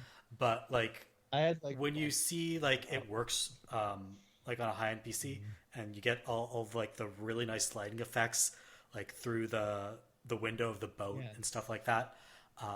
They've done a really good job with the art. The art style and the integrating that with the world design and all that is really, really as a strong style to it as very gorgeous. Yes. And also like for those minor polish issues, like this is a small debut title Spanish team. It is not the AAA size developers that we spent an hour haranguing earlier. Yeah, much like Paradise Killer, a game that came out of nowhere. Exactly. Yeah. This is, I think, it's a studio of about a dozen people in Spain. Some of them are veterans of BioShock. Yes. Yeah, that makes so that much should sense. give you so there's some experience there, but also like what little like missed polish is there, like they will have actually already fixed it within probably a pretty short span of time. Yeah, I don't even think of it as an unpolished game, but then again, I have the PC experience, which is I don't think of it as unpolished either. Like I said, it was like I can count the number of times I had an issue on one hand, and I don't think that's bad at all. Certainly. Yeah, especially compared to some other games that came out this year. Yeah, not even just Cyberpunk. Breakman, like Watch Dogs Legion. Yeah. Oh yeah, the Watch Dogs. We didn't even talk about Legion, but yeah, that game was the buggiest game of 2020 until Cyberpunk came along. Yet? It basically does run on PCs, or it didn't at launch at least. Yeah, it was buggy. It runs now, from what I've heard. Breakman, what was your number one game of 2020? My number one game of 2020 was Ghost of Tsushima. Oh yeah, I've played that as well. That was a game that I enjoyed. Yeah, I was much more fond of this than I was anticipating. I actually none of the review coverage of it got me that interested. It was actually more the kind of when folks were talking sort of retrospectively about what games they had played and enjoyed throughout the year this fall that I got more interested in the game. I was afraid that the violence would kind of put me off, because that's something that can rub me the wrong way in a game. And it is a hard M rating. It is a violent game. Not just because of the violence, but also because of the butts. There's a lot of butts. Did someone say but? Yeah, it's a real kind of Yeah. Tina Belcher, Bob's Burgers. It's really pitched at the butt crowd. But yeah, it is a violent experience for sure. But at the same time, the violence is well, again, just for context, this is a samurai open world action adventure game set during the Mongol Empire's attempted invasion of Japan, which is an actual historical event, though of course this is an extremely fictionalized version of it. Yeah, in the real version of it, they the Mongols had a lot more success. Yeah. But so the general vibe in this game is kind of it tonally reminds me a lot of kind of a Kurosawa samurai epic, which again is not necessarily something that I expected to enjoy, but in actually playing this, it's like a niche that I wasn't aware that I needed in my life. Just roaming around the island of Tsushima and liberating these strongholds from the Mongol Empire that's taken over. And particularly the one-on-one sword duels are so elegant. They, and especially with whom I'm talking with on this podcast, I suspect this may be a controversial opinion. I felt like Ghost of Tsushima succeeded where Sekiro failed. In that, I would 100% endorse that. Oh, I thought you were going to disagree with me. Oh no, me! I'm a known Sekiro hater. Known Sekiro hater, yes. And I'm someone who loves FromSoft, but also only just bought Sekiro and hasn't started it yet. So Brakeman, call me at around May of next year. All right, and we can keep this debate going. There you go. No, like I 100% agree. It like just at like a super micro mechanical level. Sekiro is not super responsive. Like you swing your sword, and because they want to animate the entire sword swing to make it look realistic, you end up getting that little bit of delay that you have to account for, and it makes it feel unresponsive. The other problem is Sekiro queues inputs, so you can like double tap, and that's like 2 sword swings, whereas Ghost of Tsushima will eat your inputs, so that you can't button mash either way, but yeah. It's a little bit more forgiving of an accidental button mash. Isn't it? So it ends up just like the super micro level. These little tweaks make a very similar combat system go from just absolutely atrocious to really, really fun. Yeah, and the two games are so different in so many ways. Sekiro, of course, is a FromSoft, highly technical. I don't even know what you'd call it, like a kind of an action RPG. Really just an action adventure, but it's very linear. It's very combat focused, whereas Ghost of Tsushima is very open-ended and intentionally more forgiving.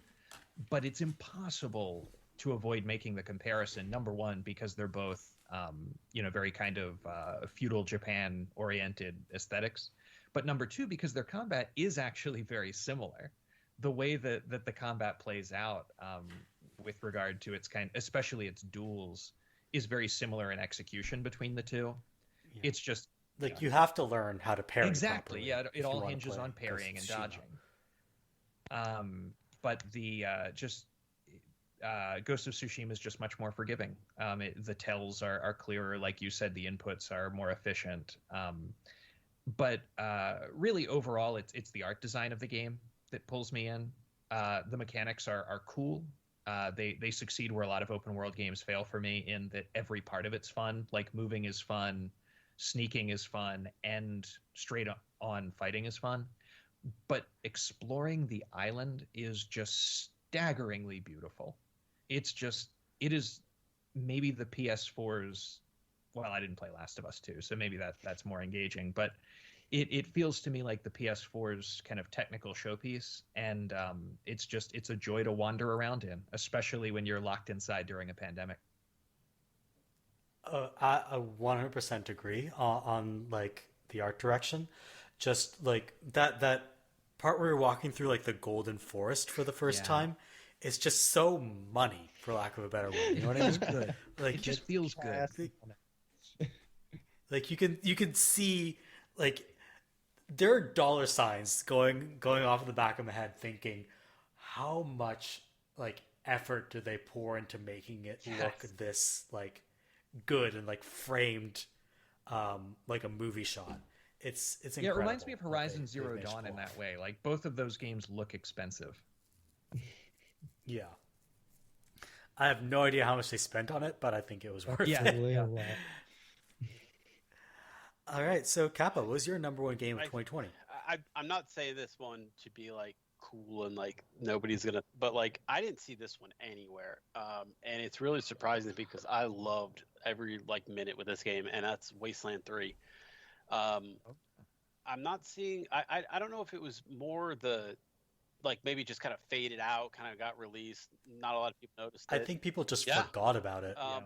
But it's been a while since I've seen. Like I played, the CRPG revival's on in its fifth, sixth year or whatever. I mean, this is the second Wasteland we've gotten on modern, kind of revival and everything. But finally, I feel like everything that series has wanted to do in terms of like storytelling and gameplay and an actual budget has kind of all hit that perfect spot, and just gave me a game that like is exactly the post-apocalyptic CRPG I've always wanted to play. I mean, this might even be better than like the old Fallouts, honestly. And it just feels weird that that's high praise. I really mean it. I mean, I think the story's in a lot of ways better. The combat's a lot more refined. There's a lot going on. Your choices. I mean, you want to talk about choices that matter. Literally, like every step along the way is a choice that feels like it pays off in some way or another. I mean, I think it got consistently high reviews and good reviews and stuff, but I just don't. I think for the first time in a while, it was the writing that really just brought me in, and really kind of kept me there. Like from good to hear. Like from the start to the end. I wanted to see not just like where the story went, but where my companion stories went, and where like the stories of even individual NPCs I ran into, and what choices I was making were going to do or going to have impact on. That's so hard to pull off. Yeah, it is. I mean, I always like to when the game brings me in by writing or storytelling rather than just, hey, it's a graphical juggernaut or like those are all good and I'm not saying anything bad about it, but it feels so much better to be pulled in by like caring about the story. I mean, it ages better and it sticks with you longer. Yeah, and it makes you want to replay it too. Yeah. To relive that, But I was really shocked that this one kind of just seemed like it fell off, which, I mean, it happens sometimes, in Game of the Year lists and stuff like that. But I'm not even seeing it anywhere. I don't even know if it, but I really think it's one of those ones that deserves kind of a mention in the conversation because of what it did as a game. And not just that, but I mean, it's an important series. Wasteland is where we get, a baseline for a lot of stuff. And CRPG revival has been fueling RPGs in a lot of interesting directions, just period right now. So seeing Wasteland 3 kind of just stick out and be such a good game, and it's something I played, kind of start to finish. And I even like some of the little changes to it from 2. The combat is a lot more streamlined. It's a lot less will I hit, won't I hit type stuff. You get a much better idea. The maps are a lot less visually cluttered, but still do a lot with that kind of isometric, look and graphics settings. And the towns feel a lot more alive. One of the things when I was talking about this game when I was first playing it, what I liked about it was within the first, hour, you're in a town. And a lot of RPGs drag that out. You know what I mean? Where it's like, okay, well, we're in the desert or we're in this area and we're going to go and teach you hold your hand and get you there. And then eventually you'll get to a town. This game's like, nope, here you go. Figure it out. There's sides and everybody wants to do something and you're stuck in the middle and where are you going to go with this? Oh, that's good to hear because towns are always my favorite part of an RPG. Yeah, same. And this one does a good job about getting you into that real quick. And it creates a sense of urgency and interest for like the main story.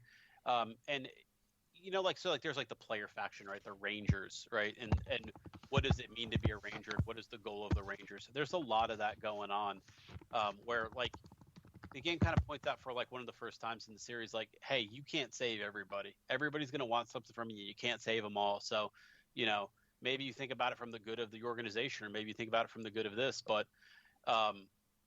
it puts the choices in your hand and then lets you decide what you build on. And I really like that. And it's a smart game with a lot of good writing, a lot of good characters, a lot of good choices. I think maybe it doesn't bring in enough of maybe that mainstream audience, or but I think if you're interested in that, that's a really good one to give a shot. And I don't think the CRPG revival is going anywhere, but I think this is kind of like one of those things where it just takes just enough steps that I really enjoyed everything about it, start to finish. I wonder if post-apocalyptic is just a bit of a tough sell this year. I think that's the reason I didn't play Last of Us 2, Yeah, I definitely... That might be part of it. There was something about the misery factor of Last of Us 2 where I didn't want to. You know what I mean? Like that game's... That's one that tugs on a lot of the emotional heartstrings, I think, and it just wasn't something I really felt like kind of engaging, but... I don't know if the post-apocalyptic setting of it was more just like that it's going to tell like a character-driven, you're going to get to really know these people, and then they're going to slowly crush them and their dreams. Not the setting, it's the tone. Right. Yeah. Okay. And I think a post-apocalyptic is usually where you get that tone a lot, though, because it's just kind of like a world without hope type feel, Right. Wasteland 3 takes place long enough that it feels less like it's taking place in post-apocalypse and more like post-apocalypse. You started to rebuild a little bit. There's towns, there's cities, there's somewhat organized forms of government and things like that. So you're getting a little bit more of like the feel that like you're inhabiting and making a difference in a world. Nice. That makes me more interested. Yeah. And less like hey, you come up on a ramshackle group of huts, and everybody needs food. It's more like you're getting involved in little disputes over who has the right to sell this type of merchandise or things like that. The guy who makes it or the guy who sells it or things like that. So I really liked it. I think one more on the pile of a lot of great RPGs that have kind of been in the past few years. But this one I think is one to check out if you've got the time. It's a long one. I'll definitely say that. So budget your time accordingly. But I enjoyed it. I'm looking at... I thought it must have released early in the year to follow the conversation. I'm looking at released at the end of August. Yeah, which I'm surprised. In fairness to August, had like Fall Guys and then Among Us as like surprise streaming viral hits. Yeah, there's a lot going on. Yeah, maybe it sucked all the oxygen out of the room. I don't know, but this is. I'm surprised. I've heard it come up in one or two year-end conversations, but like. It's not come up in most of it. It's not really. I'm thinking it's probably got 80s-ish reviews. It's a 85 Metacritic. I mean that's a solid. An 85 RPG any other year would definitely be in the conversation of games of the years. But it's just I don't know. A lot came out this year. I think it was better received than Wasteland 2. Oh, definitely. Yeah. And Wasteland 2 was talked about a lot. Yeah. So I'm really confused. Maybe Baldur's Gate 3 doing early access also distracts. Yeah, suck the air out of it. Yeah, possibly. I mean, it's definitely got the name recognition, but I don't even know if that's a complete game yet. I think it's getting there. Not. But it's also like CRPGs don't get that much air in the room to begin with, and Baldur's Gate is kind of unless they're now. Disco Elysium these days. All right, so that's our favorite games of the year. Let's switch gears a bit and talk about our least favorite or most disappointing games. I'm realizing I wish I'd mentioned Disco Elysium director's cut during the Game Awards section, but it's fine. I know we got. Yeah, that was announced. Yeah. There will be so excited for more voices and more quests and stuff. So you can play that when it comes out next year. For me this year, I didn't play any games I truly hated. Like the worst game I played was Super Mario Brothers 35, and I played that for like an hour, so I don't know if I can really say it was that bad.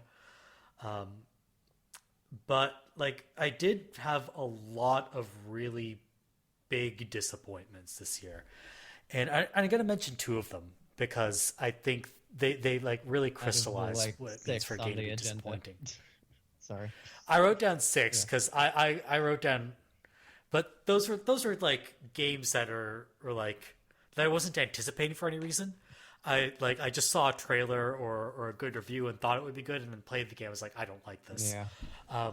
But these were games that I was anticipating and thought would be great, or that were well received otherwise, or that I had good reason to think would be good. Okay. And the first one of these is Death Come True, which, for those of you who don't know, is an FMV game from the creator of Danganronpa, Kazutaka Kodaka. So I love Danganronpa. It's one of my favorite franchises. So I thought, FMV Danganronpa, that's got to be incredible. And this is not FMV Danganronpa. It's just an interactive movie. There's nothing to it really. It's short. Sorry, excuse me. It's short. The plot is okay. It just feels like it would have been better as a movie. Woof. The interaction with it feels meaningless. There are false branches, kind of like his colleague Kotaro Uchikoshi, who's known for the Zero Escape series and the Somnium Files. It employs the same kind of branching narrative structure where you go down each branch to uncover more of the story. But Uchikoshi has a talent for using that structure to say something or to relate the story in an interesting way. Here Kodaka uses it for no reason whatsoever. Every branch you go down that isn't the final branch is just pointless. What a bummer. And so you end up with this story that's told in a needlessly convoluted way that just would have been better as a movie.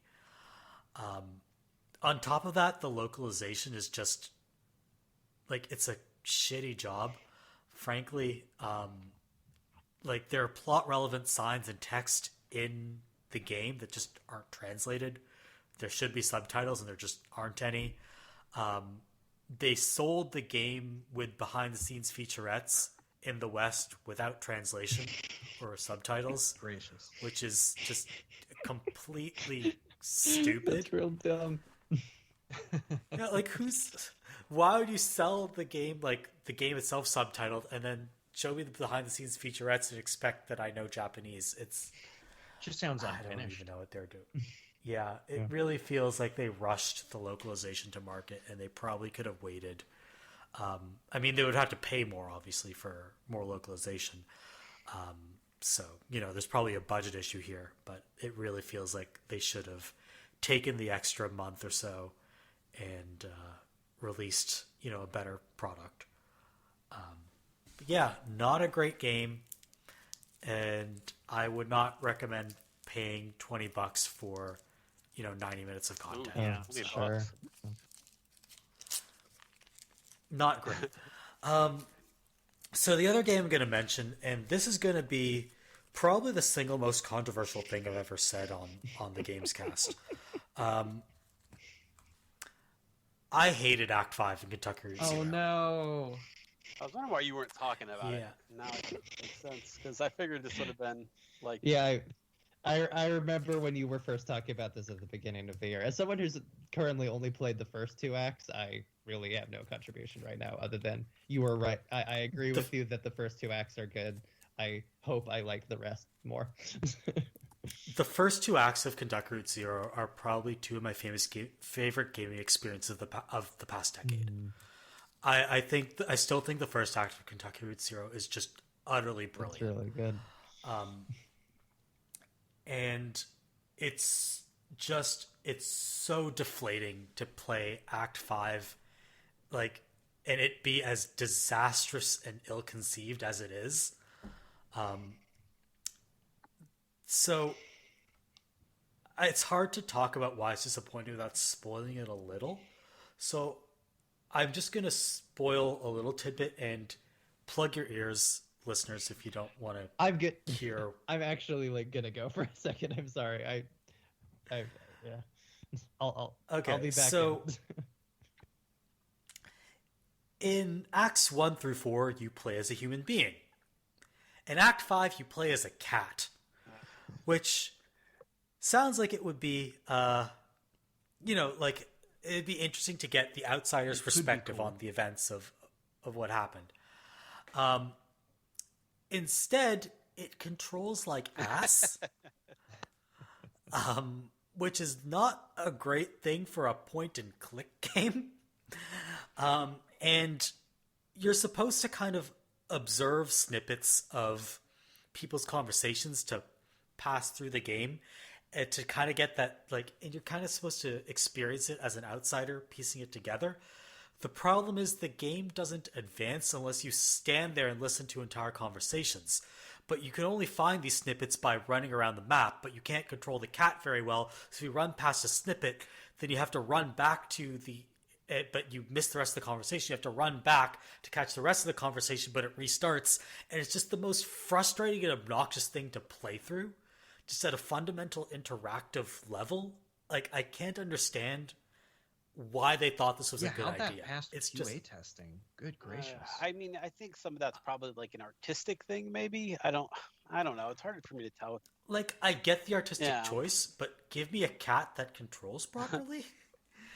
And then the second problem that I have with it is like a little bit more fundamental, and I just want to stress this is my opinion. Other people are absolutely adore Act 5 and think it's like an appropriate and thematically resonant capper to the series. But just to give a bit of background, the series is really about the ways in which capitalism has affected communities throughout the United States and how that has affected livelihoods, pushed people into debt, and kind of hollowed out communities, especially in rural America. And so the question it poses to players is, do you give up in the face of this? Do we all just go our separate ways and kind of try to make do in the face of this? Or do we band together and rebuild in the face of disaster and devastation left behind by these predatory mining corporations and warehouses, etc.?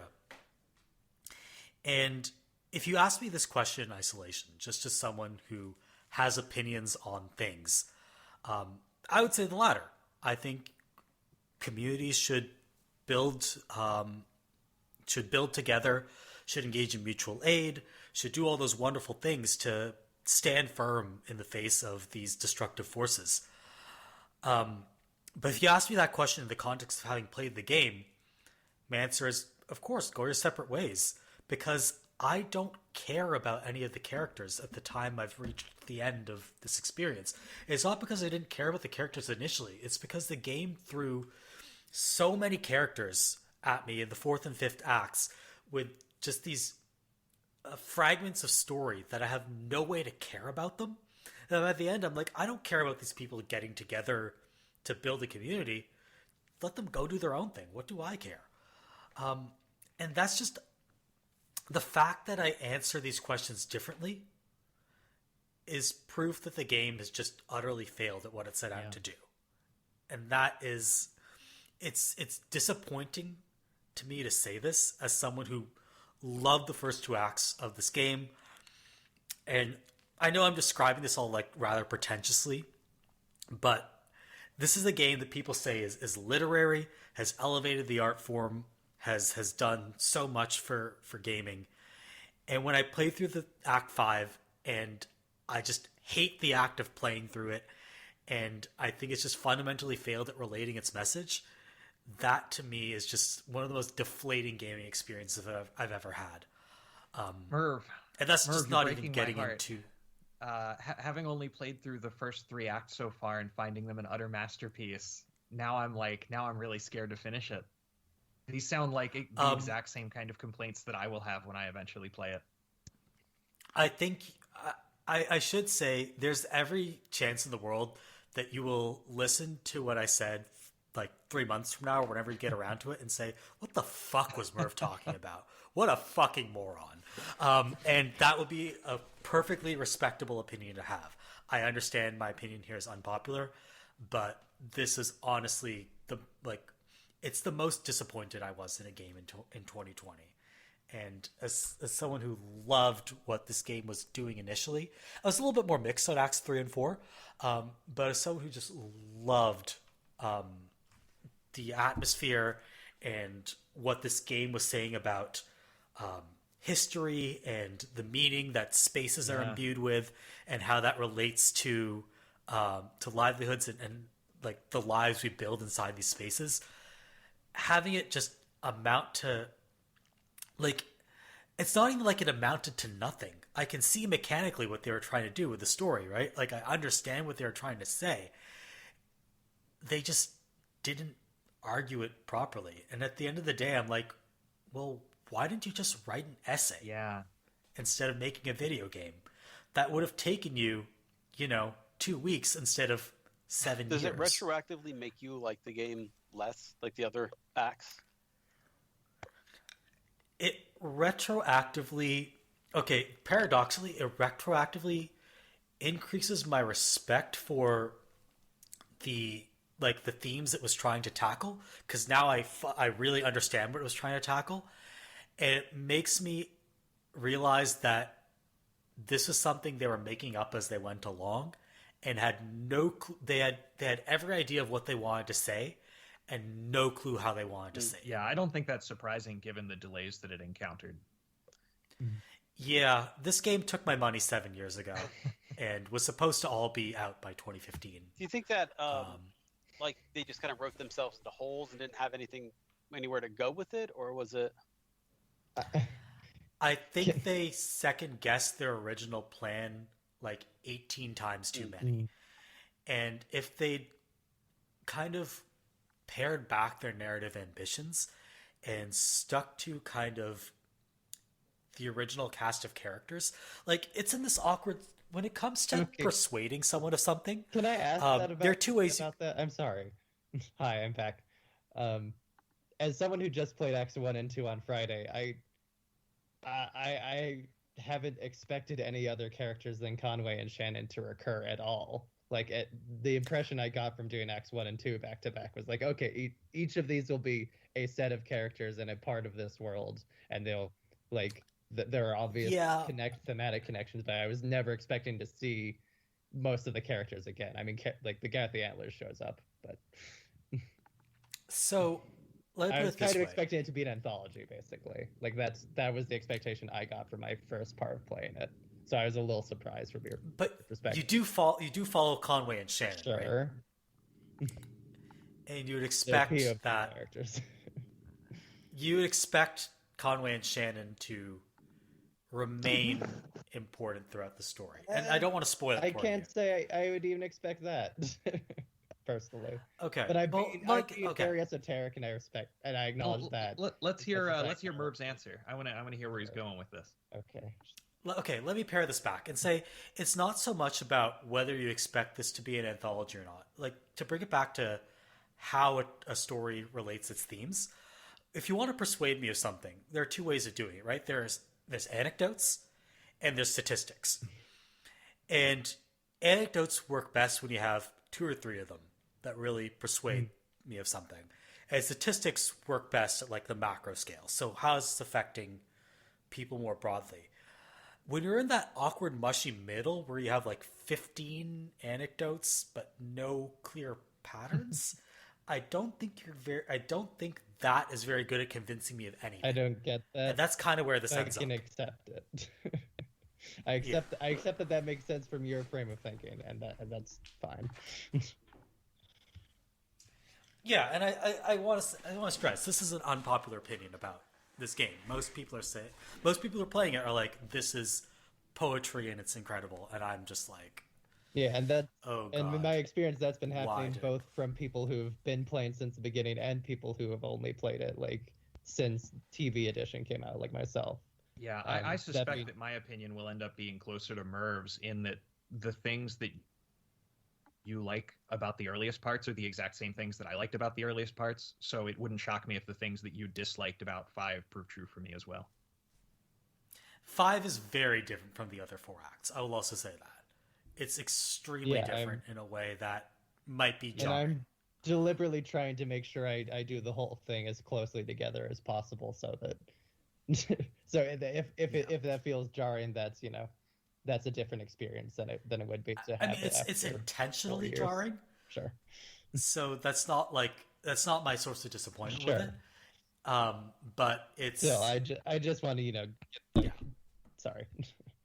I just want to have the full complete thing is in a very a mentally quick pace, if that makes sense. That's probably the right way to do it. Like, I replayed Acts 1 through 4 before Act 5 came out, and I gained a newfound appreciation, especially for Act 3, which didn't work well for me the first time. But going through it a second time, I appreciated it more. And without spoiling the mechanics of Act 4, there's a way where you can see a lot more or a lot less story. And I picked options that showed me a lot more story this time, and I appreciated what it was going for there. All right, so those are my disappointments. Bones, what are you disappointed in? Good news. I don't have a disappointment or a worst game. The game at the bottom of my list was pretty good. My disappointment for 2020 was that I spent a week reviewing that game, and I deemed it pretty good, and then that review never got published. That was my disappointment of game in 2020. Can you disclose what the game was? Made of Scare by Wales Interactive. Yeah, I went to look for your review of that at one point because I wanted to find out more of it, and I was like, oh no, it's not there. Yeah. I don't think I'll get in trouble for this. It's a very small operation. I got the first time Go ahead. Sorry, go ahead. No, you go ahead. I was gonna say, the first time I heard that title, I thought it was like MADE of SCARE. Yes, it sounds really silly. What do you? I was like, oh, this thing is gonna scare the hell out of me. And no, it's like, or that it sounds really schlocky, like it's deliberately schlocky, like this is made of scare. That's where my mind goes. That sounds like deliberately schlocky, but no, it's a literary reference. All right. So. Sorry. Brakeman, what disappointed you in 2020? The game that disappointed me, much like Bones, I had very few games that disappointed me this year. Generally, I only played ones that looked pretty interesting and they succeeded, or I just moved on to something else before I got disappointed. That would be smart. I fall victim to sunk cost. I'm like an anti-completionist. It's its own different set of problems. Yeah. I busted 50 hours on Murder My Numbers, a game I don't like. Poor man. Yeah, you actually, I will tell you, Merve, you were the reason that I did not play Murder by Numbers, and I suspect that would have been my biggest disappointment if I had played it. You could play the first half and have a perfectly great time. Just don't. I still think about like you and Wolfmanju, like you two specifically, and your very, very strong voices about the disappointments of Murder by Numbers, and then I saw it get top 20 on a game of the year thing somewhere. I was I was so shocked. It makes you wonder about the other 19, doesn't it? Well, hold on. I also don't care about that kind of thing. I think a given publications list gets excess skepticism, just in general. This is a group of people that are all it was a group. Okay, I thought you meant it was one person's. It's a full editorial staff. Gotcha, that's fundamentally complicated. Also, yeah, I was on Polygon's list, and I understand what people like about it. It's just, but it was just so surprising to me because literally the only people I knew who had played it up until seeing that were you and Wolfman, and you both just so disappointed. Yeah. Oh yeah, I went from after the first chapter saying, oh yeah, game of the year contender here, to by the end of the fourth chapter having another window open on my second monitor, just I had the avocado open on the second monitor. I was live blogging how shitty I found the game now. Anyway, that was Murder by Numbers. But yes. Brakeman, you were talking about a game that you found disappointing. It disappointed me exactly as much as I expected it to disappoint me. So maybe that's not the definition of disappointing. There's some kind of weird paradox going on here. But Final Fantasy Crystal Chronicles Remastered. Oh yeah. That game. You were Is one that of the one only with people I Zach? saw being pessimistic about it. I mean, obviously your instincts are understandable in hindsight, but yeah, wow, Everything about that game's previews screamed disaster. Like from its debut, oh, 100%. Now, see, I tend to skew anti-hype. Sure. With a few exceptions, like Breath of the Wild had me in the pocket. I don't think I don't know. I don't think I was being like unreasonable when I saw the trailer. It's like, yeah, they'll probably turn out fine. Like, is that an unfair conclusion to reach? I mean, I won't call your opinion unfair. Certainly, I will say a couple of things that influenced my opinion on this was, number one, having played the original and thinking that it was pretty bad back when it came out. Oh, okay. Well, that's different. Yeah. But number two, its debut trailer had extensive frame rate problems. Was that That's not a good sign. 2018 Nintendo Direct, I think. Yep, exactly. Okay. Yeah, its debut appearance looked bad. Okay. Well, I can say this. Wait, how do you I get enough frame rate remaster problems just from my narrow bandwidth. Maybe it doesn't ring as bad. Yeah. I will say that the performance in the game itself was pretty positive. But I did play it. Well, so the other big problem with the sorry, go on. Sorry, there's a lot of people that really like the original though. Yes, that liked that clever, unique, like multiplayer dungeon crawling kind of like thing. And it sounded like such a cool concept. Mixed with some weird mechanical choices. Like I was excited to see what a modernized version of that would look like. And yeah, they did online multiplayer only. I mean, they aren't making you like have a Game Boy to use as your controller or whatever, but yeah, the potential of fixing some of the problems with the original were what gave me the tiniest bit of hope with it, in that the original was really intensely hampered by its technological considerations. It required one GameCube. So is it just the Game Boy thing? Like, not to diminish that, but like, was that really like the full scope of it? Oh yeah. I was getting around to that. Okay. The original had those technological problems where it required a GameCube, 4 Game Boy Advances, 4 link cables from a Game Boy Advance to the GameCube, and then 4 people in the same room to play it. Miraculous is that I was a kid with both a Game Boy and a Game Boy and a GameCube and a link cable, and I definitely knew at least one other person with that at that age, but like. I mean, I entered even. Yeah, how do you get like 4 people together? I did too, actually. I actually did play this back when it was new. In the conditions required, and frankly, it was not nearly fun enough to make those conditions worthwhile. Fair enough. But having played the remaster, not only did they fail to improve those problems, because they created a bunch of different weird onerous online problems with it. But they failed to include any couch multiplayer, which was the one fun part of the original. Yeah. And the actual mechanics of the game itself prevent you from skipping any cutscenes or skipping any dialogue, and it doesn't even make it clear how to engage with the multiplayer until you've gone through an automatic tutorial when the game boots up. Just everything about it's terrible. Yeah, that does sound really annoying. That's fair. Okay, I accept really lazy I was remaster. Just curious, genuinely. It could have been good. I've been curious since I saw your pre-launch pessimism, however long ago. So I'm glad we had that talk. Yeah, it could have been good and it should have been good, but it wasn't. Yeah, they said like we have the resources for either online or local, and like, as much as, I mean, obviously I'm a big local multiplayer buff, you know, like Overcooked is really big in my family. Right. Both me and my girlfriend and my parents and brother. I also don't totally blame someone for thinking like the online is the better investment if you have to choose. Sure, I can buy it. I don't totally blame that, but yeah, that turned out poorly. Yeah, with how long that game was in development, they could have done both. Like, that game hit some really serious problems in the course of its development. It definitely did hit development problems.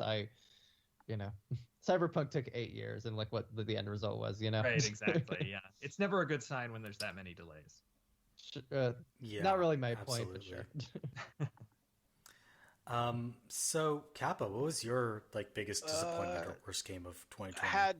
Well, my worst game that I actually played was Warcraft 3 Reforged. Yikes. Which was a frustrating experience as someone who's a huge Blizzard fan. One of the things I was most excited for was kind of in that early phase when they were talking about the game.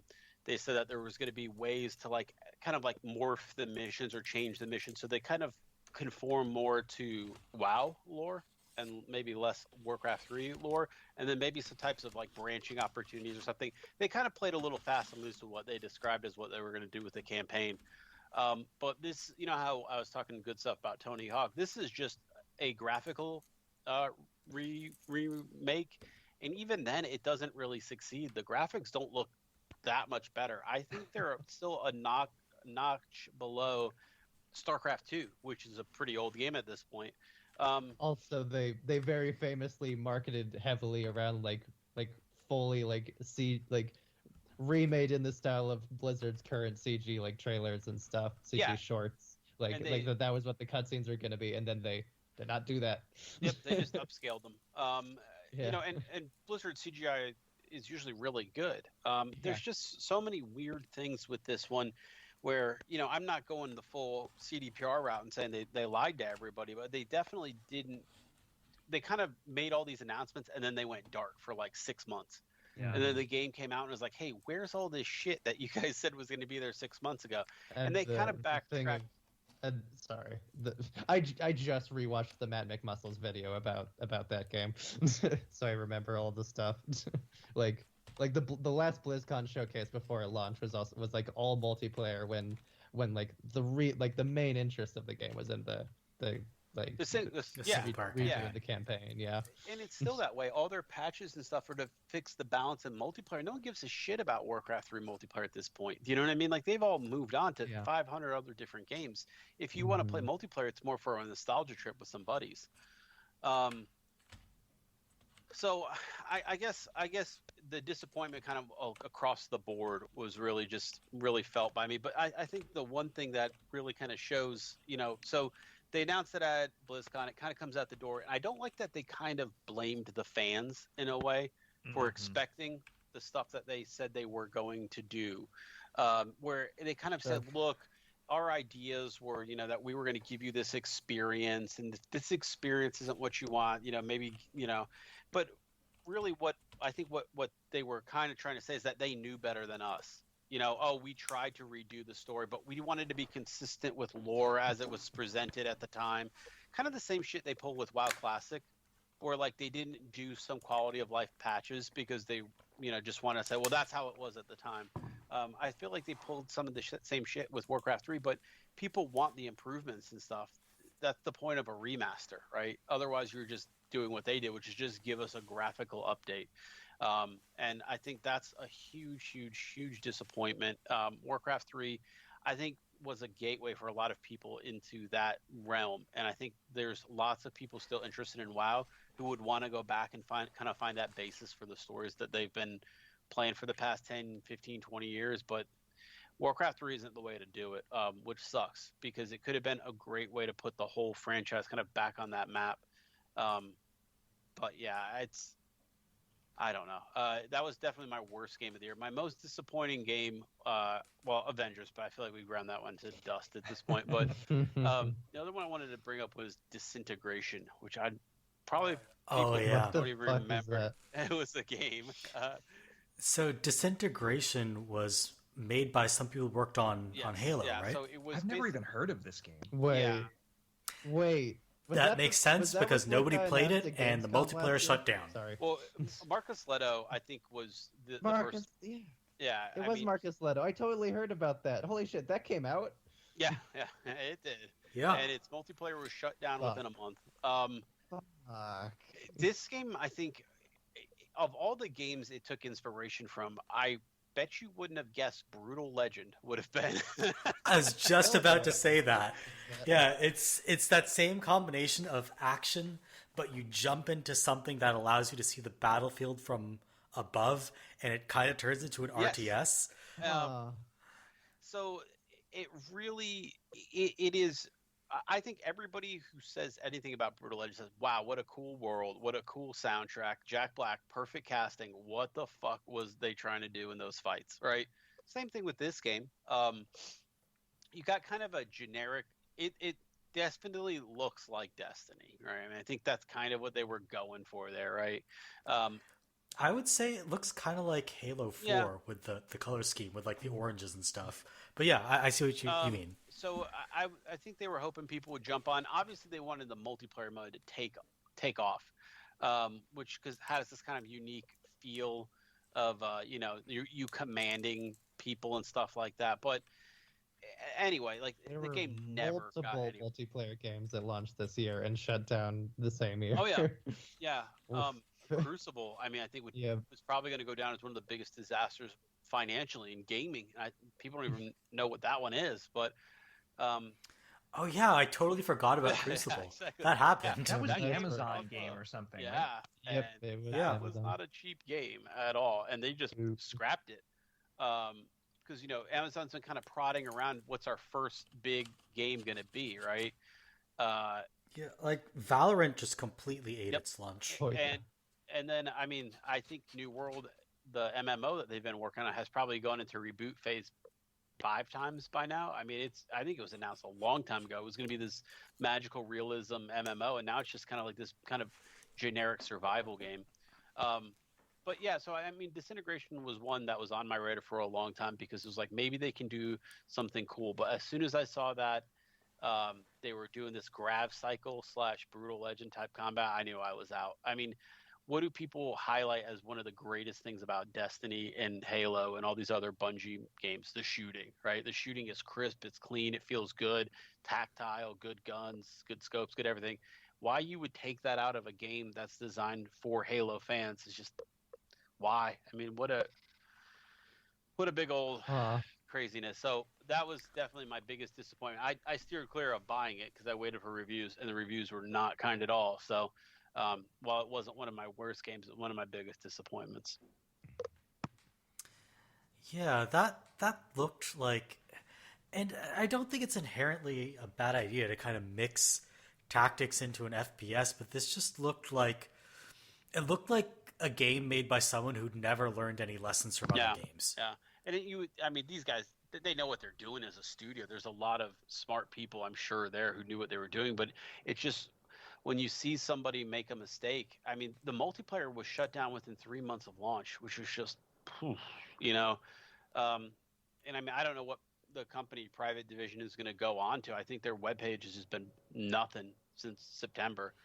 I mean, private division is the label of 2K, so they'll be fine. Yeah. But I mean, they've got the feel of a studio who maybe needs one more round of maybe being a side, studio on another big old game, and then figuring it out from there. Because this game just it didn't come together for lots of various reasons. And I mean, it sucks because I was definitely watching this one from announcement to launch, and just big old disappointment. They there. couldn't, execute. So let's conclude by talking about our biggest surprises of 2020. And one I wanted to mention is a game that I didn't think would be good at all, but ended up being very good, which was Genshin Impact. Who would thought that like a free-to-play gacha game was any good? Yeah. But they bolted the gacha onto, like, let's be real, basically 1 part Tales, 3 parts Breath of the Wild. And it actually is just fun to play. I haven't poured a single cent into this, and I've racked up I don't know how many hours. They made a good action RPG off, like, it's by MiHoYo, which is this Chinese studio that has experience in this gacha space, but this is the first time they've bolted the gacha onto something this full-fledged. And who knew that they could make an actually good action RPG in this really gorgeous open world with these varied environments and dozens of activities. And full voice acting and cutscenes and a story and all that nonsense, and content planned for years to come. Yeah, it's so cool to see where they go from there with this. Mm-hmm. Yeah. Wow. My first, I think probably a lot of people's first introduction to kind of that gotcha style of gameplay. And I mean, I've seen it maybe here or there in mobiles games, but Sorry about that. I don't know if it's something where, like, I think a lot of other companies are going to try to do this and take the wrong lesson from it and be like, this thing prints money, just make a lot of cute characters that people want to chase, but leave out that the gameplay behind it is very good, and the effort and everything behind the game is also really good. So it'll be interesting to see how kind of people and studios approach this one and say, look at this success. I'm sure this thing is making tons and tons and tons of money, but how do it's made back its development costs. They made so much money off the gacha. It's incredible.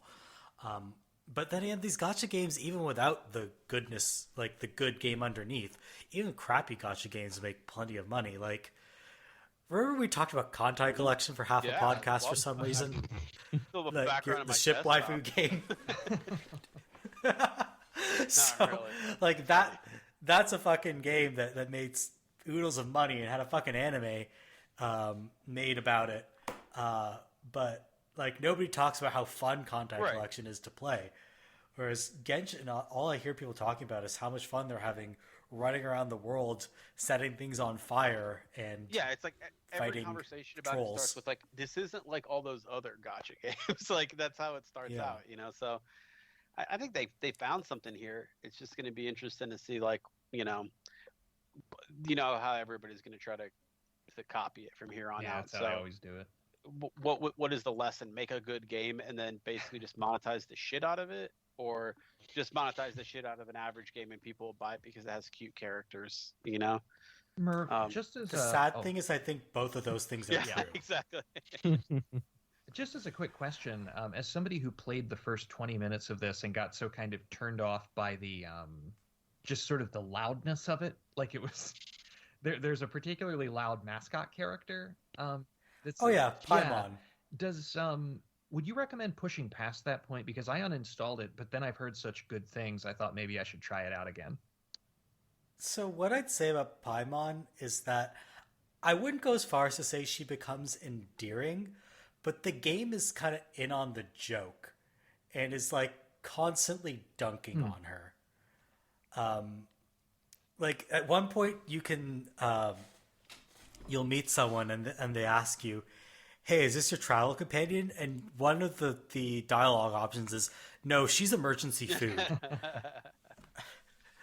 And like she's constantly like getting mocked by other people, or like you can constantly like ignore her and be mean to her. It ends up being kind of funny, but I would never say she becomes endearing. Okay. So your mileage may vary here. Some people think she's hilarious. It was very strange to me because I've never really minded Navi from Ocarina of Time that much, and I've never really minded the mascot character from Final Fantasy, World of Final Fantasy that a lot of folks disliked. But Paimon, man, it crossed my limit. Yeah, I mean, like, I will say eventually they start making jokes about how dumb she is. But interesting. There's self-awareness, but also I don't think the game really benefits from having a mascot character. Yeah. I think it actually would be better if the player character was voiced, because then she could just play the role of Paimon. Sure. But they went with this option. It's not terrible, but it's not great either. I just kept. Sorry. I didn't know it was pronounced Paimon, so I was pronouncing it Payman, like the evil demon from whatchamacallit, Hereditary. That was kind of a weird name.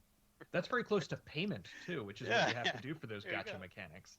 I think that was She's like, it's like Yvonne Nioj. It's like trying to like subtly get you to shell out money. So the other big like happy surprise I wanted to mention, actually I have a couple that I'll mention quickly. A Summer's End, Hong Kong, 1986.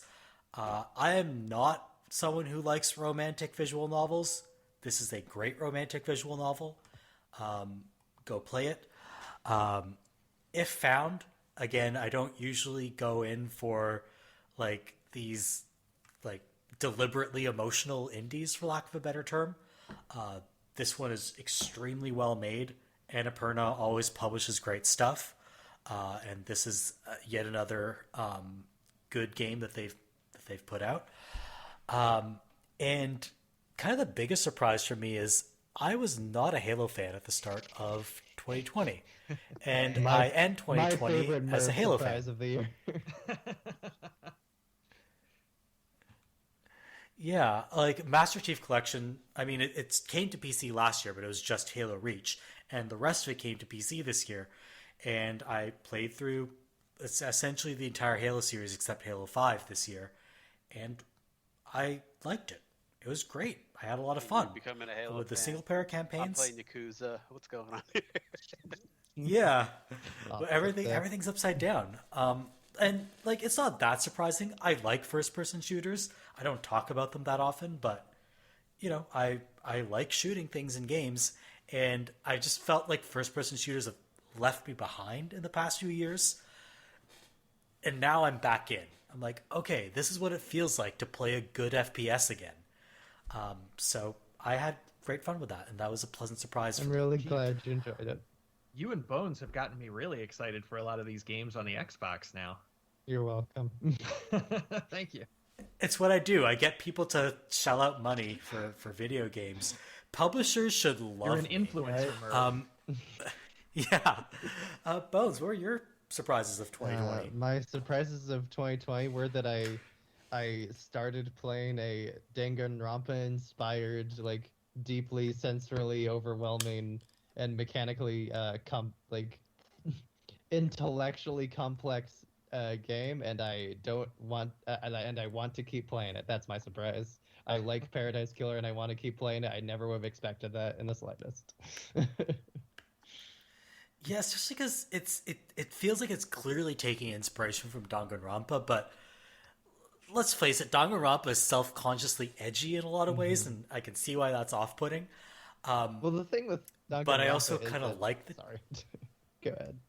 I was gonna say I also kind of like that tone, but that's my idiosyncratic preference. I was surprised that when you take that tone away, you still have something compelling. That game, Paradise Killer, has a incredibly distinct tone. It's kind of hard to put into words to an extent, but it's endlessly fascinating. Absolutely. That does a lot of its hard work for it, frankly. I feel like there's some Phoenix Wright DNA there too, wouldn't you say? Yeah, I agree. A little bit, yeah. Yeah, that's kind of where it's taking inspiration from. Any other surprises? I've got one. This was more like a surprise that was an 8 out of 10 instead of a 3 out of 10. But Darksiders Genesis, that was one I kind of wrote off. Thought it was going to be kind of like a cash-in type thing, especially after Darksiders 3 kind of didn't really make any ripples or waves or whatever. But Darksiders Genesis, I think, is a really cool direction and something to do with that world that felt really fun and fresh. There's not a lot of those hack and slash RPGs out anymore. This one was really well done. Had everything that you would look for in a hack and slasher. Felt cool. Real cool world design, good graphics, light, fun, breezy. Characters are always kind of that war style of boring, but then they kind of stick them with a little bit more fun of a partner. So I really liked it. I thought it was a good action RPG top to bottom, and it's probably like an 8 or 9 out of 10 type game, but I was expecting it to be a lot worse. Oh, that's interesting. Yeah, like that's how I feel about like Genshin Impact. It's not my favorite game of the year by any stretch of the imagination, but the fact that I thought that this thing would be, Garbo and turned out to be not Garbo, that's a pleasant surprise in and of itself. Brakeman, did you have any surprises you wanted to mention? Yeah, and I guess this speaks to again sort of a through line here with a certain element of pessimism that I have for hype cycles on games. But Final Fantasy VII Remake Part 1 came out and was good. Nomura didn't totally Nomura it up. It wasn't like critically drubbed was a huge shock. Yeah, I had next to no interest in playing that game. And I say this as somebody who didn't have a lot of original affection for the original Final Fantasy VII. I only played it for the first time in 2019. And I ended up really loving it. But just a lot of the things that I had heard about the Final Fantasy VII Remake made me pretty nervous, along with the fact that Square Enix has kind of lost me on Final Fantasy over the last 15 years, with the exception of Final Fantasy XIV. But by golly, like Final Fantasy VII Remake, the story was good. The character interactions in particular were just stellar. And the biggest surprise to me was just how engaging the combat system was. Like it was the best combat system in a Final Fantasy since probably 12. Oh wow! So is it more like it's? I mean, obviously it's not turn-based anymore, but is it kind of like active time battle, or more is it action-oriented? It's kind of a between those two. It is pretty action-oriented, but it's based on a little gauge filling up that's clearly inspired by the classic active time battle. And so your characters can only act once the gauge fills up. But then there's this kind of risk-reward about there being multiple points that the gauge can fill up to. And so do you take a weaker action in the short term that might forestall an enemy attack, or do you wait to unleash a stronger attack slightly later but put your characters at risk? And there's this constant, very tactical decision making that mercifully you can slow down, because the game is actually, in my opinion, very hard, and I died a lot while playing it. But you can slow down the action if you're a little slower reflexes like me, and it's just one of the more tactically engaging action RPGs that I've played. Interesting. Cool. I highly recommend watching the Tonberry fight, boss fight, even if you have no interest in the game. That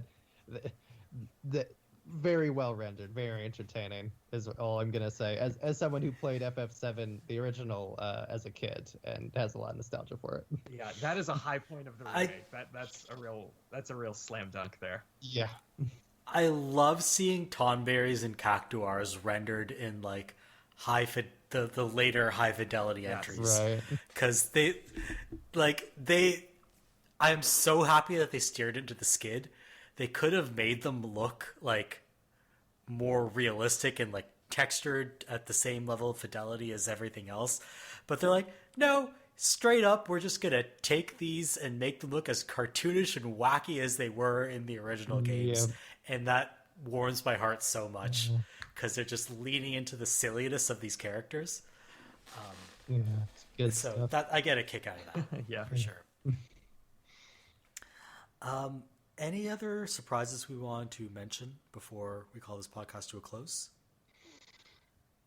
I mean, we've covered a lot. I think I probably pretty much got all mine out. I don't know if there's any. I could definitely see there being a little bit of revision, maybe early next year. I can definitely see Hades kind of cracking that top 3. East Coasters, like I'm so sorry. But that's okay. I wasn't hungry. I'm going to eat right now. So it's a good podcast. Yeah. Good time talking to everybody. Get myself a sandwich. And thanks so much, guys. I'll let Merv do his wrap up. So, as I was going to say, if you would like to keep up to date with the podcast, you can follow us on our website at avocadogamescast.wordpress.com. We post each episode there, along with a link dump that attempts to fact check what we say. I don't know. I'm not great at fact checking. You can also subscribe to us now on Apple Podcasts, Google Podcasts, and as of last week, as this recording, we're now also on Spotify. So search for us there. Yeah. I mean, I just never got around to submitting us to Spotify. And then I looked into it last week. I was like, oh, this is easy. Why didn't I do this like 3 years ago? So yeah, we're now on Spotify. Also, make sure you check out the Avocado, the community that spawned this podcast, at the-avocado.org. As usual, I remind you not to type the word hyphen out. Why would you even do that? So, just to wrap up, it has been an interesting year for the podcast. I think it's been kind of our most experimental year. We did an entire episode on theme parks. We interviewed an actual game developer. I've never done that before. I've never interviewed people. I don't know why people would even want to talk to me, but you know what? That's fine. I am glad that it happened. Caught the eyes of some weird gaming websites out there. Sure did. Apparently. Can I just say really quickly? I really, really enjoyed how experimental and every weird little direction the podcast has gone on this year, and doing so many episodes this year. Great job, guys. Yeah. Thanks. It's been interesting to kind of mess with the format a little bit. After I think we've been doing this, 5 years now. Nothing I've done in my life has ever lasted 5 years, so that's been a boon for me. So thank you to our listeners for sticking with us through all this. So due to some big changes that are happening in my own life, we might need to take a little bit of a hiatus in 2021, but we will definitely see you at some point again next year. In the meantime, keep on mashing that guac, and we will see you soon. Take care, everyone. Can't just leave on that punch. That's too good.